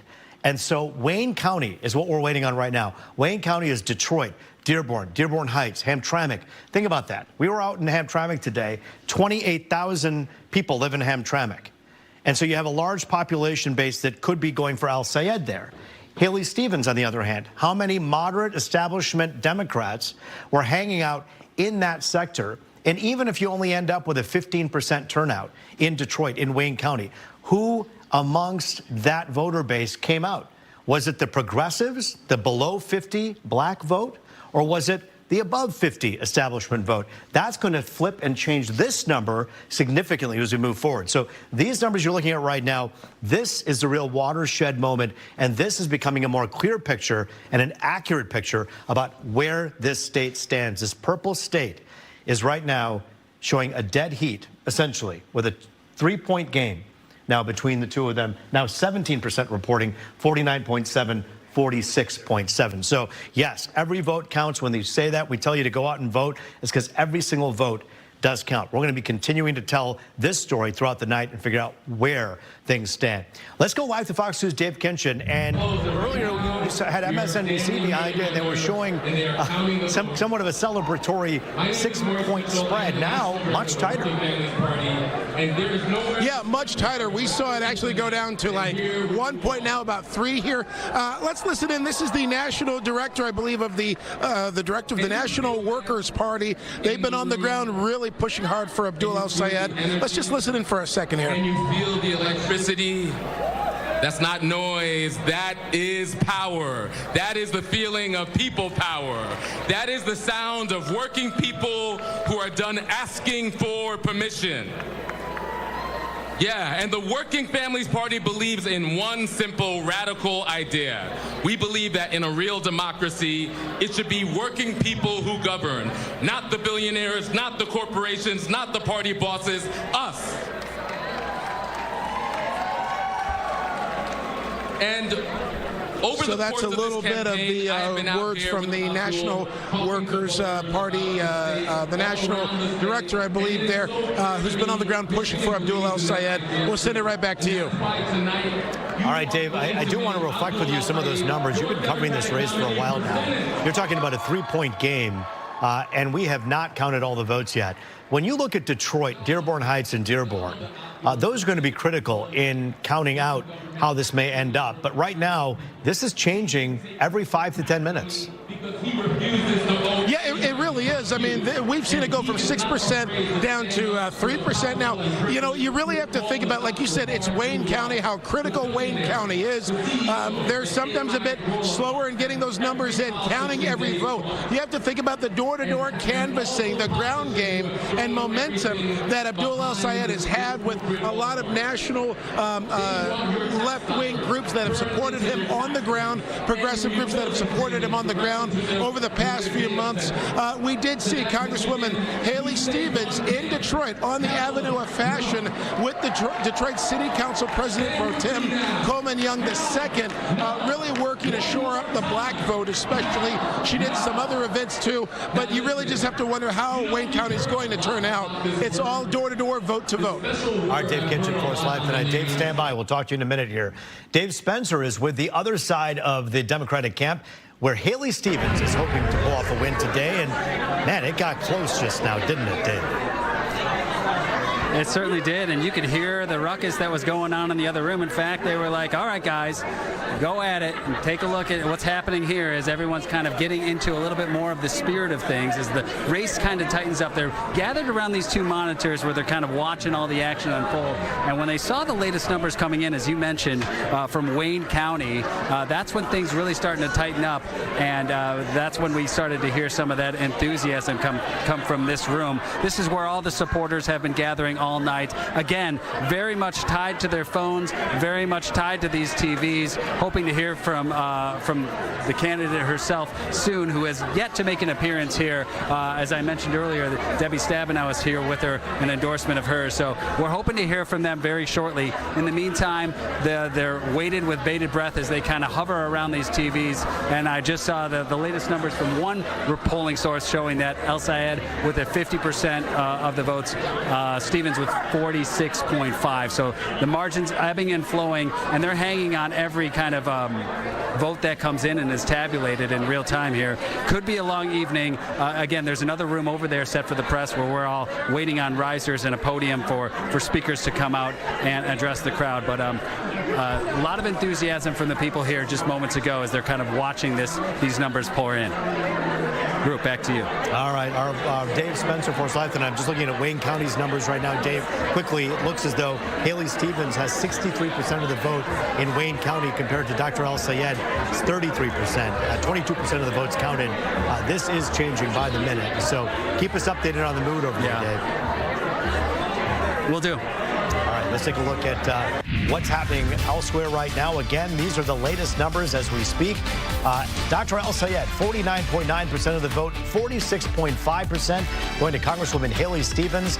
And I'll tell you, right now, we're looking at much of the vote that is yet to be counted, but the big population centers are coming through right now. And you're looking at the other House races right now. Michael Bouchard projected to be the winner with 71% of the vote. And when we come back, John James is expected to speak as he is projected to be the winner for the Republican gubernatorial nominee. We'll be right back after this.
All right, welcome back, everybody. We have the latest numbers right now, as you can see, for a very good reason. John James getting ready to take to the stage for a victory lap, a victory speech with 50% of the vote. Perry Johnson with 36% of the vote. And clearly this was not a huge surprise, as Perry Johnson did spend a great deal of his own money, some $30+ million that he spent to try to nab this one. This is his second go around in trying to be the governor of the state of Michigan. This time he did better in terms of the numbers against, perhaps you could argue, a more formidable candidate. But again, John James ended up pulling this one up. He is the projected winner for the Republican nominee for governor in the state of Michigan. Now he'll go up against Jocelyn Benson, who just in the last 45 minutes to an hour was also anointed as the Democratic nominee. And so the two of them are going to be in a very contested, very heated race right here in Michigan. You know, our Lauren Edwards is live right now with the John James camp, and I imagine it is quite a feeling of exhilaration behind it. Oh, it was, Rube. I can tell you there were definite screams. Now, right now, he's just the projected winner of that Republican ticket for Michigan governor. And we were told 5 minutes ago that he would be up on stage right now. But I just want to step out of the way so you can just see the stage, because a lot of people were told that, and a lot of people, as you can see, dozens, maybe even a couple hundred, are closer to that stage, waiting for him to take the podium, waiting for him to give that victory speech again. A lot of people were popped up that he is the projected winner of the Republican ticket here in Michigan, now going up, hopefully, seemingly, against Jocelyn Benson for governor in November. But yeah, lots of people here. More and more people have been coming throughout the night. And you know, Rube, when I was talking to people just about what do they like about him, why do they support him so much, and they said he's a man of faith, he's a man of family, he's a man of education, and those are things that are important to voters. So I'm assuming he will be talking about that soon. And again, all eyes are just on this stage right now. We are ready for him. And it was only a minute ago that the music went down and everyone got excited. Then they brought the music back up. So we're still here just waiting, hoping to see him take that stage. We do know he's here. We just hope that he can get on stage soon. Rupe, I'm going to send it back to you. Hey, Lauren, you know, you talk a little bit about the Trump endorsement. and how that could have put him over the edge. This was something that Perry Johnson was hoping for. He's actually friends with President Trump, shot a commercial in which they're side by side, but ultimately getting the big nod from the big guy at the White House came to John James. You wonder how much that put him over the top. You know, I think it did put him over the top. There's a number of Trump signs here, and there are a number of people wearing shirts that say Trump endorsed. So definitely John James voters here and Trump voters as well, just supporters of both of them. So it seems like Trump's endorsement, President Trump's endorsement, was helpful for John James. All right, our Lauren Edwards for us live tonight. Lauren, thank you. We are looking at some more results that are just coming in. This race is so tight. Not this one over here, but the one with the Senate race right now. It continues to be extremely hotly contested as the votes continue to be counted. But right now you can see John James ended up winning this one. Al Sayed right now, look at these numbers. With 20% of the vote in right now, 49.8% of the vote is going to Al Sayed, where the rest is going to Haley Stevens. I think some 46.5%. More results. We'll be back with more of our election coverage, plus a look at what's happening in the world of weather and sports. Our election coverage continues after this.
Saw a beautiful day today. Lots of sunshine, daytime highs in the low to mid 80s. And with low humidity, once again, just a good day to be out and about. Here's our next cold front. You can see it there with the line of clouds, showers, a few embedded storms moving through Iowa. Also, notice this area of unsettled weather down over the Carolinas. That's far off to our south, but we're looking at a quiet night right now, but thickening clouds expected late in the day tomorrow.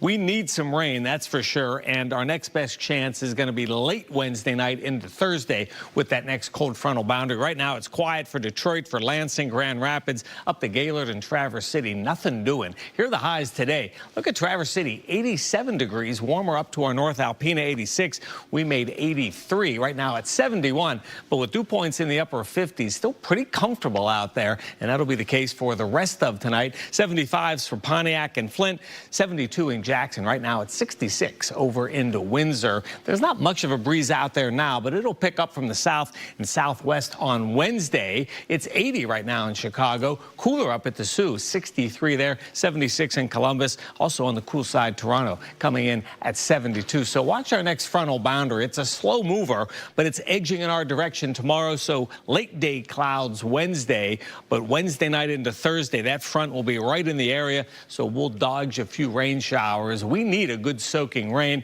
Perhaps we get some heavier showers late in in the day on Thursday. For the rest of tonight, it's comfortable. We'll get down to 62. How about your Wednesday? Thickening clouds late, but we'll call it partly sunny. A warm Wednesday with a high of 87. And then right there, the 7-day forecast. Thursday brings our best chance for some wet weather. And look at the weekend, a pair of 86s, perhaps some spotty storms Sunday. A full check at the top of the hour.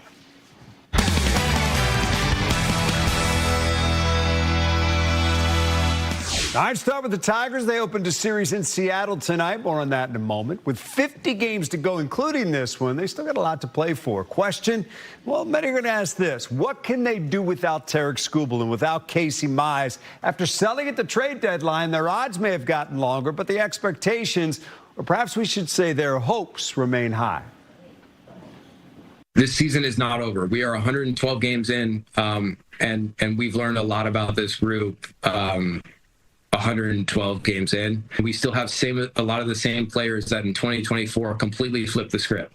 The Gritty Tigers got hot in August, and they completely flipped the script of this season. So our record right now does not define us. Like, this season doesn't, the record so far doesn't define what this season will ultimately tell us about this group. Did I make it a little bit harder this week? Yeah, I did. And that's one of the harder decisions that you have to make with real trade-offs. Am I saying that we're definitely going to make the playoffs? No, I'm not saying that at all. But I'm definitely saying that we're not raising the white flag, and we're not giving up on this season. We still have plenty of games left, and we can flip the script like we did in 2024. All right, on the field tonight, Tigers and Mariners, no score in the third, 2 on for Detroit. Riley Green, slow grounder. Colt Emerson's throw to first, not even close. Gleyber Torres scores. Made it 1-0. Next batter, Colt Keith singles into right. Brought both Dylan Dingler and Green to the plate. Right now, Tigers up 3-0. That one in the 4th inning. All right, Lions, we'll check out what was happening at training camp today. That's coming up in 15 seconds. Last year, there were over 2,800 motorcycle crashes here in Michigan. It's no coincidence when bikers go down, our name comes up. The Mike Morse Law Firm. Injured on a bike? Call me. I'm Mike. 855-MIKE-WINS. All right, injuries are such a big part of any NFL team. For the Lions, it's been a tough thing to overcome the past several seasons. Ennis Rakestraw has had zero luck so far through 2 years, and he's back now, ready to show this team what he can do, and that they drafted him in the 2nd round for a reason, trying to show those reasons are still there and doing it day by day. I'm just day to day now. Like, I changed my mind from thinking long term. I'm on short term right now, and then long term go eventually pick up. So right now, healthy today.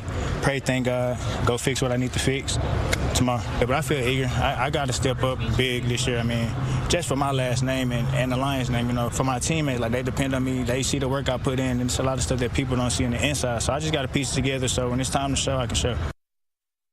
All right, Lions rolling on. More coming up at 11 o'clock. You got a lot going on right now. We have a lot going on in our good state of Michigan. John James giving a victory speech right now. When we come back on the other side of the break, you'll hear more from him. We'll be right back.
Fox 2 Detroit.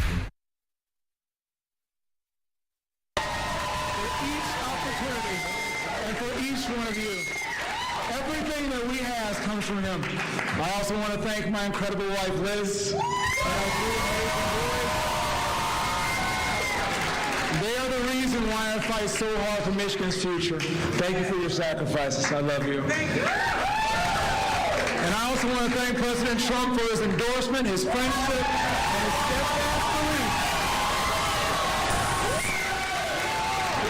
and his steadfast belief in the American people. And to every volunteer and supporter who poured your time, energy, and prayers into this cause, this victory belongs to you.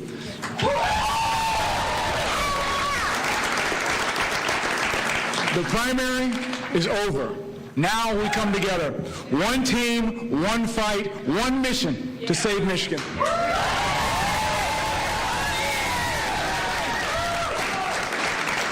To those who supported me, thank you. And for those who did not, I'm going to work every single day to earn your trust. And to every Michigander who feels politically homeless, who loves this state, works hard, and believes in common sense and wonders whether anyone in government still sees you, I see you. I'm for you. And there's a place for you in this campaign.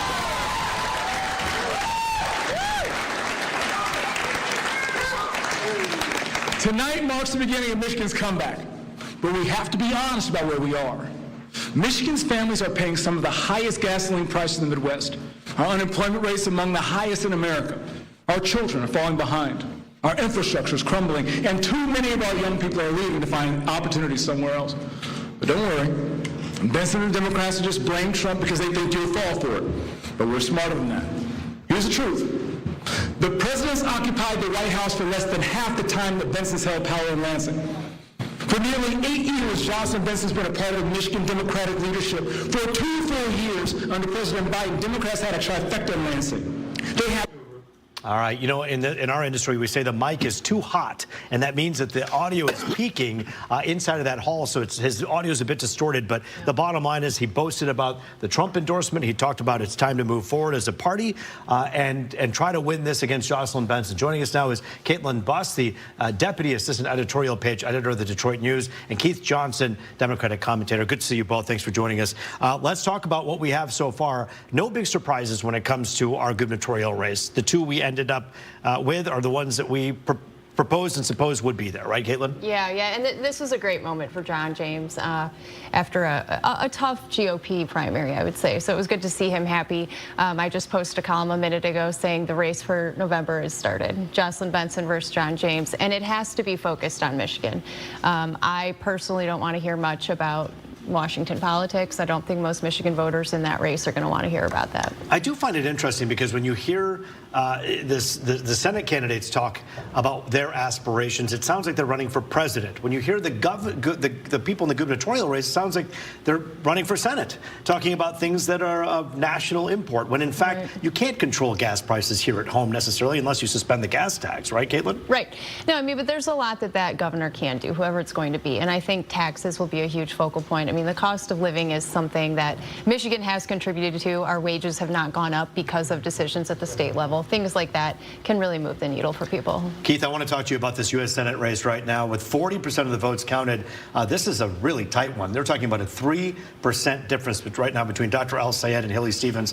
Dr. El-Sayed with 49% of the vote, Haley Stevens, the Congresswoman, with 46%.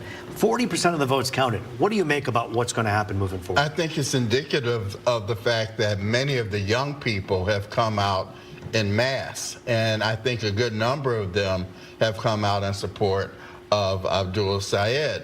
Having said that, it'll be interesting to see how the script flips when the Detroit vote and the Wayne County vote gets factored in, because I think that's where Haley's strength lies. But I would not take anything for granted when it comes to winning that area. But I will say this too, Roop. This better be a wake-up call for the Democratic Party, whichever candidate wins the nomination. If it's El-Sayed, Democratic Party is going to have to find a way to filter in some of those more progressive ideas into a moderate stance.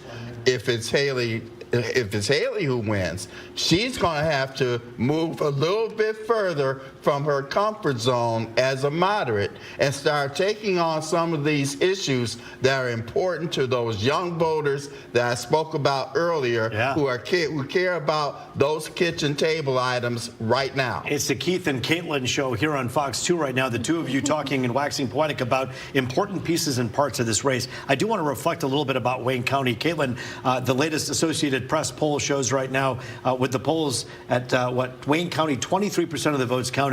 Haley Stevens with 62% of the vote. Abdullah Al-Sayed with 34%. Again, 23% of the votes counted. We still have a long way to go in Wayne County, don't we? Yeah, but if that holds, I mean, Haley will be doing very well. And so, I mean, they both campaigned very hard, I know, in Wayne. But this is, you know, these results, they're surprising me a little bit. It's showing that Haley did put in a lot of good work. We'll see if that holds. I know Macomb is outstanding still, and we'll see other areas of the state. Well, what surprised me was how well Abdul Sayed did out in Kent County. Well, and I was going to say, in western Michigan. As we wrap this up, in Kent County, Abdul Al-Sayed with 54% of the vote, 64% over 31, Haley Stevens. This is a very interesting conversation. We're so glad that the two of you are with us tonight. A long night ahead of us. It is indeed. Caitlin, Boston, Keith Johnson, great to have you with us here. And as we take a look at the big races right now, you're looking at the gubernatorial race already called, basically John James versus Jocelyn Benson. The Senate race far from over. Our coverage continues next.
The Edge at 11 starts now. Tonight on The Edge, Michigan voters making their picks at the polls. You're deciding on the future of our state and country with all eyes on Michigan politics. The hotly contested Democratic primary between Congresswoman Haley Stevens and Dr. Abdul Al-Sayed taking center stage tonight. The results are rolling in as we speak. And as you take a look at your screen, you're going to see some of those results. There they are. These are the latest numbers. And as you can tell, it's a very tight race. Right now, we're looking at 49% of the vote going to Dr. Abdul Al-Sayed, 46% going to Haley Stevens, this with 23% of the votes counted. And so this obviously is a very tight race. We are still waiting to hear more from Wayne County. Some 22% of Wayne County has been counted so far, but that's going to be a very huge population center and a determining point of this race. So it's a 3-point, too close to call race between Dr. Al-Sayed and Haley Stevens, progressive versus the establishment. The winner will go on to face off against Republican Mike Rogers in the general election this November. He's sitting pretty, waiting until tomorrow morning when he finally knows who the winner of this race is before he goes blazing with his campaign against one of these two. Good evening, and thanks for joining us on this special primary election night coverage. I'm Roop Raj. We are keeping a close eye on the big races and how they affect you. In the Republican race for governor, Congressman John James has secured the nomination. You can see right here, 50% of the vote going to John James. Perry Johnson with 36% of the vote. I would say an impressive showing for someone who put up $30 million of his own dollars to go up against a juggernaut with a Trump endorsement. On the other side, the Democratic race coming down to Secretary of State Jocelyn Benson and Genesee County Sheriff Chris Swanson. Some had predicted that Chris Swanson would get, single digits against Jocelyn Benson, but instead he ended up with 16%. Jocelyn Benson is the declared winner on the Democratic side of things with 84%. Our reporters standing by live to bring you the very latest are Dave Kinchin, keeping tabs on Dr. Abdul Al-Sayed's watch party, while our Dave Spencer does the same for Congresswoman Haley Stevens. And in the race to replace Governor Gretchen Whitmer, our own Lauren Edwards is staying on top of the Republican side of the ticket with John James. Let's kick things off with Fox 2's Dave Kinchin. Dave, what's the mood there? Yeah, Rip, as you said, this race has tightened to about 3 percentage points right now. We were at 6, now we're down to about 3. I want to step out of the way. The Motown Classics are playing right now here at the Majestic Theater. We just heard moments ago from the, I believe, the national director or one of the national organizers of the National Workers' Party, really revving the crowd up. They've been on the ground here in Michigan, really working, especially in Detroit, all across Wayne County to get out the vote. Dr. Abdul Al-Sayed, and there's now an MSNBC feed up here. Again, looking at the numbers, Dr. Abdul Al-Sayed, 49.8%, and Haley Stevens, the Congresswoman, with 46.5% right now, with 42% of that vote in right now. Yesterday, Dr. Abdul Al-Sayed held his final campaign speech in Detroit.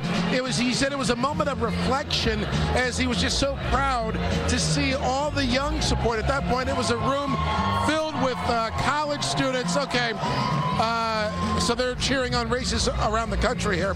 But, a lot of these young people here in this room were at that final primary campaign event or speech yesterday. But there's also a who's who in here. The Dearborn mayor is here.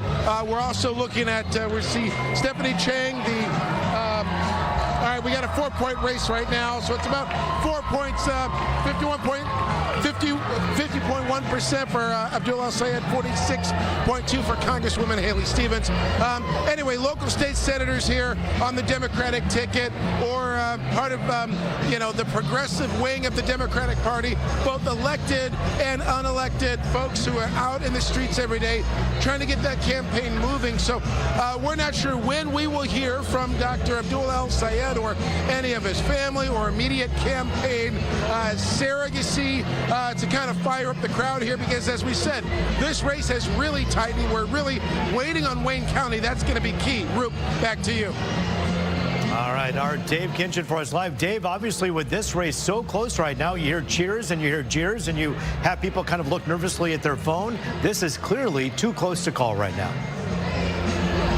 Yeah, it's too close to call, and a lot of the cheering is for other races around the country. 5 states holding primaries, so some of the other races that aren't as popular as this one, but they're trying to cheer, get any sort of excitement they can. But obviously, this is the big night they're waiting on. So yeah, too close to call. We'll see what happens here. Our Dave Kinchin, stand by. We'll talk to you in a few minutes here. Let's get live to our other Dave, Dave Spencer. He's live at the other candidate, who's also waiting with bated breath, you could say, to kind of say, wait a minute here, what's going to happen? A 4-point game and at 11:05 p.m. That's pretty incredible.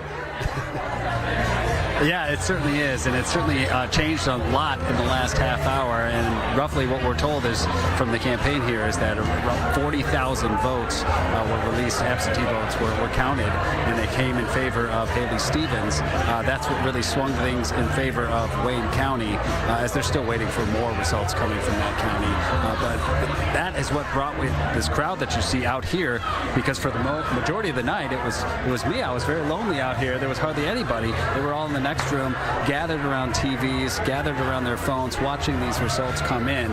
It took some time for them to kind of get up to speed and figure out that this is going to come down to the wire. And here we are, just about a quarter of the votes have been tabulated, and there's still a long way to go. Again, much like the El Sayed campaign, we are yet to hear from any of the players involved in this. We are yet to hear from Haley Stevens or any of the people that have endorsed her. The podium is set up for them. We've noticed that people have been kind of milling about there.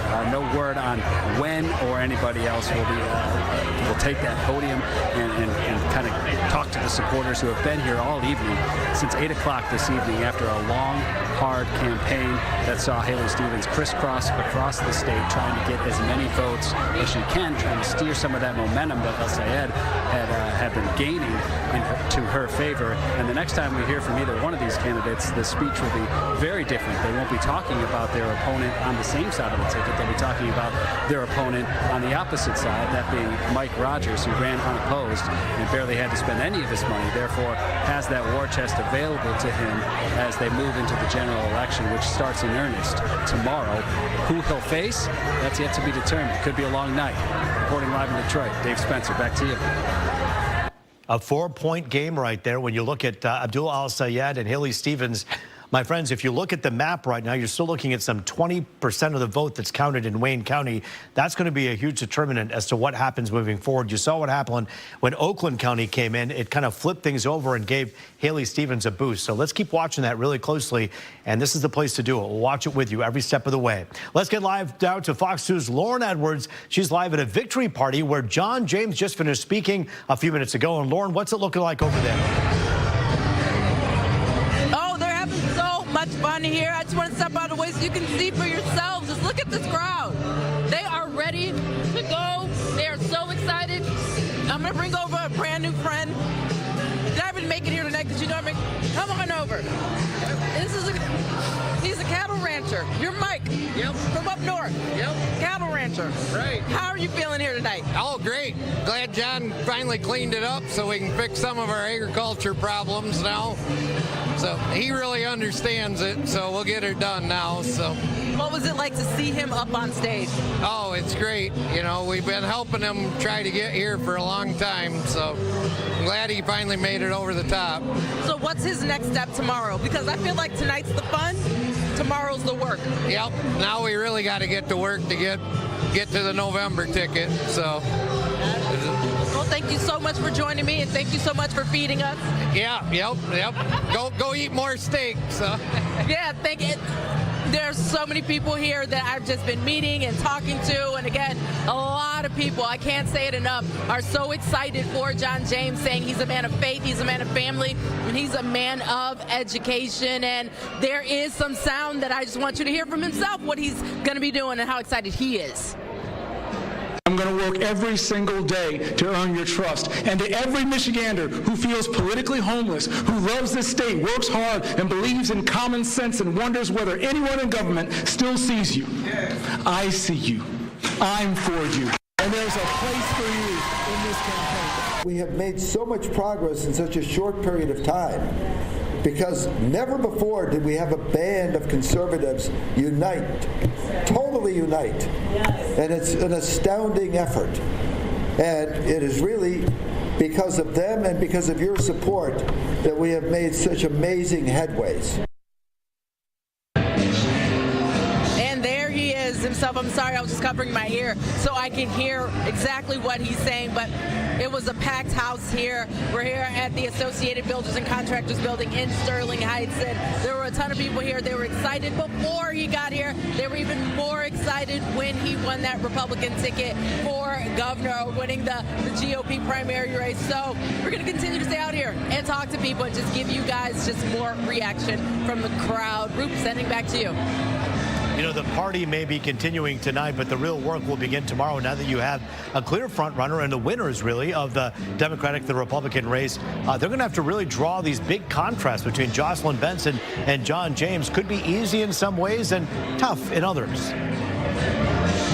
Oh, absolutely. it's a race, right? It's a race. It could be easy in some ways, and it could be tough in others. Only time will tell. I can definitely say that for right now, all the folks here you see behind me, they are excited. They're ready to go. Our Lauren Edwards for us live tonight. Lauren at the John James camp. Thanks for that report. You know, the biggest winner so far tonight, Secretary of State Jocelyn Benson, as we say, winning the Democratic gubernatorial primary. Benson easily defeated Genesee County Sheriff Chris Swanson, currently with over 80% of the vote. Benson spoke shortly before 10 o'clock tonight, saying she's not afraid to stand up for Michigan. You all know I'll work with anyone and everyone to get that done, but I'm also unafraid to stand up to anyone who gets in our way. And this moment demands leaders who will stand up with courage, unafraid to bullies. And boy, boy, do I know how to do that. Like when Donald Trump tried to pressure me into turning over your private voting information, I said no, and I'll see you in court. And I won. Jocelyn Benson now moves on to face Republican John James in November. We're just getting started here on The Edge. Here's another look at results for the top local races right now. These are some of the House district races. We'll be diving deeper into what this means for you. And Weather Authority Rich Luderman has a look at your forecast. You're watching Fox 2 News election coverage here on The Edge at 11.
Meteorologist Rich Luderman. We had sun yesterday, today, and again tomorrow, but here comes our next frontal boundary. This will bring more clouds for Wednesday evening. Some showers likely Wednesday night into Thursday, especially Thursday afternoon. Right now, it is all quiet across lower Michigan. Live pictures right here in Southfield. That's 9 Mile Road. Nothing doing out there, and that's a good thing. 83 and 61, the official high and low today. Pretty close to average levels. Right now, a lot of us are near 70 degrees. There are some cool spots. Monroe, there's Port Huron right now. How? 70 degrees. It is a bit cooler up around Mackinac Island at 64. It's our next frontal boundary that'll bring our next best chance for some much needed rain. And I think Thursday afternoon brings that good chance. You'll see it in the 7-day forecast. Comfortable for the rest of tonight, down to 62. How about 87 tomorrow? Thickening clouds late in the day. And then look at the weekend, a pair of 86s. Another chance for some storms Sunday into Monday. Roop, another check at 4 a.m. Thank you so much, Rich. All eyes are on the Michigan Senate Democratic primary race right now. As you can see, a very tight race between Dr. Abdullah Al-Sayed and Haley Stevens. 4% difference right now. You got about a quarter of the votes counted, which is telling. It's an indicator, but it certainly is not the end of the night or the race. It is something that we're going to continue to watch very closely and be talking to our analysts with in just a moment. Jocelyn Benson ringing in a win for Michigan Democratic governor against Chris Swanson. As you see here, the results, a convincing, commanding and demanding 84% to Chris Swanson's 16%. On the Republican side for the governor's race, Congressman John James taking a win against businessman Perry Johnson. Perry Johnson, as you know, putting up his own $30 million of his own cash, his own dollars, to run against the juggernaut John James, who had Trump's blessing and endorsement as well. With the big Senate race still up in the air right now and both nominees for governor taking shape, we're joined now by two experts to take a closer look, Michael LaRosa and Hunter Lavelle. Michael LaRosa is a former special assistant to President Biden, and Hunter Lavelle is with the Republican National Committee. Good to see you both. Thanks for joining us. Of course, you too. All right, so look, I want to break down this Senate race. Look, we already know that the gubernatorial race was predicted to be exactly what it is. However, if I look at what's going on right now with this Senate race, it is surprising. I think many people who are betting people would have lost to say that in Kent County, where Grand Rapids is, Abdullah Al-Sayed, with 66% of the vote counted, would have 64% of the vote over 32% of Haley Stevens. What gives? What does this mean for the Democratic Party in terms of things turning over? Michael. Well, the last four polls had this a 13, 16, 17, 19% race. It's now a 4-point race. I think that's in TV world. That's pretty exciting television. It's pretty good election night coverage. Yeah. So, you know, Haley Stevens has made this a race. She's been counted out. We'll see what happens. There's a lot of vote to go. And yeah, there's surprises in Kent County. I think there's been some surprises in how well she's doing in Detroit. But I think there's a lot to be determined. So let's talk about Detroit. Hunter here for a moment here. In Wayne County, 26% of the vote has been counted. And you're talking about Haley Stevens with 57.7% of the vote versus 38% for Dr. Al-Sayed. What's going on in Wayne County, Dearborn Heights, Hamtramck, Detroit? Well, it definitely appears that the primary polls were a little bit off, as Michael was saying, being a double-digit lead for Abdul in the last couple of weeks. I still think that after tonight, no matter who pulls it out, is going to have a coalition problem on the Democrat side. Haley's going to have to really pull from that progressive wing of the party, and vice versa, Abdul from the moderate side. And I think that if you're Mike Rogers right now, you have to be feeling pretty good that you're sitting on a massive war chest over either candidate. You've already knocked 1 million doors. You've already said that you will knock 3 to 4 million by election day in November, and you're going to hit the ground running tomorrow no matter who wins. You know, when we hear people say things like this is a fight for the soul of the Democratic Party, you know, it sounds so cliche, but if you really think about what you hear Hunter saying, what you heard a Democratic analyst saying earlier tonight, which is Haley needs to move more to the other side of left, and perhaps Abdullah needs to move a little bit more to the center. In other words, find your footing, Democrats. Is that the story here? I don't know. I'm always reluctant to over-extrapolate from one election and assigning it as a much larger value or meaning to the rest of the party. The answer is, you know, like, this is going to be a close race. If Haley Stevens wins, it would be a shocking upset based on the polling, based on the confidence of the left and the progressive left of the party. And I think it would mean that there's much more of a fighting chance to beat Mike Rogers, because I feel like the resources will be there for her. And I feel like she has a better opportunity to coalesce than, say, Al-Sayed, where I think resources and money allocation, some of that might not be as much of a foregone conclusion as it would be if Haley Stevens were the nominee.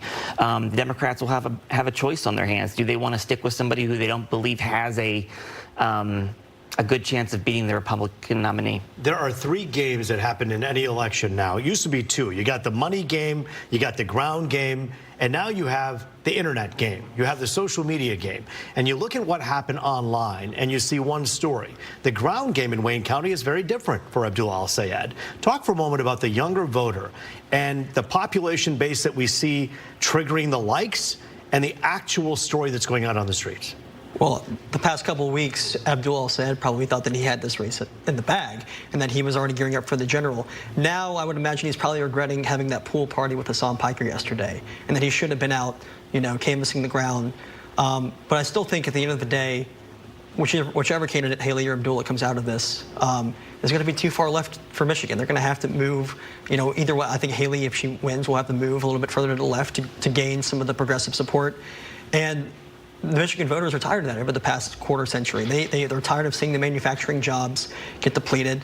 They want more money back in their pockets, and Mike Rogers has a strong case for that. If Stevens were to win tonight and pull this a huge upset, I think the general election in November will be a historic matchup. It will be Battle of the Titans kind of race. It will be Blanchard and Engler. It will be Stabenow and Spencer Abraham. If Abdul wins, what kind of a race are you talking about then?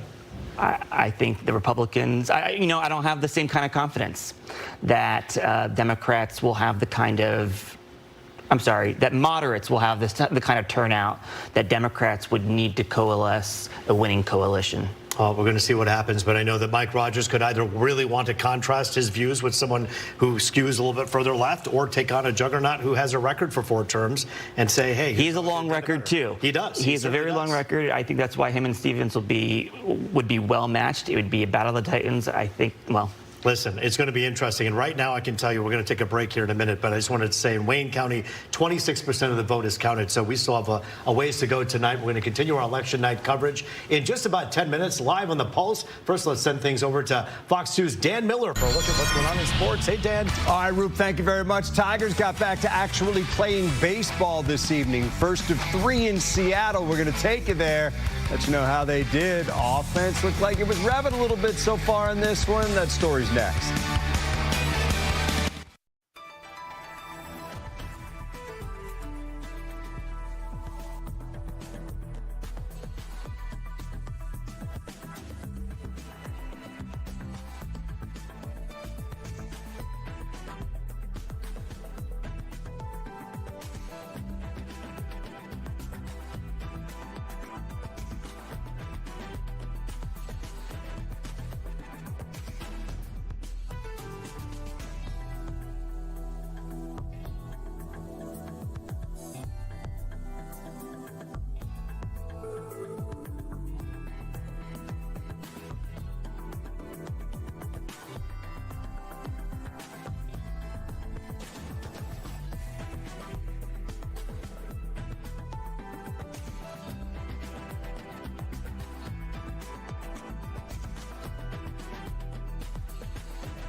All right, start with the Tigers. With all the focus on what they sold over the past several days, they hit the field again tonight to actually play a baseball game. First of 3 against the Mariners. 50 games left. These guys certainly feel they've got something to prove. 3rd inning, no score, 2 on for Detroit. Riley Green, slow grounder. Colt Emerson's throw to first. Well, it wasn't really to first. It was somewhere over there. Gleyber Torres scored to make it 1-0. Next batter was Colt Keith. He singles into right. Dylan Dingler scores. Here comes Green to the plate. He's going to slide in there, and he is safe.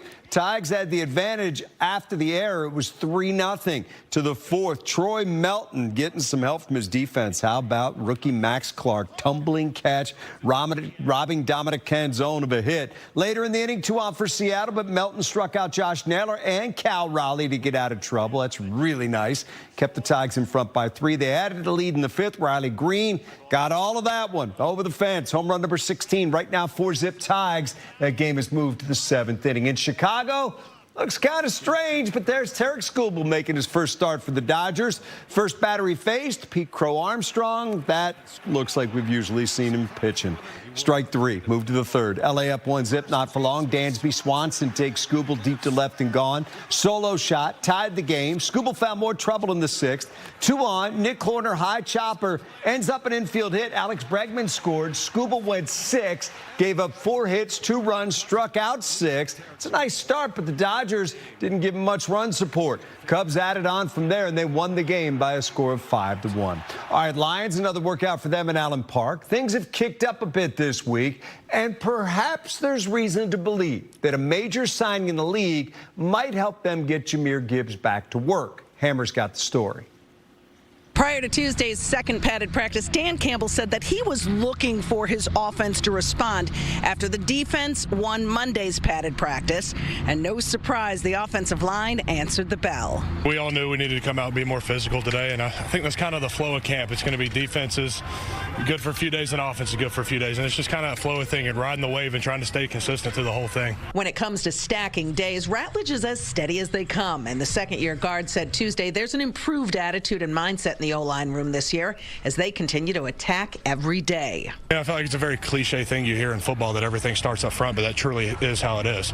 And if we don't protect, we're not passing the ball. If we don't run block, we're not going to be able to run the ball. So it truly does start with us, and that's something we know and we're trying to buy into and get it done.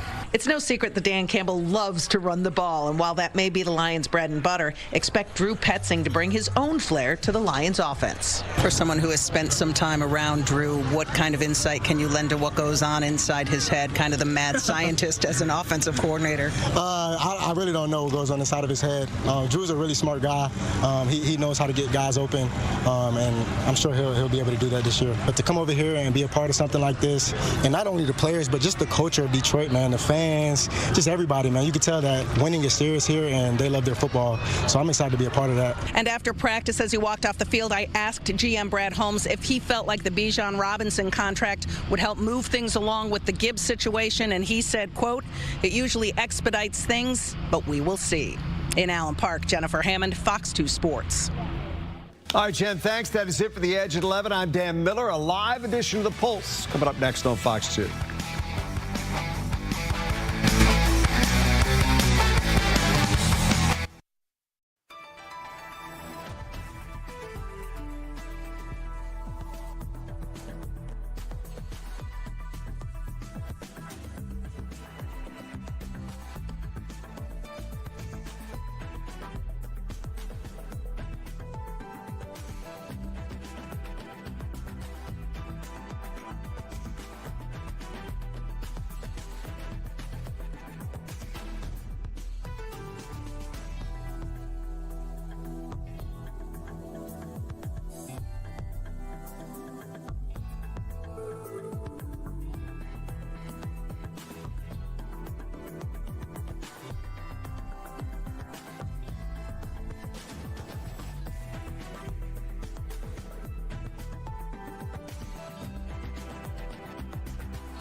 And welcome to this special live edition of the Pulse. I'm Roop Raj. We are, of course, live tonight as we continue to follow results from today's Michigan primary. The biggest contest, the Democratic race for U.S. Senate. Let's take a look at the results right now. And we still have some strongholds that have yet to report their results from the polling stations. But here's where we stand right now. This, of course, is already a done deal. This is talking about the governor's race. John James with 50% of the vote over Perry Johnson's 36%. This one is called already. John James is the winner. And let's take a look at some of the other races that we're following right now. Jocelyn Benson, 84% of the vote, making a victory speech just over an hour ago over Chris Swanson, 16% of the vote. Of course, Chris knew he was an underdog coming into the race, but there are no surprises when it comes to the governor. On the Republican side of the ticket, the race was called within the last hour. And we should also mention in the 10th congressional race, John James' current seat on the Democratic side, we have some results that are rolling in for that. Let's take a look at those right here. That is back to the governor. Let's roll through some of these in real time here so we can get to some of the new stuff here. We know that Jocelyn Benson won with 84% of the vote. Again, Chris Swanson with 16%. Let's roll on to the next one, see what we got. Let's see here. We're getting you these results. This is some big news over here. Right now, this is such a close race with 36% of all of the votes counted. 49% of that going to Dr. Abdul El-Sayed. Congresswoman Haley Stevens with 46%. This race continues to be a 3% and a 4% race that goes back and forth. Right now, Wayne County counting just above 22%. And so there's some major population centers that have to be counted to see how Wayne County ends up. And we kind of move on and take a look at some of the other ones. This one's kind of interesting. Mallory McMurrow, 28,000 votes going to her. You wonder about how that race was split. And then, of course, the governor's race, as we have over here, is one of the big stories. Obviously, this computer system is tired, and so it keeps on going back in a loop, wanting you to know for the third time how this race ended. Let's go live to Fox News' Dave Kinchin. He is right now live at a very hotly contested primary, and he joins us now live with the latest. Dave. Yeah, Rube, I'll tell you, the Motown classics are playing right now, the Temptations, so we have that. That's what the supporters would say here of Abdul El-Sayed. They have the music, perhaps, right now, while they watch the numbers, and a very tight race coming down to about a 4-point margin here, 49.6% for Abdul El-Sayed, and Haley Stevens at 46.7%. That margin was much wider at the beginning of the night, of course. Then it got down to about 6 now, then to 3, then about 4. It's fluctuated as everyone's waiting on to see what Wayne County is going to do in all of this. As those numbers are coming in, there's about 50, I'm looking at 52% of the vote in. It might be 54% of the vote in right now for this primary. You know, a lot of the support in this room, it's young people, it's a young energy. Think about organizing on college campuses in the urban areas and really going door to door. The National Workers Party, they've been on the ground in Michigan, in Wayne County, really pushing to get Abdul El-Sayed over the finish line.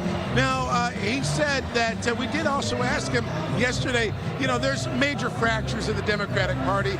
If he wins, how would he work to bring, to heal those divides? And Abdul El-Sayed said, the unity will come from one common purpose, which he says is defeating former Congressman Mike Rogers in November, the lone Republican, of course, on the GOP side of all this. But this race, and that's something that, of course, the Haley Stevens folks have been saying, too.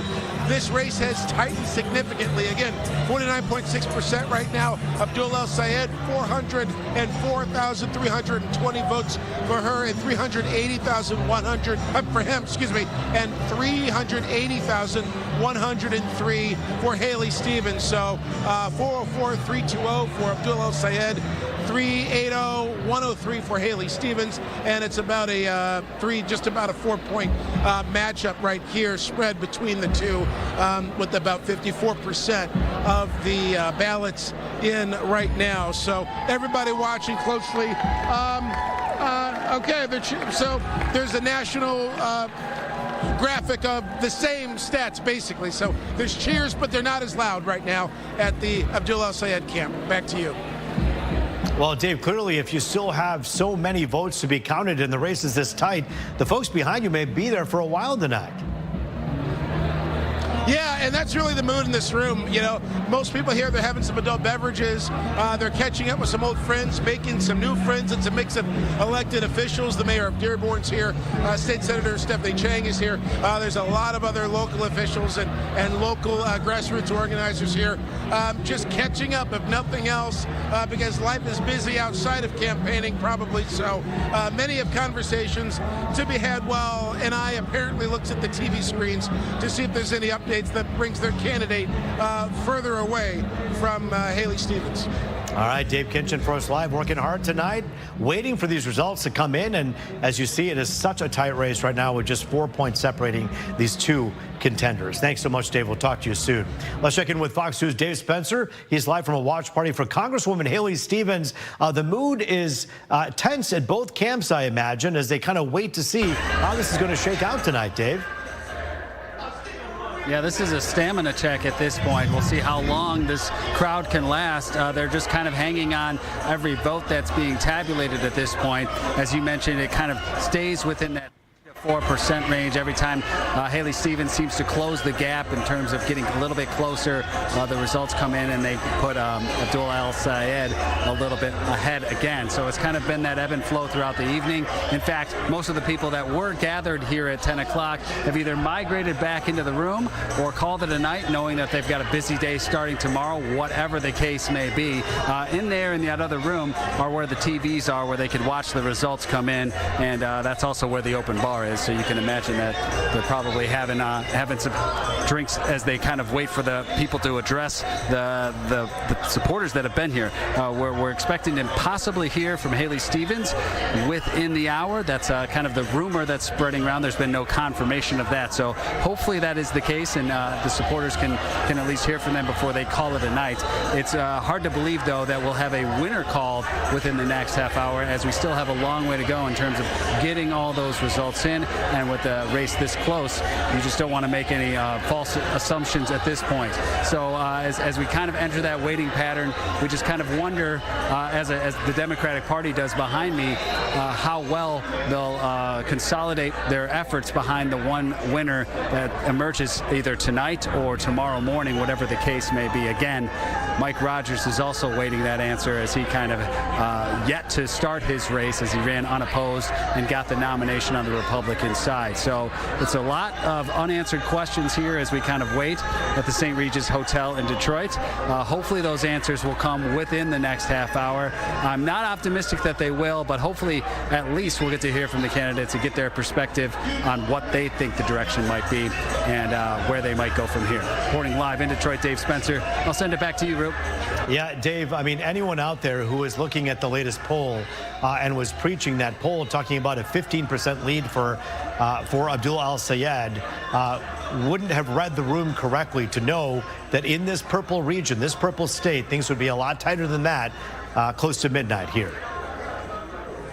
Yeah, and you kind of wonder when people had that chance to vote. A lot of absentee voting. They could have voted before this momentum for El-Sayed started, before that big wave, that surge happened. So you wonder if those are going to fall in favor of Haley Stevens, as we saw kind of some surprising numbers coming out on the west side of the state versus some of the more surprising numbers that are coming out of Wayne County. And again, a long way to go, so those numbers could flip, and everybody here in this room knows it, and they're just kind of waiting for all of them to be counted.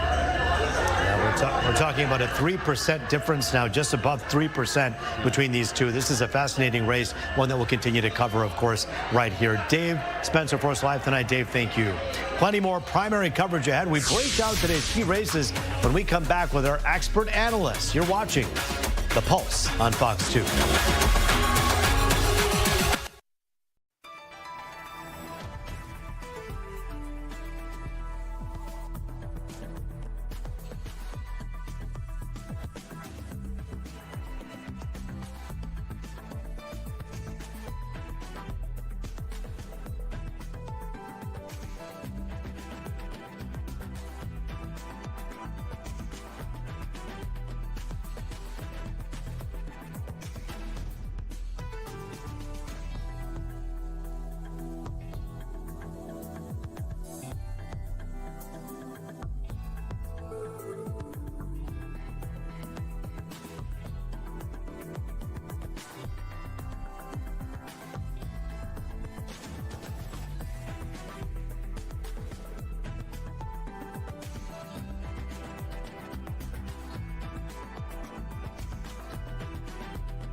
Welcome back to The Pulse. Joining us now live via Zoom, watching all of this unfold, Democratic State Representative Kerry Reinekens, and here in studio, President of the North Oakland Republican Club, Matt Marco. Good to see you both. Thanks for joining us. I can't hear them.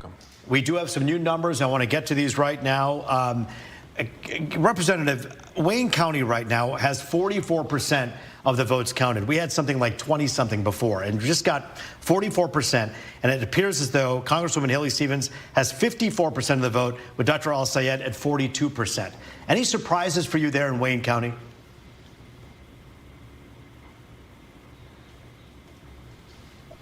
Representative, can you hear me? All right, we'll get to Representative Reinekens in a moment here. But someone who watches politics so closely is Matt Marco. Matt, you know how important Wayne County is in this particular race.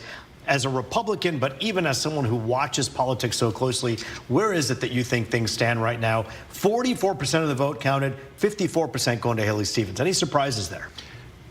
Well, no, I expected when Oakland County came in, she would get a boost, which she got, a good bump.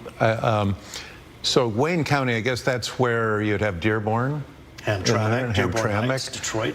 Strong areas where there's a Muslim population. I would imagine that that would be very strong for Abdul Al-Sayed. But instead, you have 54% going to Haley Stevens, 42% to Dr. Al-Sayed.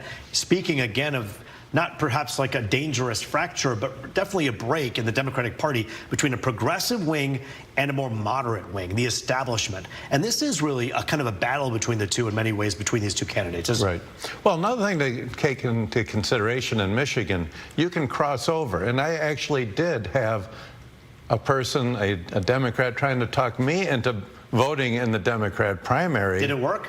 It didn't work. I figured not you. It didn't work, but I could see the logic. They said, look, we're afraid of Abdul Al-Sayed. Would you come over and vote for Haley Stevens? And I said, no, actually, I'd like to see Abdul Al-Sayed win this thing, because I think that would be an easier path for Rogers to win. So it's interesting because you have a different schools of thought when it comes to that. You have people who say, look, you know, Mike Rogers can really draw a contrast between someone who's more of the extreme left or further to the left. Right. But then you have someone who's part of the establishment, like Congresswoman Haley Stevens, who has 4 terms under her belt. Right. Wouldn't it be equally easy for Mike Rogers to take on someone like Congresswoman Stevens and point out records and the receipts that Congresswoman talks about all the time? You're right. She's got a voting record. It'd be very easy, whereas you got somebody like Abdul Al-Sayed, who really doesn't have a record like that, but he does have things that he has said. He's also got people who have endorsed him who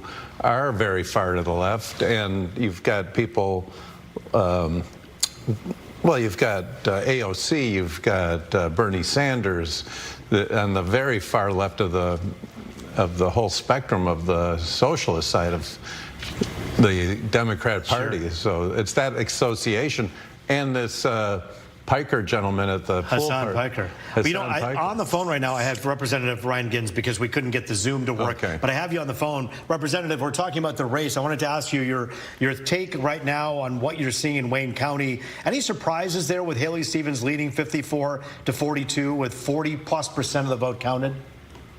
No, I'm not surprised to see that at all. I think the big takeaway here is the enthusiasm of Democratic primary voters.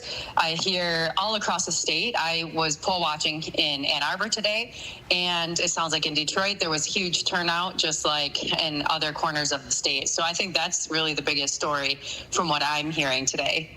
We're looking at a picture of you right now, just so you know, as you are talking to us from Washington County. Is that you back? You're on your phone. Good, we can hear you and see you. I'm on my phone, so thanks to backup technology of backup technology. Thank you, everybody, for making it work. It's election night. We're here. We want to see you. We want to hear from you. Okay, let's talk about what happened in Washington County. Not a big surprise there. It seemed like Dr. Al-Sayed and the Ann Arbor crowd kind of had a one-up on Haley Stevens. Apparently in Washington County, 78% of the votes are counted, 63% going to Dr. Al-Sayed. Yeah, I'm definitely not surprised about that at all. I think that we had a very enthusiastic turnout here in Washington County as well. And I definitely saw a lot of folks, as a poll watcher this morning, I saw a lot of folks really enthusiastically supporting Dr. El-Sayed. And he's from around here. Like, we know him. We see him around. So it's not surprising to me. One more question for you. I wanted to ask you what your thoughts are when you hear Matt talk a little bit about how perhaps Mike Rogers would want Dr. El-Sayed to win because he represents more of a leftist part of the party. Is that something that you believe is true as well? So what I think is true is that what we need to remember is that Mike Rogers does Donald Trump's bidding. They're the same guy. Donald Trump, Mike Rogers, same guy. So we know that an Epic MRI poll just showed that Donald Trump has a 33% approval rating. And for folks keeping score at home, that's really bad. And so if you're just going to be a rubber stamp for Donald Trump, I think pretty much any Democrat can win with those kind of approval numbers. So I don't see any daylight whatsoever between Mike Rogers and Donald Trump. And in fact, Mike Rogers, when asked about specific policy issues and problems that Michiganders are facing, he said, I don't even want to talk about that. We need somebody that's actually going to talk about Michiganders' problems and try to find ways to solve them. Representative, stay with us here for a moment. Matt Marco, you're hearing a lot about President Trump and Mike Rogers. Is it true? Is it Mike Rogers just rubber stamping everything that President Trump is doing? Well, I know originally, if you go back far enough in time, it wasn't. But I think now, with the endorsement, I think that I wouldn't call it a rubber stamp, but I think that he's in line with the things that President Trump is doing, which are very good things. If you look at how the economy is responding very well, I think you've already seen how the stock market hit records today and recently. And I think by the time November rolls around, you'll see gas prices come down, and approval ratings are very closely attached to President Trump promised no new wars. He promised the price of living would go down. He promised that the cost of gas would go down. He promised that manufacturing would be roaring back. What part of that story do you think Mike Rogers can stand by as someone who's so close to President Trump? Well, I think somebody who has saved us from Iran having a nuclear bomb, that would have been catastrophic for us and the world. I think that that was definitely a worthwhile thing, and anybody that would oppose it is not dealing in the real world. Representative, I know you have a lot to say about the conflict that's going on in Iran right now as well. We'll give you the last word.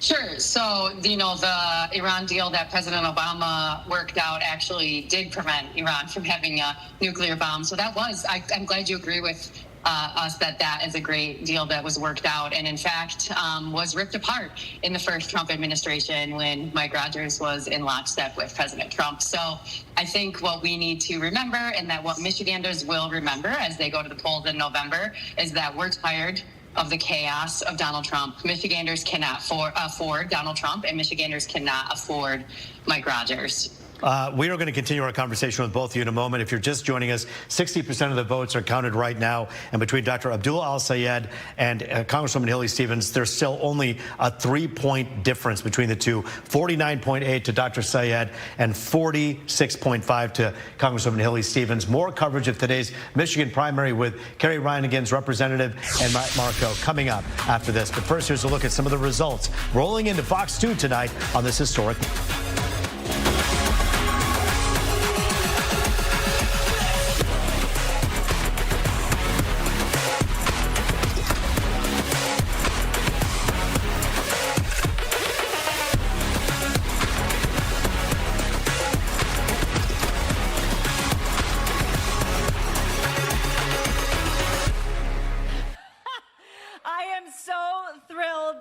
Before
All right, welcome back to The Pulse. Let's continue our conversation with Democratic State Representative Kerry Reingans, and here in studio, President of the North Oakland Republican Club, Matt Marco. Good to see you both. I want to give you an opportunity, Matt, to talk about this for a moment, because this race is going to be, as you say, contrasting records. And so you have someone like Abdul Al-Sayed. Yep. You're saying Mike Rogers would want him to be the candidate to win because he can truly draw a contrast between extremes. But you're hearing Representative Reinigan say, wait a minute here, maybe it's Abdul Al-Sayed who will make the comparison about him being too close to President Trump.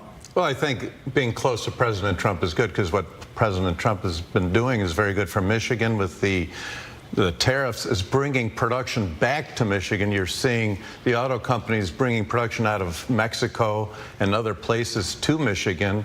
The auto workers, even though the top of the auto workers endorsed, it's the rank and file are very strong behind Trump. And I think people are smart enough to know what's been good for Michigan, and President Trump has been doing very good things for Michigan. And Representative, on the other end of the spectrum, you obviously have the fact that, you have, I think, close to 18 different unions that have endorsed Haley Stevens, and I think about a dozen, including the UAW, that have endorsed Abdul Al-Sayed. It does speak to the split. How many have endorsed Mike Rogers? That's the real question, right? So I think that working people and working families across Michigan know that the fighters that we need to represent us in Washington, D.C. and make sure that we're putting money back in our pockets, that we're keeping our jobs here in Michigan, that we're not playing silly games about a bridge on again, off again. We need to make sure that we have fighters for working families in Washington, D.C. to help represent us here in Michigan. And I think that labor will be pretty strongly unified against Mike Rogers in November. Representative Reingans, is the Democratic Party broken in Michigan?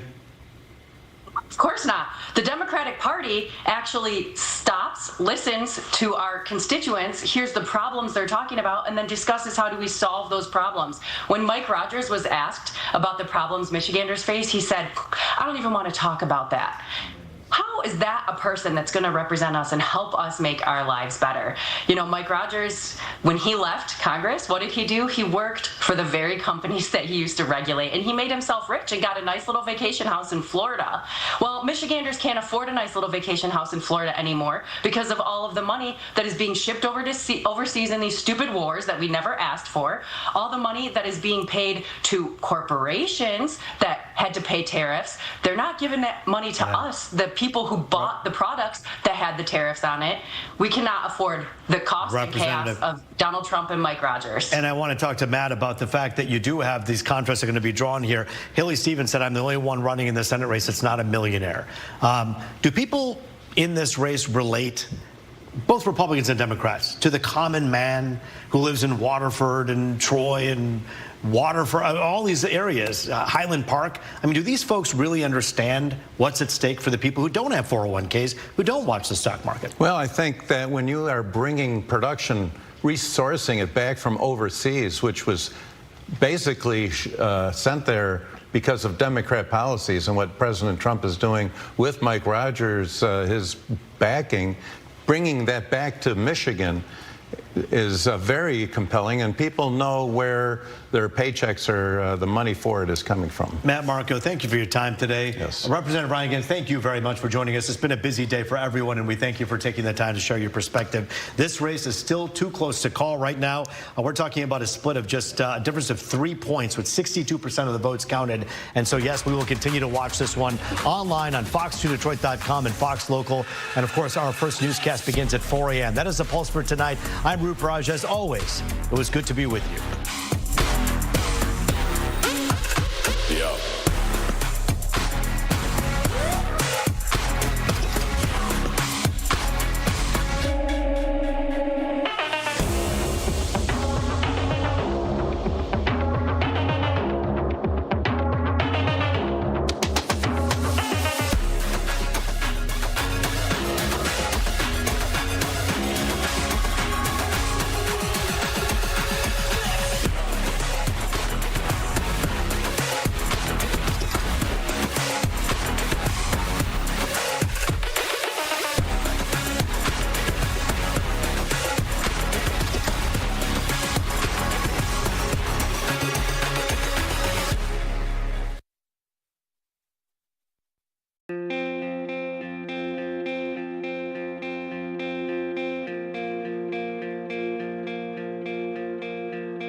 And good morning, everybody. We're coming to you live right now on the stream to give you the very latest with what's happening in this historic day. As you probably know, if you're still up at this hour, it's because you're curious to know how this race will end up with the U.S. Senate race between Abdul Al-Sayed and Haley Stevens. It is too close to call and simply too tight. As of 12:09 a.m., we can tell you right now, Abdul Al-Sayed has 49.8% of the vote.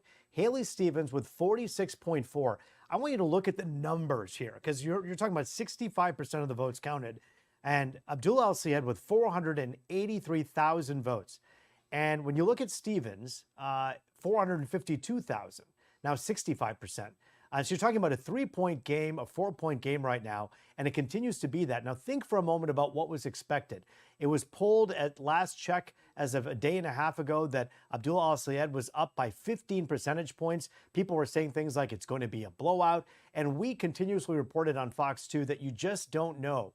In a purple state like Michigan, in a city like Detroit, in a county like Wayne, how the voters are going to go. And it was clearly a split between the two right from the beginning when you think about how the Democratic Party has been thinking about how things are going. It's been called the fight for the soul of the Democratic Party. Well, I can tell you right now, the progressive wing, represented by Dr. Abdullah al-Sayed, and the more moderate establishment wing, represented by Congresswoman Haley Stevens, they did go head-to-head, toe-to-toe today. And as you can tell, this fight, this race is not over just yet. We do know, of course, that Mike Rogers, a Republican in this race, is waiting and sitting pretty to see exactly who out of this race will end up in the big ring for the big race that will happen in November.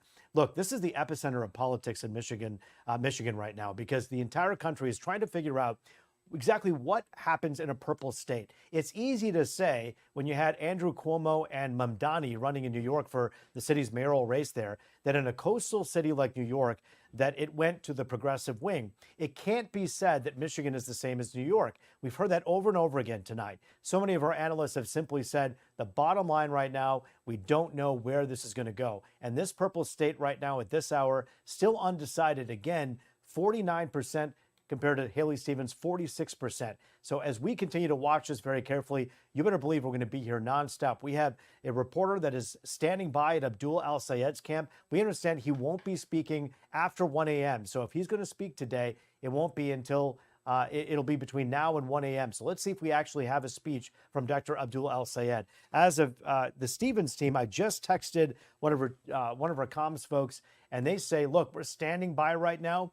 No word on whether or not the Congresswoman is expected to speak. But you can see right now the stage is poised. The candidates are poised to say something. The question is, what will they say with 66% of the votes counted? We'll be watching this one carefully every step of the way. And we'll be back as soon as we hear from any of the candidates or get a more definitive vote count on exactly who is leading in this historic U.S. Senate race. I'm Roop Raj. Stay with Fox Local and Fox2Detroit.com. We're back with more results throughout the night.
Hello, everybody. I'm Roop Raj coming to you from your election headquarters to talk to you about what's going on right now. The biggest race of the country that the entire nation is watching, of course, is the Senate race.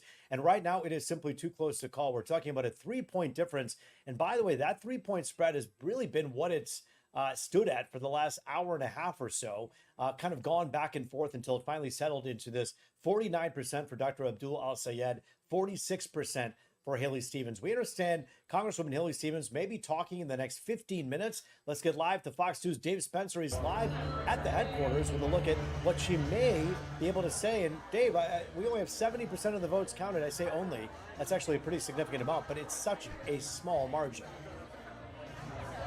Yeah, I don't expect any sort of concession speech or victory speech when Haley Stevens does come out, when we're told about 20 minutes. We don't want to make any false promises. You know how politicians go. Things always take a little bit longer than they say. So 15 minutes, a little conservative. In just a few seconds from now, we're told they're going to start doing the mic checks, making sure, because, I mean, it's been a while since we've heard anybody. They did the sound checks initially at 5:30 when they first opened the doors here at the St. Regis Hotel where they're having their watch party, and that's the last we've heard from anyone. As you can see, it's rather empty behind me. That doesn't mean there's not people here. In the next room over, there's couches, there's comfortable chairs. It's been a long night. People are still gathered around those TVs as they watch those results, as you mentioned, too close to call, as more and more precincts now coming online, telling what those voters have been saying. And the margin has really shifted very little in the last hour or so. So, there hasn't been much to cheer about per se, but there hasn't been much to get disappointed with either. Had a chance to speak with the former senator, U.S. Senator Debbie Stabenow, just a few minutes ago, and she says that whatever happens tonight, it really is just the beginning, because they really need the Democratic Party to coalesce around one mission, one person, and one goal, and that's defeating Mike Rogers. And as we've been talking about at length all evening, that he's running unopposed. So he has nothing to worry about up until now, but now he will. Whether it's tomorrow morning or this evening, he'll find out who he's up against and what that will entail. And they really need the Democratic Party to get behind whoever the candidate is that emerges from this super tight primary race, unlike anything I've ever seen. In fact, all the media are still here, despite the fact that the crowd behind me is less than. They're all here. Nobody's moved a muscle because they know how important this is on a national scale, and they don't want to go anywhere, and they don't want to miss it. So neither do we.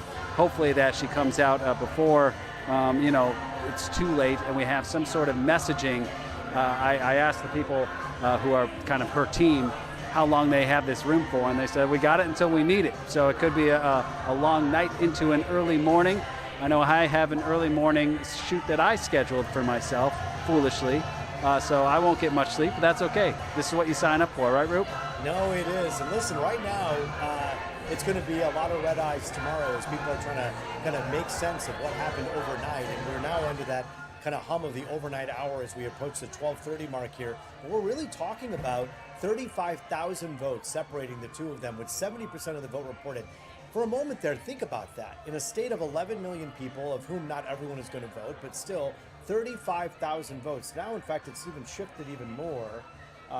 Abdullah al-Sayed with 528,000 votes, Hillary Stevens with 492,000. So you're talking about 36,000 votes making the difference between those two. That is very slim when you still have 30% to be reported. Yeah, that means that what we're going to hear when we do see somebody, Haley Stevens, take the stage is not going to be any sort of speech one way or the other, right? I mean, it's going to be just a thank you for the supporters is what I'm guessing, and just buckle up for the long haul, because I don't think anyone's going to move an inch in terms of the two candidates. There was just too much at stake. There was just too much coming down to the line, and nobody wants to kind of throw in the chips on the table just yet.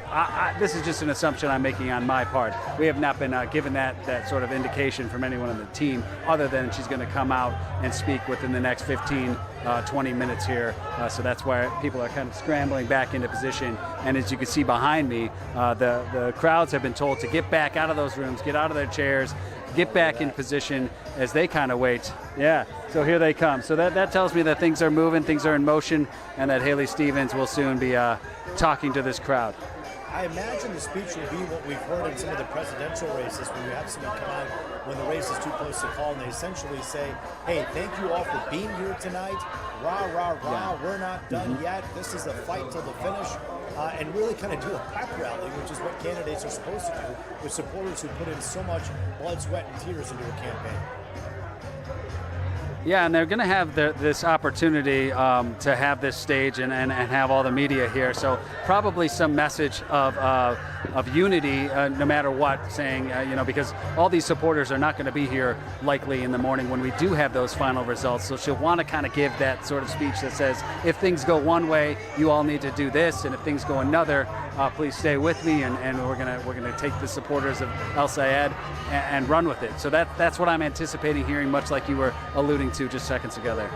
All right, Dave Spencer for us live tonight. We'll be checking in with you throughout the morning now as we head into the twilight of this campaign. Look, it could be one of those things where she pops up when she does. Text us, let us know, and we'll pop back on with you, and we'll talk to you in a few minutes, okay?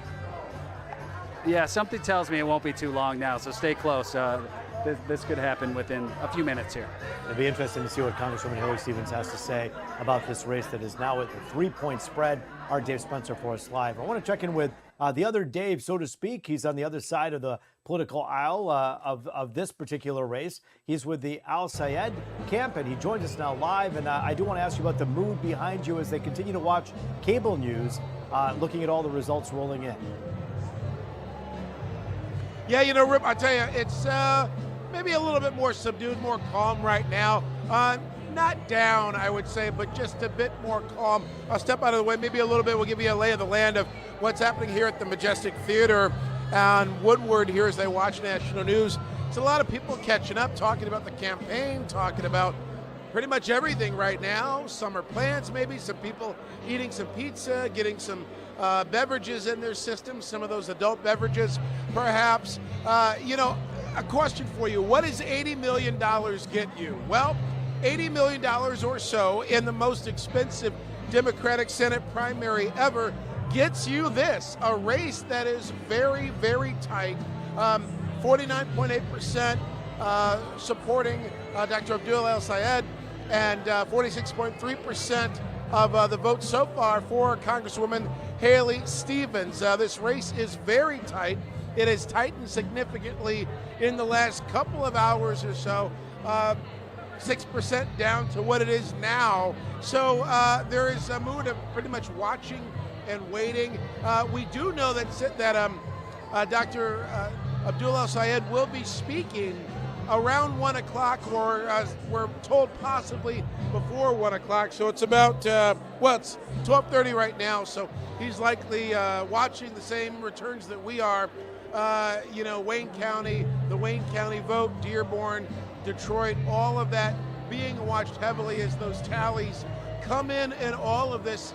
So, you know, the early polling had shown, even up until a few days ago, had showed Dr. El-Sayed significantly ahead, about you know, by double digits. But as the polling started to tighten, especially tonight, a lot of people are kind of wondering about strategy. I'm sure both camps wondering maybe what they could have done differently. We did reach out, and there were other media, by the way, that reached out to the Haley Stevens campaign yesterday before the vote today, hoping to get maybe a quick interview before the vote begins today. And there were a lot of organizations, including ours, that either didn't hear back from the campaign or were told that the Congresswoman was not available. So some were trying to glean, well, are they looking at internal numbers? Do they like what their internal numbers are showing them, or maybe not so much? A lot of watching and waiting. Of course, the Congresswoman Stevens was out on the trail today, as was Dr. El-Sayed, really doing that last-minute push, that last-minute stump to get people to the polls. Both campaigns working their ground game. So it's interesting. Last point, it's interesting watching all the national shows. There's a monitor there and a monitor there watching CNN, MSNBC, or MS Now it's called now, on the screen. And as the national TV shows move into their scheduled programs, the banners say, like CNN will say, Michigan Democratic Senate primary too close to call. So the whole country still watching us at this hour. Reporting live in Detroit, Dave Kinchin, Fox 2 News. Yeah, Dave, I think one of the surprising points, at least for me in this race, covering Michigan politics as you have for so many years, is how well Dr. El-Sayed did in Kent County, where Grand Rapids is, and Ingham County. Of course, we know that Lansing and East Lansing are in those areas, and so they perhaps skew a bit more liberal. However, it was surprising to see, with many of the votes counted, 66% of the vote going to Dr. El-Sayed in Kent County. Yeah, that really was surprising. You know, and we know that Congresswoman Stevens was out over the weekend, really focusing, really trying to dig deep into the Grand Rapids area, into the Kalamazoo area before the vote. Like, so while she did one event, I believe, on the Avenue of Fashion in Detroit, she really worked the west side of the state this past weekend going into the primary vote. But yeah, those are really interesting numbers to see. Of course, the city of Grand Rapids typically more liberal than the general Grand Rapids area. But yeah, interesting numbers that tell a story for sure. As we're looking at this, we're waiting right now for Haley Stevens. We understand she's going to be coming out, the Congresswoman, to say a few words, perhaps a pep rally. Behind you, of course, as you say, Dr. El-Sayed, before 1 a.m. expected, if he's going to speak at that time. I want to pop up this map if we can. Can we do that? Pop up this map. Basically, I'm going through the numbers, Dave. I know you can't see what I'm seeing, but some of these numbers, I want to just show you.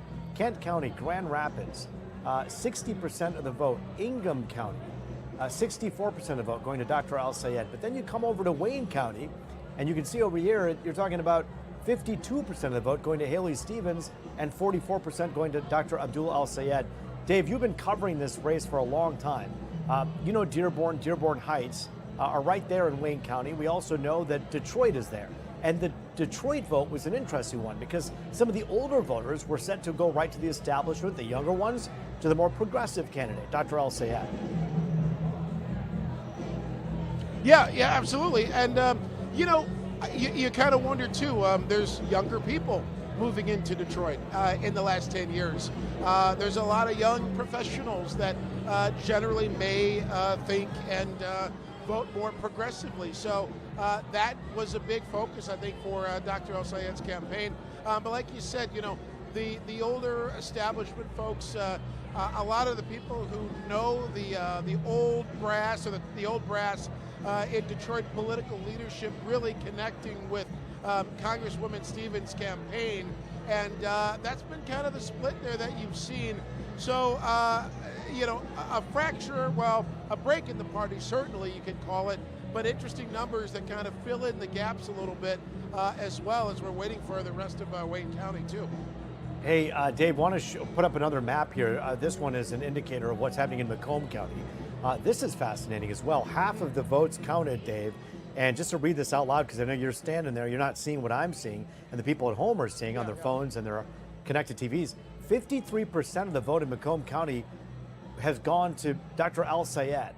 Does that surprise you, or is that classic Macomb County purple stuff going on over there? Yeah, it could be some purple stuff. I mean, there's been some different, there's been a lot of building out in Macomb County. There's been a drift of people from Wayne County, from Detroit, moving out of the city, moving into Macomb County, and folks who have voted generally Democratic in the past. So it's kind of some purple stuff, you could call it that. It's interesting because the candidate who was going up against, I believe, I'm going to scratch that because a name is blanking. I'm blanking on a name right now. But anyway, there was one candidate, one Democratic insider, that was talking about some of the inroads they have been making in Macomb County. So we've been seeing a little bit of that now the last couple of cycles. So this could be a continuation of that. Yeah, and you got to keep in mind that in Macomb County, it's a county that President Trump and Governor Whitmer won more than once, and so it does go back and forth, and it is very purple. Our Dave Kinchin for us live tonight. Dave, keep us updated. Let us know as soon as you hear any movement about Dr. Al-Sayed coming out to say a few words. We're waiting on the same right now with Haley Stevens. Good work out there tonight. We'll talk to you in a few minutes. Our Dave Kinchin for us live tonight. You got it. We'll continue to follow Thanks, these sir. numbers right now. Let's take a live look right now at what's happening at the Haley Stevens camp. You'll see people holding up their sign. The word is out there that she will be coming out in the next few minutes to talk. That was about 15 or 20 minutes ago that she said she could be speaking in the next 20 minutes. And so in the next 3 or 4 minutes, obviously everyone is kind of being told, all right, get in your place. I actually recognized a few of the people in the audience as being some ardent supporters and Democrats who were waiting. They were in a separate room, an interesting setup at the Regis Hotel there for Haley Stevens. There was another room where there's a bunch of TVs and apparently a bar. And I don't know if it was the TVs or the bar that was a draw, but everyone was in that room for a long time tonight. And this stage that's set up over here is simply for the purpose of Congresswoman Haley Stevens to say a few words. Look, here's the bottom line right now. You're not going to expect a victory or a concession right now. And the reason's quite simple. You're talking about a 3-point game between Dr. Al-Sayed and Haley Stevens. All of the folks who are on their phones in this crowd, who are watching it on their phones so closely, are seeing the same thing you're seeing on your phone or on your connected TV, and it's this. The story being told right now is that 70% of the votes have been counted, and the Associated Press right now is projecting Dr. Abdullah Al-Sayed with 49% of the vote, 46% to Congresswoman Haley Stevens. What I think is noteworthy, look at the number of votes, which 70% of the votes counted, going to Mallory McMurrow, who, as you know, about a month ago decided that she was going to step out of this race. 42,000, almost 43,000 people voted for Mallory McMurrow, whose name is still on the ballot. Now, where would those votes have gone had Mallory McMurrow never been in the race? Would they have gone to Dr. Abdullah Al-Sayed? Would they have gone to Congresswoman Haley Stevens? It's an interesting question, and one that we've talked about on the Pulse quite a bit. Bottom line is this. Mallory McMurrow is also looked at as an outsider, like Dr. Abdullah Al-Sayed. Also, Congresswoman Haley Stevens still looked like as the establishment. And so what would happen in that case? Where do those 42,000 voters go? That will be an interesting thing to see as we move forward and out of this phase of the primary and into the general. We'll be watching those numbers really carefully. Again, we are, if you're just joining us, as I'm sure you are at home, waiting to find out what's going to happen in terms of a speech.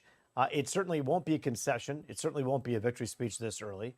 And I say early because only 71%, I shouldn't say only, 71% of the votes are counted. But this margin of 3 percentage points is certainly something to watch very, very carefully.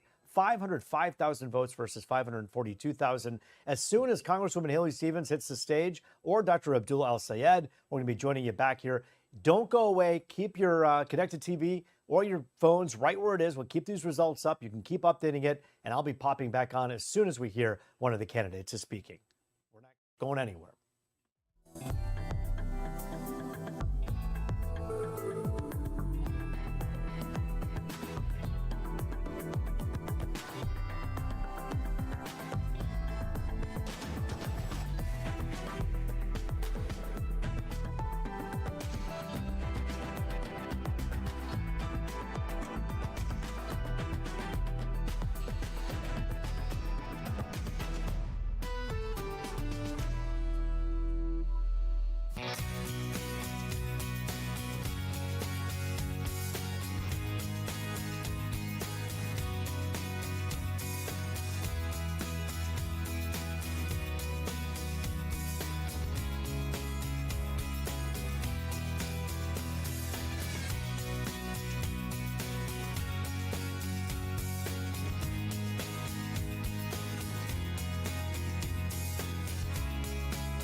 All right, this is Root Barrage. Welcome back, everybody. Let's take a live look at the camp with Haley Stevens. As you can tell, they're obviously getting ready to hear from her. It's likely that she's coming out any moment now.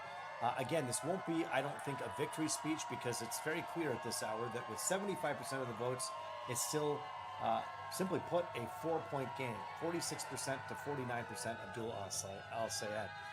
Let's continue to listen in and see what Congresswoman Haley Stevens has to say to this crowd, perhaps firing them up and keeping them up as we continue to wait for results. Take a listen.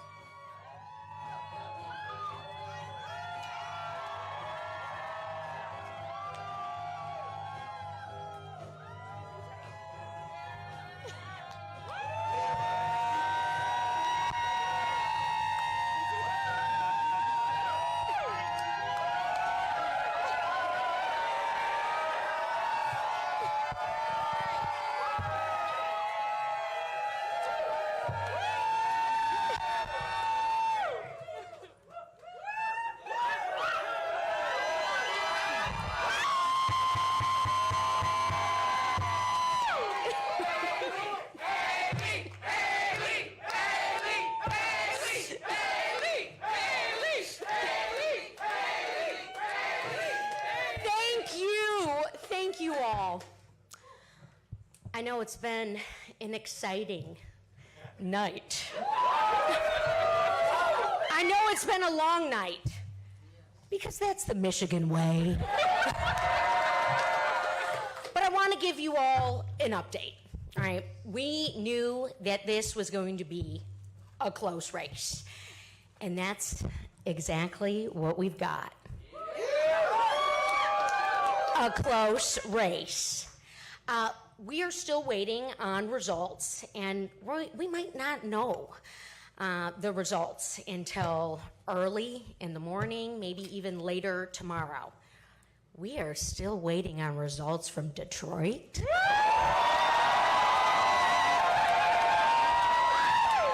We got Keith Williams in the House, the chair of the Michigan Democratic Party Black Caucus. And Keith knows we're also still waiting on results from Flint, Muskegon County, Macomb County. But friends, I am feeling good about this race. I am feeling fired up, and you should be too. But I want to talk about the stakes of this race a minute. We've had a long, hard-fought primary, and we'll know soon who our nominee is going to be. And whoever wins is going to go and take on Mike Rogers. Republicans are going to do everything they can to throw all the dirt, all the mud, the kitchen sink at us, because they want to keep the U.S. Senate red so Mike Rogers can keep rubber stamping Donald Trump's ridiculous agenda, higher prices, 1,000 manufacturing jobs lost nationwide, corruption and abuses of power galore. They want to keep the Senate red so Mike Rogers can go to Washington again and sell us out to the highest bidder and make himself even wealthier. They want to keep the Senate red so Mike Rogers can ban abortion, gut health care, and roll back workers' rights and voting rights. Friends, we are not going to let that happen.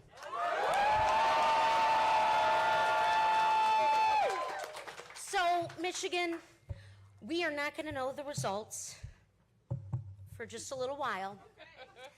And the Congresswoman from West Michigan, everybody. Hillary Skolton. She's the mom of two great boys here, and their future's on the line. So we got to get some sleep or get some coffee. And then we got to be ready to go. We got to wake up and be ready to go, because if we are going to win this thing, which we are, we are going to have to get ready and show Mike Rogers what a little stick it to 'em looks like. Thank you, friends. See you soon. Thank you, Senator Stabenow. Talk coming out to all the supporters of Congresswoman Haley Stevens. She's joined by Hillary Skolton, another lawmaker, and also Debbie Stabenow, the former senator, also showing her support. Together, united, talking about what will be a very long morning ahead because, as she said, the Congresswoman herself, it may be until later this morning or perhaps even later in the day today before we actually understand the full results, pointing out some of the big population centers that have yet to report all of what we're waiting for. She talked about Detroit and then pointed out someone from the Democratic Black Caucus talking about her great support from the establishment vote in Detroit. She's hoping for more. Right now, I can tell you in Macomb County, in Wayne County rather, 63% of the vote is counted. So you're talking about 52% going to Haley Stevens, Dr. Al-Sayed, 44%. So clearly with 40-some% left, you still have, well, probably closer to 37% left to be counted in Wayne County. A lot can happen in that. She also pointed out Macomb County and said, hey, we still have some votes to be counted there. And she's right. Only 65% has been counted there. However, with that, Dr. Al-Sayed is leading 49 to 46%. Not unlike the general numbers right now, where you're basically talking for the last hour and a half to 2 hours, a 3-point game between Dr. Al-Sayed and Congresswoman Haley Stevens. At this point, she said, look, this is a continued battle, and she kind of already started her rally cry against Mike Rogers, someone she hopes at this time tomorrow to be certain that she'd be taking on. However, she knows that it is simply too close to call, and so does Dr. Abdul Al-Sayed, who, by the way, incidentally said if he's going to talk, it'll be before 1 a.m. Does he have perhaps the same indications as Haley Stevens that perhaps this race won't be called in the next few hours, but instead perhaps later on in the morning or perhaps later on in the day? Maybe that's the case. And because of that, we continue to wait. And as we do, we're going to put that result back up there right now. You can continuously monitor that official live look right now at what's happening with the two. And again, it is a 3-point race, 46 to 49%. Dave Kinchin is live right now with the very latest on what's happening at Dr. Al-Sayed's camp. And Dave, I want to ask you what the mood is. We just heard from Haley Stevens. You heard that in your earpiece. Any indication that Dr. Al-Sayed is coming out anytime soon? Well, you know, on the stage, there's a graphic that just went up that's been down the whole time. So that went up with the Michigan flag in the background. So something could be happening here. We were told that Dr. Al-Sayed will be speaking before 1 o'clock. So we're at 12:59 right now. So that could be happening. There's been some a boost of energy. It's gone up a crescendo, if you will. It's gone up a little bit, so we could be hearing something soon from the former Wayne County or Detroit health department leader. You know, we were talking again about what does $80 million get you? It gets you a very tight race eventually after all. This thing has narrowed. I guess there's a film crew maybe from the campaign showing everybody here, but national media all over the place. NBC National was on this side here. Fox News National is over here. CBS News, MS Now, formerly MSNBC. Everybody watching this race with the level of press attention that's been almost like a presidential type of focus in a way. You know, we talked about just the security and getting in here earlier and how every single bag was checked very carefully. Not that that isn't a thing at a more traditional, moderately popular primary contest, but very different here. So let's see if we have something here, maybe. They played that song a few times already. We love Motown, but I think the crowd's kind of either looking for it. Let's see. Thank you so much for your patience. It is now my great honor Here we go. to introduce the man of the hour, Dr. Abdul Al-Sayed.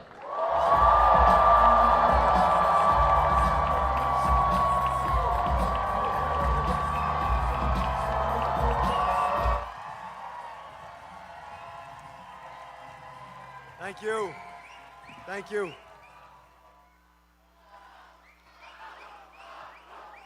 Thank you.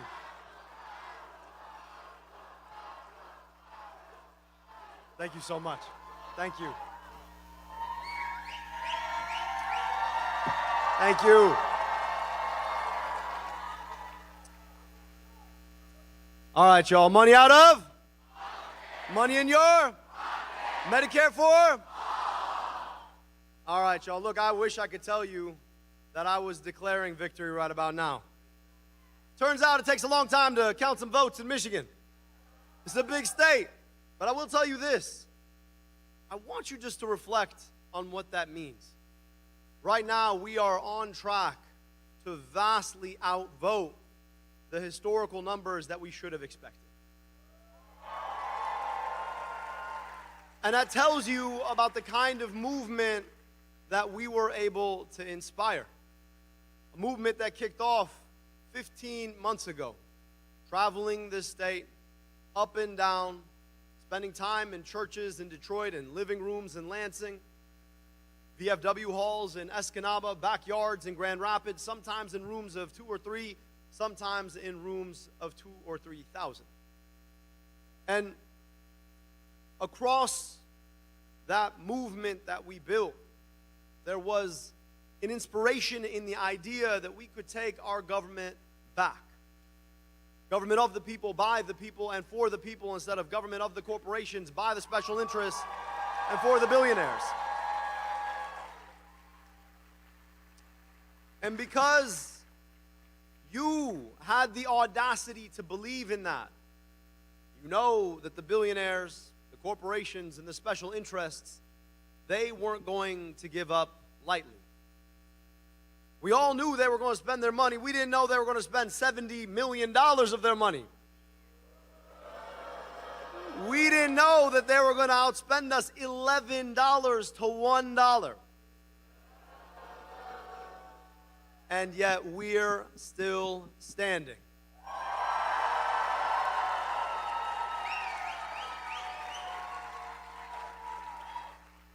They want to tell us that here in Michigan, we're a purple state. That somehow everybody walks around wondering, I wonder where I stand on a left-right spectrum. When really, up and down the state, what you hear is, I wonder how I can afford my rent. I wonder how I can afford my groceries. I don't know what will happen if I get sick because I can't afford my deductible.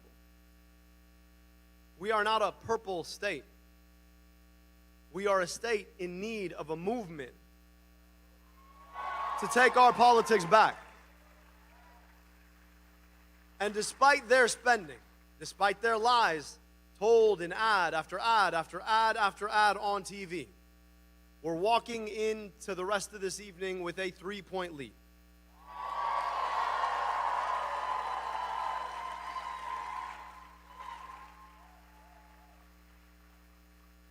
And so as folks ask, if and when we win this race, how are you going to beat Mike Rogers and their money? I want you to remind them that if we come through this, when we come through this, inshallah,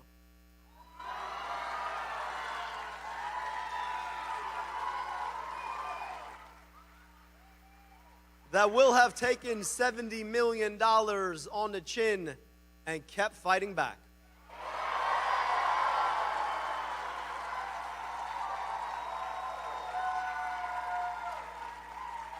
But I also want to speak to this moment. We've got 13 weeks to defeat Mike Rogers. And however we might feel about the campaign we've just come through, I want you to understand that it pales in comparison to the cynicism, in comparison to the corporatism, in comparison to the lies that Mike Rogers and Donald Trump are going to tell. There is so much more that unites us. However much we might disagree with our Democratic opponent, there is so much more that unites us than divides us. And so, to all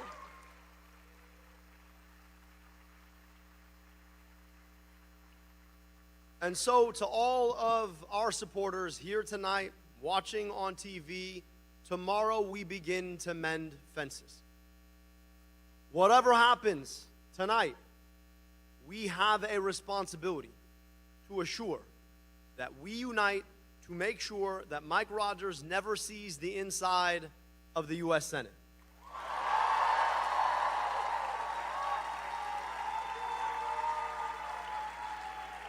And I'm going to ask,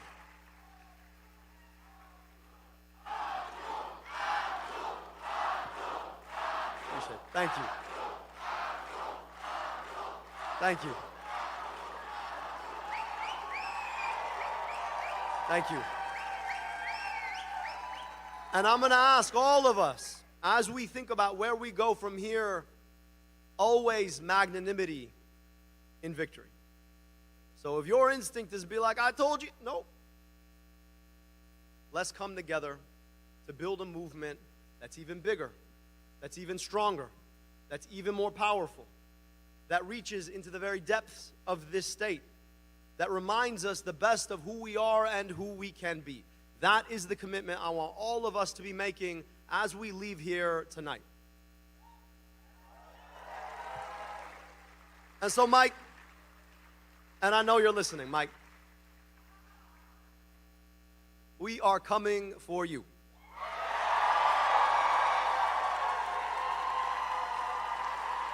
I just gotta tell you, I was in med school while Mike Rogers was in Congress. This is a guy who's never seen a check from a pharmaceutical lobbyist he didn't want to cash. He sent our campaign a cease and desist for calling him a pharma lobbyist. But I don't know. If it looks like a duck, quacks like a duck, smells like a duck, how am I supposed to know it's a goose? So look, forgive me, Mike. I just know that you spend so much time with pharma lobbyists, I just thought you were one. You've taken so much money for them to raise our prescription drug prices. I just thought that you just got in the business. After all, you haven't really explained how you made $14 million golfing in Florida. Unless it was trading on all the government relationships you built when you were in Congress. So I don't know, maybe 14 million wasn't enough. You got to come back, get some more relationships and trade on them too? This is a guy who has never seen a check from a corporation he did not want to corrupt himself with. And here's the thing about it. He can't decide which era of Republican he wants to be from. On the one hand, he was from the neocon era that had us fighting unnecessary wars in Iraq, swore up and down he could never support Donald Trump, then went to Mar-a-Lago when he decided to run for Senate the first time, and licked all the boots until he finally got that Trump endorsement. So he's both the worst of the neocon era and the worst of the MAGA era, and I just think that's the worst of all, because at least you should know who you are. But I promise you, Mike, by the time we are done with you, all of Michigan is going to know who you are.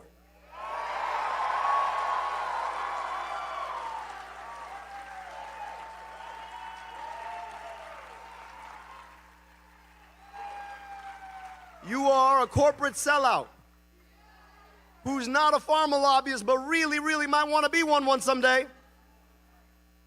who voted to raise our prescription drug prices, who supported wars we don't need to fight, who tried to shut down our bridges, who wants to stand in the way of our unions, who should never see the inside of the U.S. Senate.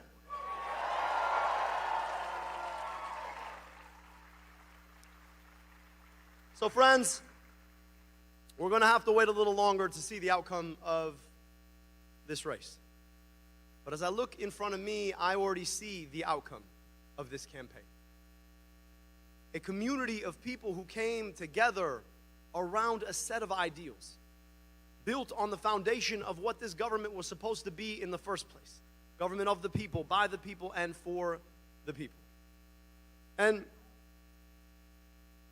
as I think about where we sit in the long arc of our history, it's hard not to reflect on the fact that we just commemorated 250 years.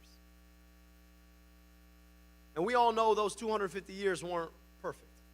We all know that a lot of that history was built on a set of foundational errors. And at the same time, I can't help but appreciate the fact that I know what America gave me. America is an incredible place. I used to live the contrapositive of the life I was supposed to live when I'd spend summers in Egypt. I crossed 15 hours and 10 years difference in life expectancy. But for the accident of being born here, I got the opportunity to get vaccinated against diseases that killed 2 of my aunts and uncles that I otherwise never met. I got to go to amazing public schools. I got to go to an incredible public university. I got my medical education paid for by the NIH. And at the same time, growing up just 15 minutes away from me, children whose families had been here far longer than mine who never got those same opportunities. America can do glorious things, but to love America isn't just to dress up in some colors and pretend that everything's fine. To love America is to will America to do the hard work of being better. If you love America, you want America to be America for all of her kids. And as I think about those past 250 years, those errors, slavery, Jim Crow, the fact that this country was built without giving women equal access to citizenship for years, continued discrimination against people. The thing our country has always done better than anyone else is that we've been able to look those failures in the eye and correct them. It's not because we ignore our challenges. The greatness of America is the ability to see those challenges and fix them. And 250 years on, as we think about where we go from here, it is that ability to correct that we together have embraced in this movement. We live in an era of historical inequality, in an era where union participation is near an all-time low, but the number of billionaires has never been higher. An era where schools continue to carry the consequences of historical segregation. An era where we continue to see a few very small people try to define America as being as small as they are.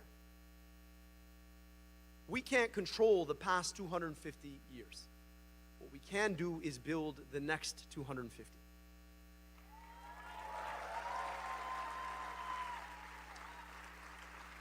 And to do that, it's going to mean movements like this one, of the people, by the people, and for the people, with a distinct purpose of taking on the challenges that we face. Those movements have never been more important than they are right now.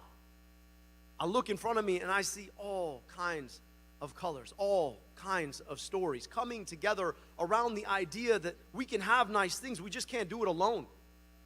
That to have them, we're going to need to reach across the divides they tell us we can't breach. Divides of race, of faith, of geography, of sexual orientation, gender identity, to build together what we want to hand off to our kids and our grandkids.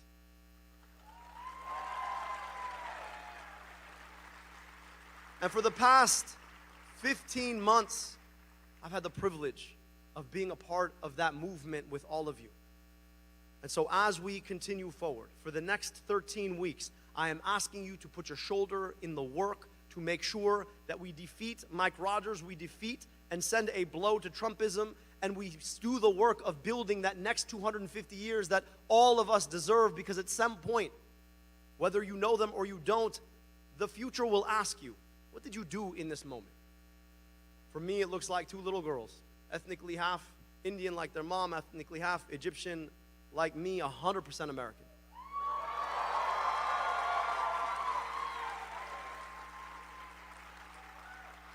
And I want to tell them, when they ask, that I got to work with so many incredible people who believed in the best of America so that we could hand it off to them and all of their kids and grandkids. Ask yourself what we could be if we treated all our kids like they were all our kids. Ask yourself what it would mean when it comes to where we spend our tax dollars, about the schools we build, the health care we provide, the opportunities we would want.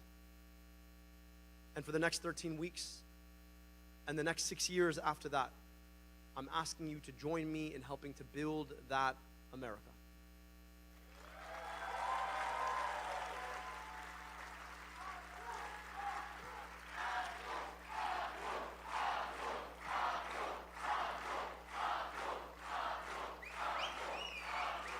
So with that, we should know who the victor will be tomorrow. And the work starts anew. And so for one last time for this primary, money out of? Money in your? Medicare for? Let's go win. Thank you so much. Dr. Abdul Al-Sayed doing a campaign pep rally with so many people who are excited to be there. Obviously, this is very similar to what we saw Congresswoman Haley Stevens do just moments before Abdul Al-Sayed took to this stage. We heard Congresswoman Haley Stevens essentially thanking everybody and saying, hey, we're glad you showed up. And now we heard, of course, Dr. Al-Sayed come out today. Our Dave Kinchin is live out there. Go ahead, Dave. So that is the latest right now, as we just heard, wrapping up at about 1:15 in the morning. Dr. Abdul Al-Sayed saying, keep the faith, essentially, as this continues, a race too close to call with Congresswoman Haley Stevens. Back to you. It is too close to call. In fact, the latest numbers, Kinch, I want you to kind of tune into this. This is crazy how the numbers are changing by the minute. 82% of the votes are now in, and it appears as though Dr. Al-Sayed is ahead by just about 23,000 votes. It was 32,000 votes. Now that gap is closing, and we're looking at a 1% difference between the two. A 1% difference, 48.9% to 47.1%. I mean, Dave Kinchin, you talk about both these candidates not being able to claim anything, not victory, not concession, is because this race, in so many ways, is completely up in the air. Yeah, it's shocking. I mean, I'm looking at the same numbers. I mean, 48.9, 47.1. This is fascinating. It really is. You know, you have to wonder. I mean, you look back at the turnout, or the polling, I should say, the polling that had Dr. Al-Sayed ahead by a pretty strong margin, and then seeing it dwindle tonight, 6%, then 3%, now 1%. So there's a lot of resources pumped into this race from all around the country. This, you know, when that kind of happens, this becomes, and this is a national race. Only Michiganders can vote, but there are people watching this from around the country thinking that we call ourselves Michiganians when, well, some do, most don't. But money from all around the country going into this campaign. Essentially, I mean, this is a national race in so many ways, and it is down to the margin. Almost kind of reminds me of 2000 in a way, the presidential election, but obviously this is a primary. So, yeah, a lot to watch here tonight. Pretty mind-blowing. No hanging chads for those students of history who remember what happened in Florida where they had the chad system, and they said, is this vote counted, or what about the ones with the chads? No hanging chads. We put the paper through the thing, and it's counted. And right now, the number of votes counted for Dr. Abdul Al-Sayed, 620,000. The number of votes voted for Haley Stevens, 597,000. The difference is 23,000. And you still have places like Macomb County, 75% has actually indicated that they're voting. Let me get into some of these numbers with Dave Kinchin here for a moment. Macomb County, 75%. So you still have, 25% left to go here. Let's look at Wayne County real quick. Kinch, 109,000 Haley Stevens, 93,000 Dr. Abdul El Sayed, 69% of the vote. And so obviously when you add the numbers up, and you're talking about a 1.7, or let's go back up here, 1.7% difference between 48.9 and 47.1. This is an absolute dead heat at 1:19 in the morning. Yeah, it really is. So what do we learn from this? We know, we've talked about the fracture, or certainly a divide in the party right now. That looks pretty even. I mean, that looks at this point a 1% or so difference. This coming down to so much of this coming down to AIPAC spending and big money that they put into backing Congresswoman Haley Stevens, the moderate, the member of the establishment. That heavily criticized by supporters of Dr. El Sayed. You look at this, you look at the very large Jewish population in Metro Detroit, the very large Arab American population in Metro Detroit.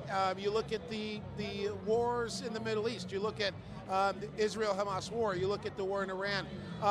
So many people on both sides of that here in our great community, members of the Jewish community, members of the Arab American community with family overseas, watching the wars play out, the situation in Gaza play out, likely voting along those lines among other issues related to the economy, getting money out of politics, which is something that will probably never really truly happen in a way, because I can just tell you, campaigns are expensive to staff, so it depends on how that's done. But to look at all of these things and where we are in this party, but in this situation divided, where the party is, how they bring that together, whoever wins, how they bring all that together, heal those divides in 13 weeks, as the eventual winner takes on Republican former Congressman Mike Rogers. A lot to learn from this tonight. So right about all of that. Our Dave Kinchin for us live tonight. Dave, we're going to continue to watch what happens. Let me ask you one question here. Are the people behind you, the supporters, are they being sent home, or are they still hanging out? That's the sense we're trying to get right now. I think looks like they may be heading home right now. I think the venue is probably going to be shutting down in a bit. There's folks taking pictures, folks hanging out. So we may end up being asked to leave as well. But that does seem to be what's happening. So will there be, depending on when this race is called tomorrow, where will the supporters of Dr. El Sayed and Congresswoman Stevens meet? There will certainly be maybe a speech online or something like that. We'll have to see, but I think a lot of people probably won't be sleeping on either side tonight. You're right about that. Our Dave Kinchin for us live tonight. Dave, thank you so much. And by the way, if you're watching Fox Local right now, we're going to continue to monitor this. I'm not going anywhere. And even if we leave you for a few minutes, it's going to be with this graphic that we've been showing you over and over again that is such a dramatic look at this race that we knew would be close. In fact, we've been saying that for a while. Now, I know the polling yesterday and the day before said, oh, look, it's a 14% difference between, or a 15-point difference between between Abdul El Sayed and Haley Stevens. Now, the bottom line right now, that 15-point difference is nowhere to be found. In fact, Abdul El Sayed, with the help of so many people who've come in from out of town and influencers, has really gotten a boost. However, as you see over here, there's literally a 1.8% difference between the two of them. We're talking, 23,000 votes between the two, and we have yet to hear about how many others. We've yet to hear from the different votes that have yet to be counted. In Wayne County, 69% of the votes counted. Macomb County, something similar as well. So we're going to continue to watch this. We're not going anywhere. Continue to watch this board as we're watching it. And if things get close enough to call and we're getting an indication of that, we're going to break right back in. But you're watching our continuing live coverage of what's happening in this historic Senate race. We're on top of it every step of the way.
Hey everyone, Roop Raj coming to you live from our election headquarters right now. As you're watching, of course, perhaps Google searching and looking up different articles, you'll notice that at least one media organization, NBC News, is calling the race for Abdul al-Sayed. We're not doing that. The Associated Press has not done that. Fox News has not done that. And Fox 2 has not done that, because at this point, if you're looking at the game, it is still very tight. I want to show you the numbers as we see them at this hour. With 91% of the votes counted, here's how things shape up. You're talking about a 1.8% difference between Abdul al-Sayed and Haley Stevens. I'm going to say it's too close to call because you have literally the difference between, you're talking roughly 30,000 votes here, a little bit less than that. And so 47.1% compared to 48.9%. That's a 1.8% game. When a race is this tight, at least I think it's better to be a little bit on the safer side and say, hey, wait, we're just going to wait and see as all the precincts are reported. Because look, I want to show you some indicators here. Let's look at the map of Michigan. Let's take a look at some of the population centers now, right? Let's go to Wayne County. 81%, so 20% left in Wayne County before they can determine what the final numbers are going to be here. And look at how tight that is, although it looks very clear that Haley Stevens has 50% of the vote in Wayne County. Dr. Abdul al-Sayed with 46%. Again, 20 more percent in Wayne County has to be indicated. Now let's take a look at Macomb County. Macomb County, it appears as though it's interesting because Dr. Abdul al-Sayed had a lead earlier. And now if you look over here, there's a huge indicator that Dr. al-Sayed is actually behind by about 5 percentage points with 88% of the votes counted. And so at this point, you got to wait for the other 12% to come up. Oakland County, pretty clear with 95% of the vote. Haley Stevens, a clear winner in Oakland County. And we take a look at Genesee County, 78% of the vote, and you're still talking about a pretty wide spread. So those I get. This I don't get. If you still have 20% of the vote to be counted in such a consequential county like Wayne County, I think it's way too early to call. Maybe not way too early, but a little too early to call, because at this point, you're talking about 20 more percent of the vote in Wayne County that has to be called, and Haley Stevens with a 50% and Dr. Abdul al-Sayed with 46%. So again, the overall numbers right now, as we see them, 91% of the vote counted. Dr. Abdul al-Sayed leading right now with 691,000 votes, 48.9% of the vote. And you have to get into the nitty gritty with looking at Haley Stevens, the Congresswoman, with 666,000 votes and 47.1%. So that's again, I know it's late, but not hard to look at the math there, 1.8%. You come back out on camera here and you'll see, like you, so many people looking at this, and it says Abdul al-Sayed, according to NBC News, winning this one. Again, Fox isn't doing that. Fox 2 is not doing that. Associated Press isn't doing that, because you still have 9% left to count. And according to NBC's math, they say that Abdul al-Sayed has won. But again, it's a 1.8% difference between the two. And when it's that tight, you want to be extra careful to make sure you're being responsible with how you call this. They may be correct. They may be right at the end. But the bottom line right now, it's not up to the media to call this stuff until we know for a fact that all of those consequential counties are counted and we know what they are, and we're watching them really carefully. Again, right now, Dr. Abdul al-Sayed is ahead. As soon as something is called from the Associated Press or any of our parent station, our parent company, or anyone else, we'll be back to report that. In the meantime, continue to watch the leaderboard, if you will. We'll be back throughout the night.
Hey, Roop Raj here coming to you from our election headquarters at 2:48 a.m. We can tell you right now, although some media organizations have called this race, we have not done that, and nor has Fox News or anyone else for that matter outside of NBC News who called it for Abdul al-Sayed. We can tell you that the race right now is very tight because 91% of the votes have been counted, and of that, look, the numbers keep changing. There's a 1.8% difference between the two. In fact, let's go ahead and take a look at those numbers real quickly here. 700,272 votes to Dr. Abdul al-Sayed. Haley Stevens with 675,350. The difference there, the bottom line is very marginal. We're talking about a 1.8% difference. Back out live here, I can tell you that we're continuing to follow these numbers by the minute, by the second. That hasn't budged in a while, the 91%. But we can tell you that both candidates had a chance to come out and thank their supporters as they're waiting to hear more.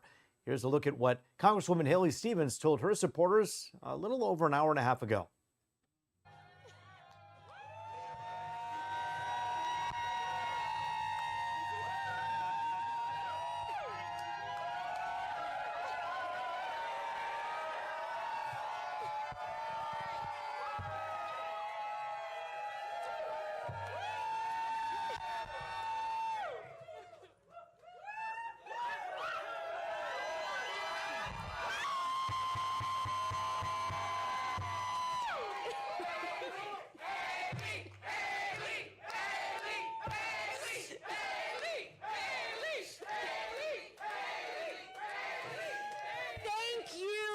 Thank you all. I know it's been an exciting night. I know it's been a long night because that's the Michigan way. But I want to give you all an update. All right, we knew that this was going to be a close race, and that's exactly what we've got. A close race. We are still waiting on results, and we might not know the results until early in the morning, maybe even later tomorrow. We are still waiting on results from Detroit.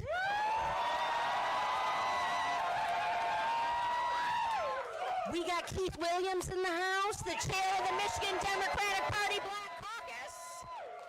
And Keith knows we're also still waiting on results from Flint, Muskegon County, Macomb County. But friends, I am feeling good about this race. I am feeling fired up, and you should be too. But I want to talk about the stakes of this race a minute. We've had a long, hard-fought primary, and we'll know soon who our nominee is going to be. And whoever wins is going to go and take on Mike Rogers. Republicans are going to do everything they can to throw all the dirt, all the mud, the kitchen sink at us, because they want to keep the U.S. Senate red. So Mike Rogers can keep rubber stamping Donald Trump's ridiculous agenda, higher prices, 1,000 manufacturing jobs lost nationwide, corruption and abuses of power galore. They want to keep the Senate red so Mike Rogers can go to Washington again and sell us out to the highest bidder and make himself even wealthier. They want to keep the Senate red so Mike Rogers can ban abortion, gut health care, and roll back workers' rights and voting rights. Friends, we are not going to let that happen.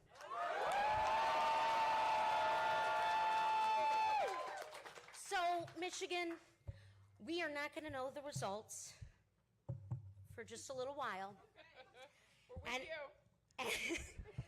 the Congresswoman from West Michigan, everybody. Hillary Skolton. She's the mom of two great boys here, and their future's on the line. So we got to get some sleep or get some coffee. And then we got to be ready to go. We got to wake up and be ready to go, because if we are going to win this thing, which we are, we are going to have to get ready and show Mike Rogers what a little stick it to him looks like. Thank you, friends. See you soon. There you have it, Congresswoman Haley Stevens addressing the crowd just about an hour and 20 minutes ago. And as about 30 minutes ago, she was on social media essentially saying this race is too close to call. Most organizations have agreed that it is too close to call. One organization, NBC News, says that Abdul El-Sayed is the winner. However, I can tell you right now, with 90% of the votes counted, there is a 1.8% difference between the two. And so it is simply too close to call.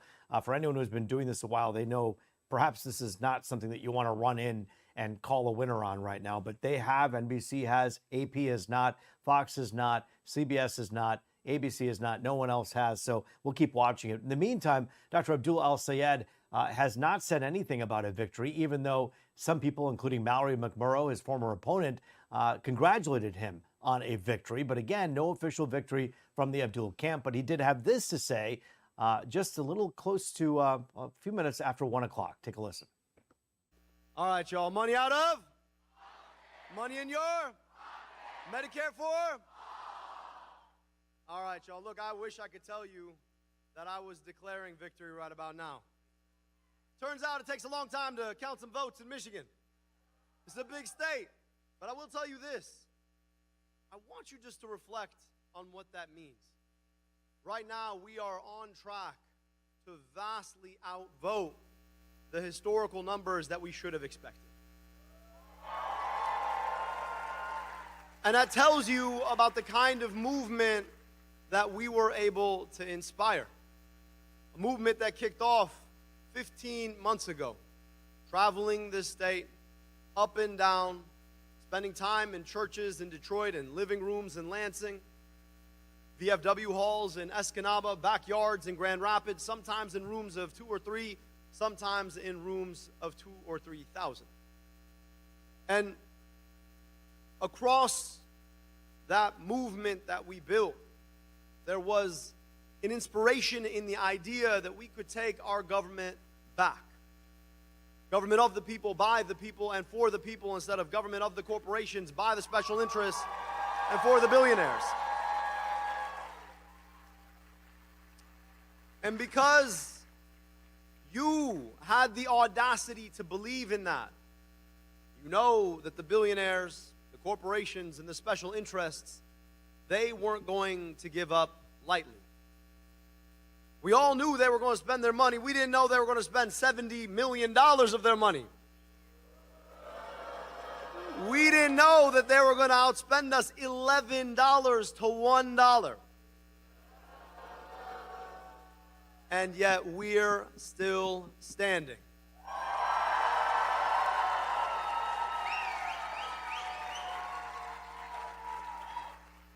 They want to tell us that here in Michigan, we're a purple state. That somehow everybody walks around wondering, I wonder where I stand on a left-right spectrum. When really, up and down the state, what you hear is, I wonder how I can afford my rent. I wonder how I can afford my groceries. I don't know what will happen if I get sick because I can't afford my deductible. We are not a purple state. We are a state in need of a movement to take our politics back. And despite their spending, despite their lies told in ad after ad after ad after ad on TV, we're walking into the rest of this evening with a 3-point lead.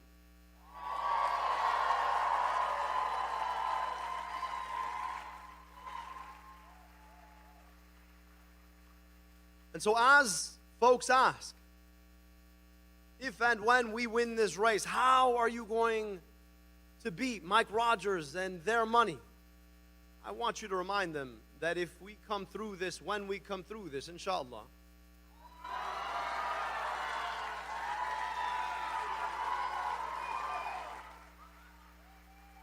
that will have taken $70 million on the chin and kept fighting back.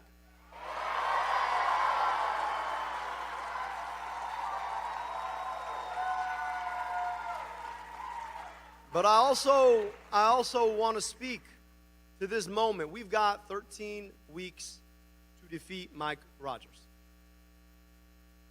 And however we might feel about the campaign we've just come through, I want you to understand that it pales in comparison to the cynicism, in comparison to the corporatism, in comparison to the lies that Mike Rogers and Donald Trump are going to tell.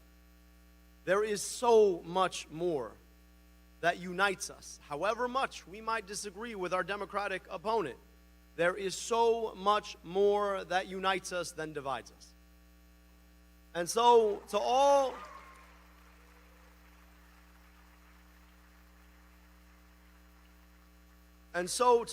of our supporters here tonight, watching on TV, tomorrow we begin to mend fences. Whatever happens tonight, we have a responsibility to assure that we unite to make sure that Mike Rogers never sees the inside of the U.S. Senate.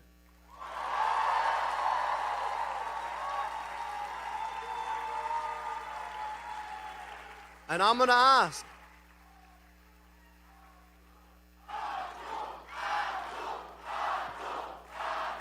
thank you. Thank you.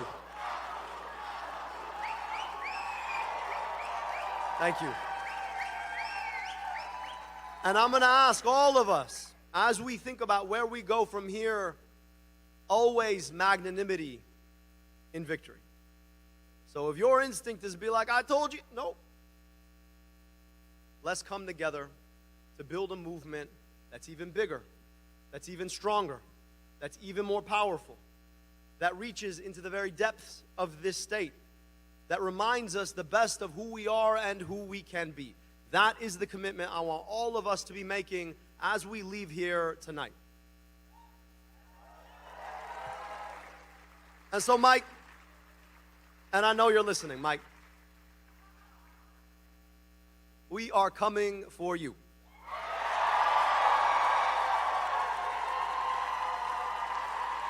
I just gotta tell you, I was in med school while Mike Rogers was in Congress. This is a guy who's never seen a check from a pharmaceutical lobbyist he didn't want to cash. He sent our campaign a cease and desist for calling him a pharma lobbyist. But I don't know. If it looks like a duck, quacks like a duck, smells like a duck, how am I supposed to know it's a goose? So look, forgive me, Mike. I just know that you spend so much time with pharma lobbyists, I just thought you were one. You've taken so much money for them to raise our prescription drug prices. I just thought that you just got into business. After all, you haven't really explained how you made $14 million golfing in Florida. Unless it was trading on all the government relationships you built when you were in Congress. So I don't know, maybe 14 million wasn't enough. You got to come back, get some more relationships and trade on them too?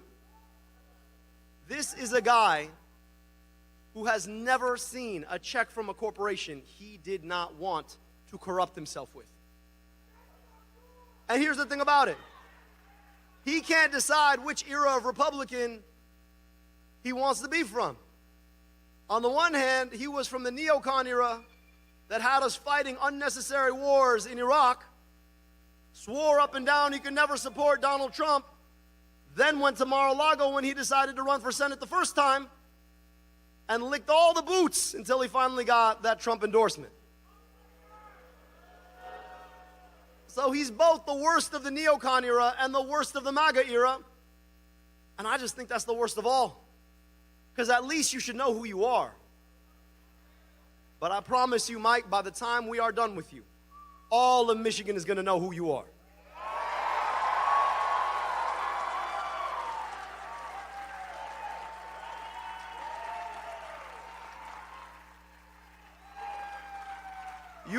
corporate sellout who's not a pharma lobbyist but really, really might want to be one someday, who voted to raise our prescription drug prices, who supported wars we don't need to fight, who tried to shut down our bridges, who wants to stand in the way of our unions, who should never see the inside of the U.S. Senate.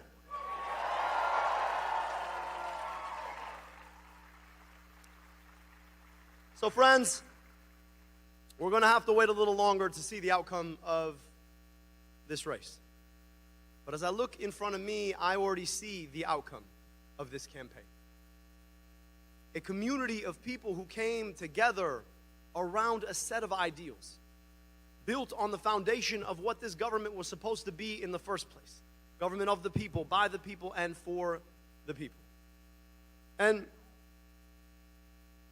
as I think about where we sit in the long arc of our history, it's hard not to reflect on the fact that we just commemorated 250 years. And we all know those 250 years weren't perfect. We all know that a lot of that history was built on a set of foundational errors. And at the same time, I can't help but appreciate the fact that I know what America gave me. America is an incredible place. I used to live the contrapositive of the life I was supposed to live when I'd spend summers in Egypt. I crossed 15 hours and 10 years difference in life expectancy. But for the accident of being born here, I got the opportunity to get vaccinated against diseases that killed 2 of my aunts and uncles that I otherwise never met. I got to go to amazing public schools. I got to go to an incredible public university. I got my medical education paid for by the NIH. And at the same time, growing up just 15 minutes away from me, children whose families had been here far longer than mine, who never got those same opportunities. America can do glorious things, but to love America isn't just to dress up in some colors and pretend that everything's fine. To love America is to will America to do the hard work of being better. If you love America, you want America to be America for all of her kids. And as I think about those past 250 years, those errors, slavery, Jim Crow, the fact that this country was built without giving women equal access to citizenship for years, continued discrimination against people. The thing our country has always done better than anyone else is that we've been able to look those failures in the eye and correct them. It's not because we ignore our challenges. The greatness of America is the ability to see those challenges and fix them. And 250 years on, as we think about where we go from here, it is that ability to correct that we together have embraced in this movement. We live in an era of historical inequality, in an era where union participation is near an all-time low, but the number of billionaires has never been higher. An era where schools continue to carry the consequences of historical segregation. An era where we continue to see a few very small people try to define America as being as small as they are. We can't control the past 250 years. What we can do is build the next 250.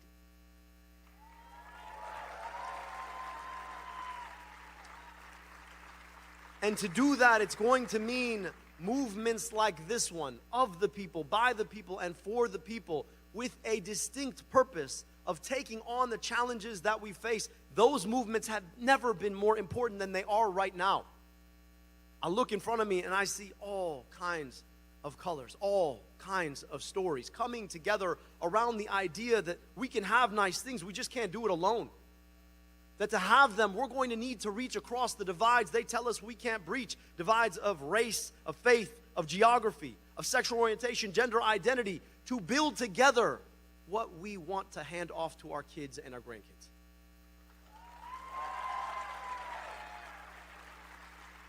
And for the past 15 months, I've had the privilege of being a part of that movement with all of you.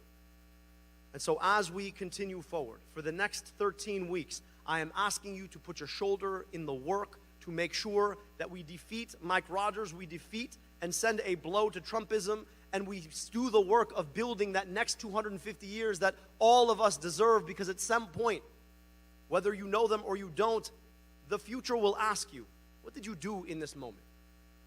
For me, it looks like two little girls, ethnically half Indian like their mom, ethnically half Egyptian like me, 100% American.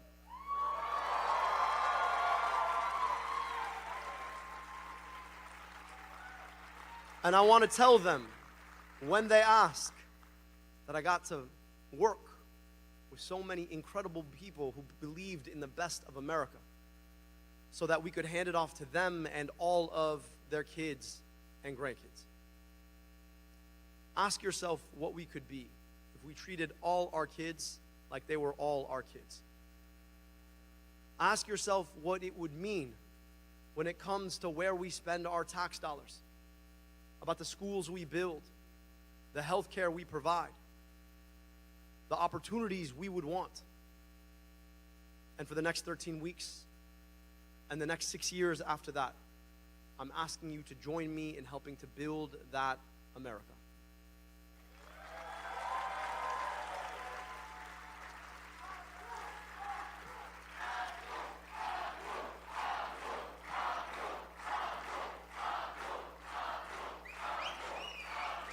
So with that, we should know who the victor will be tomorrow. And the work starts anew.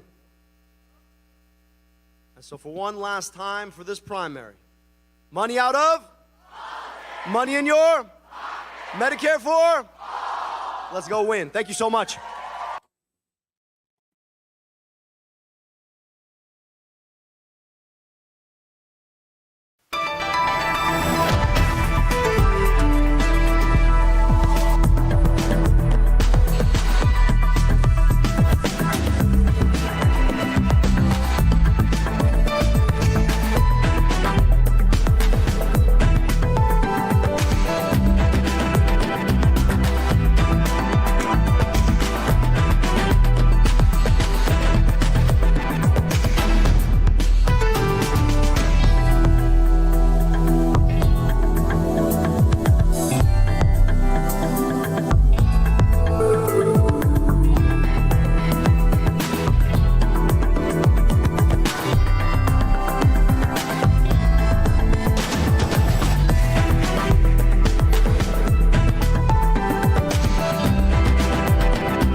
Live.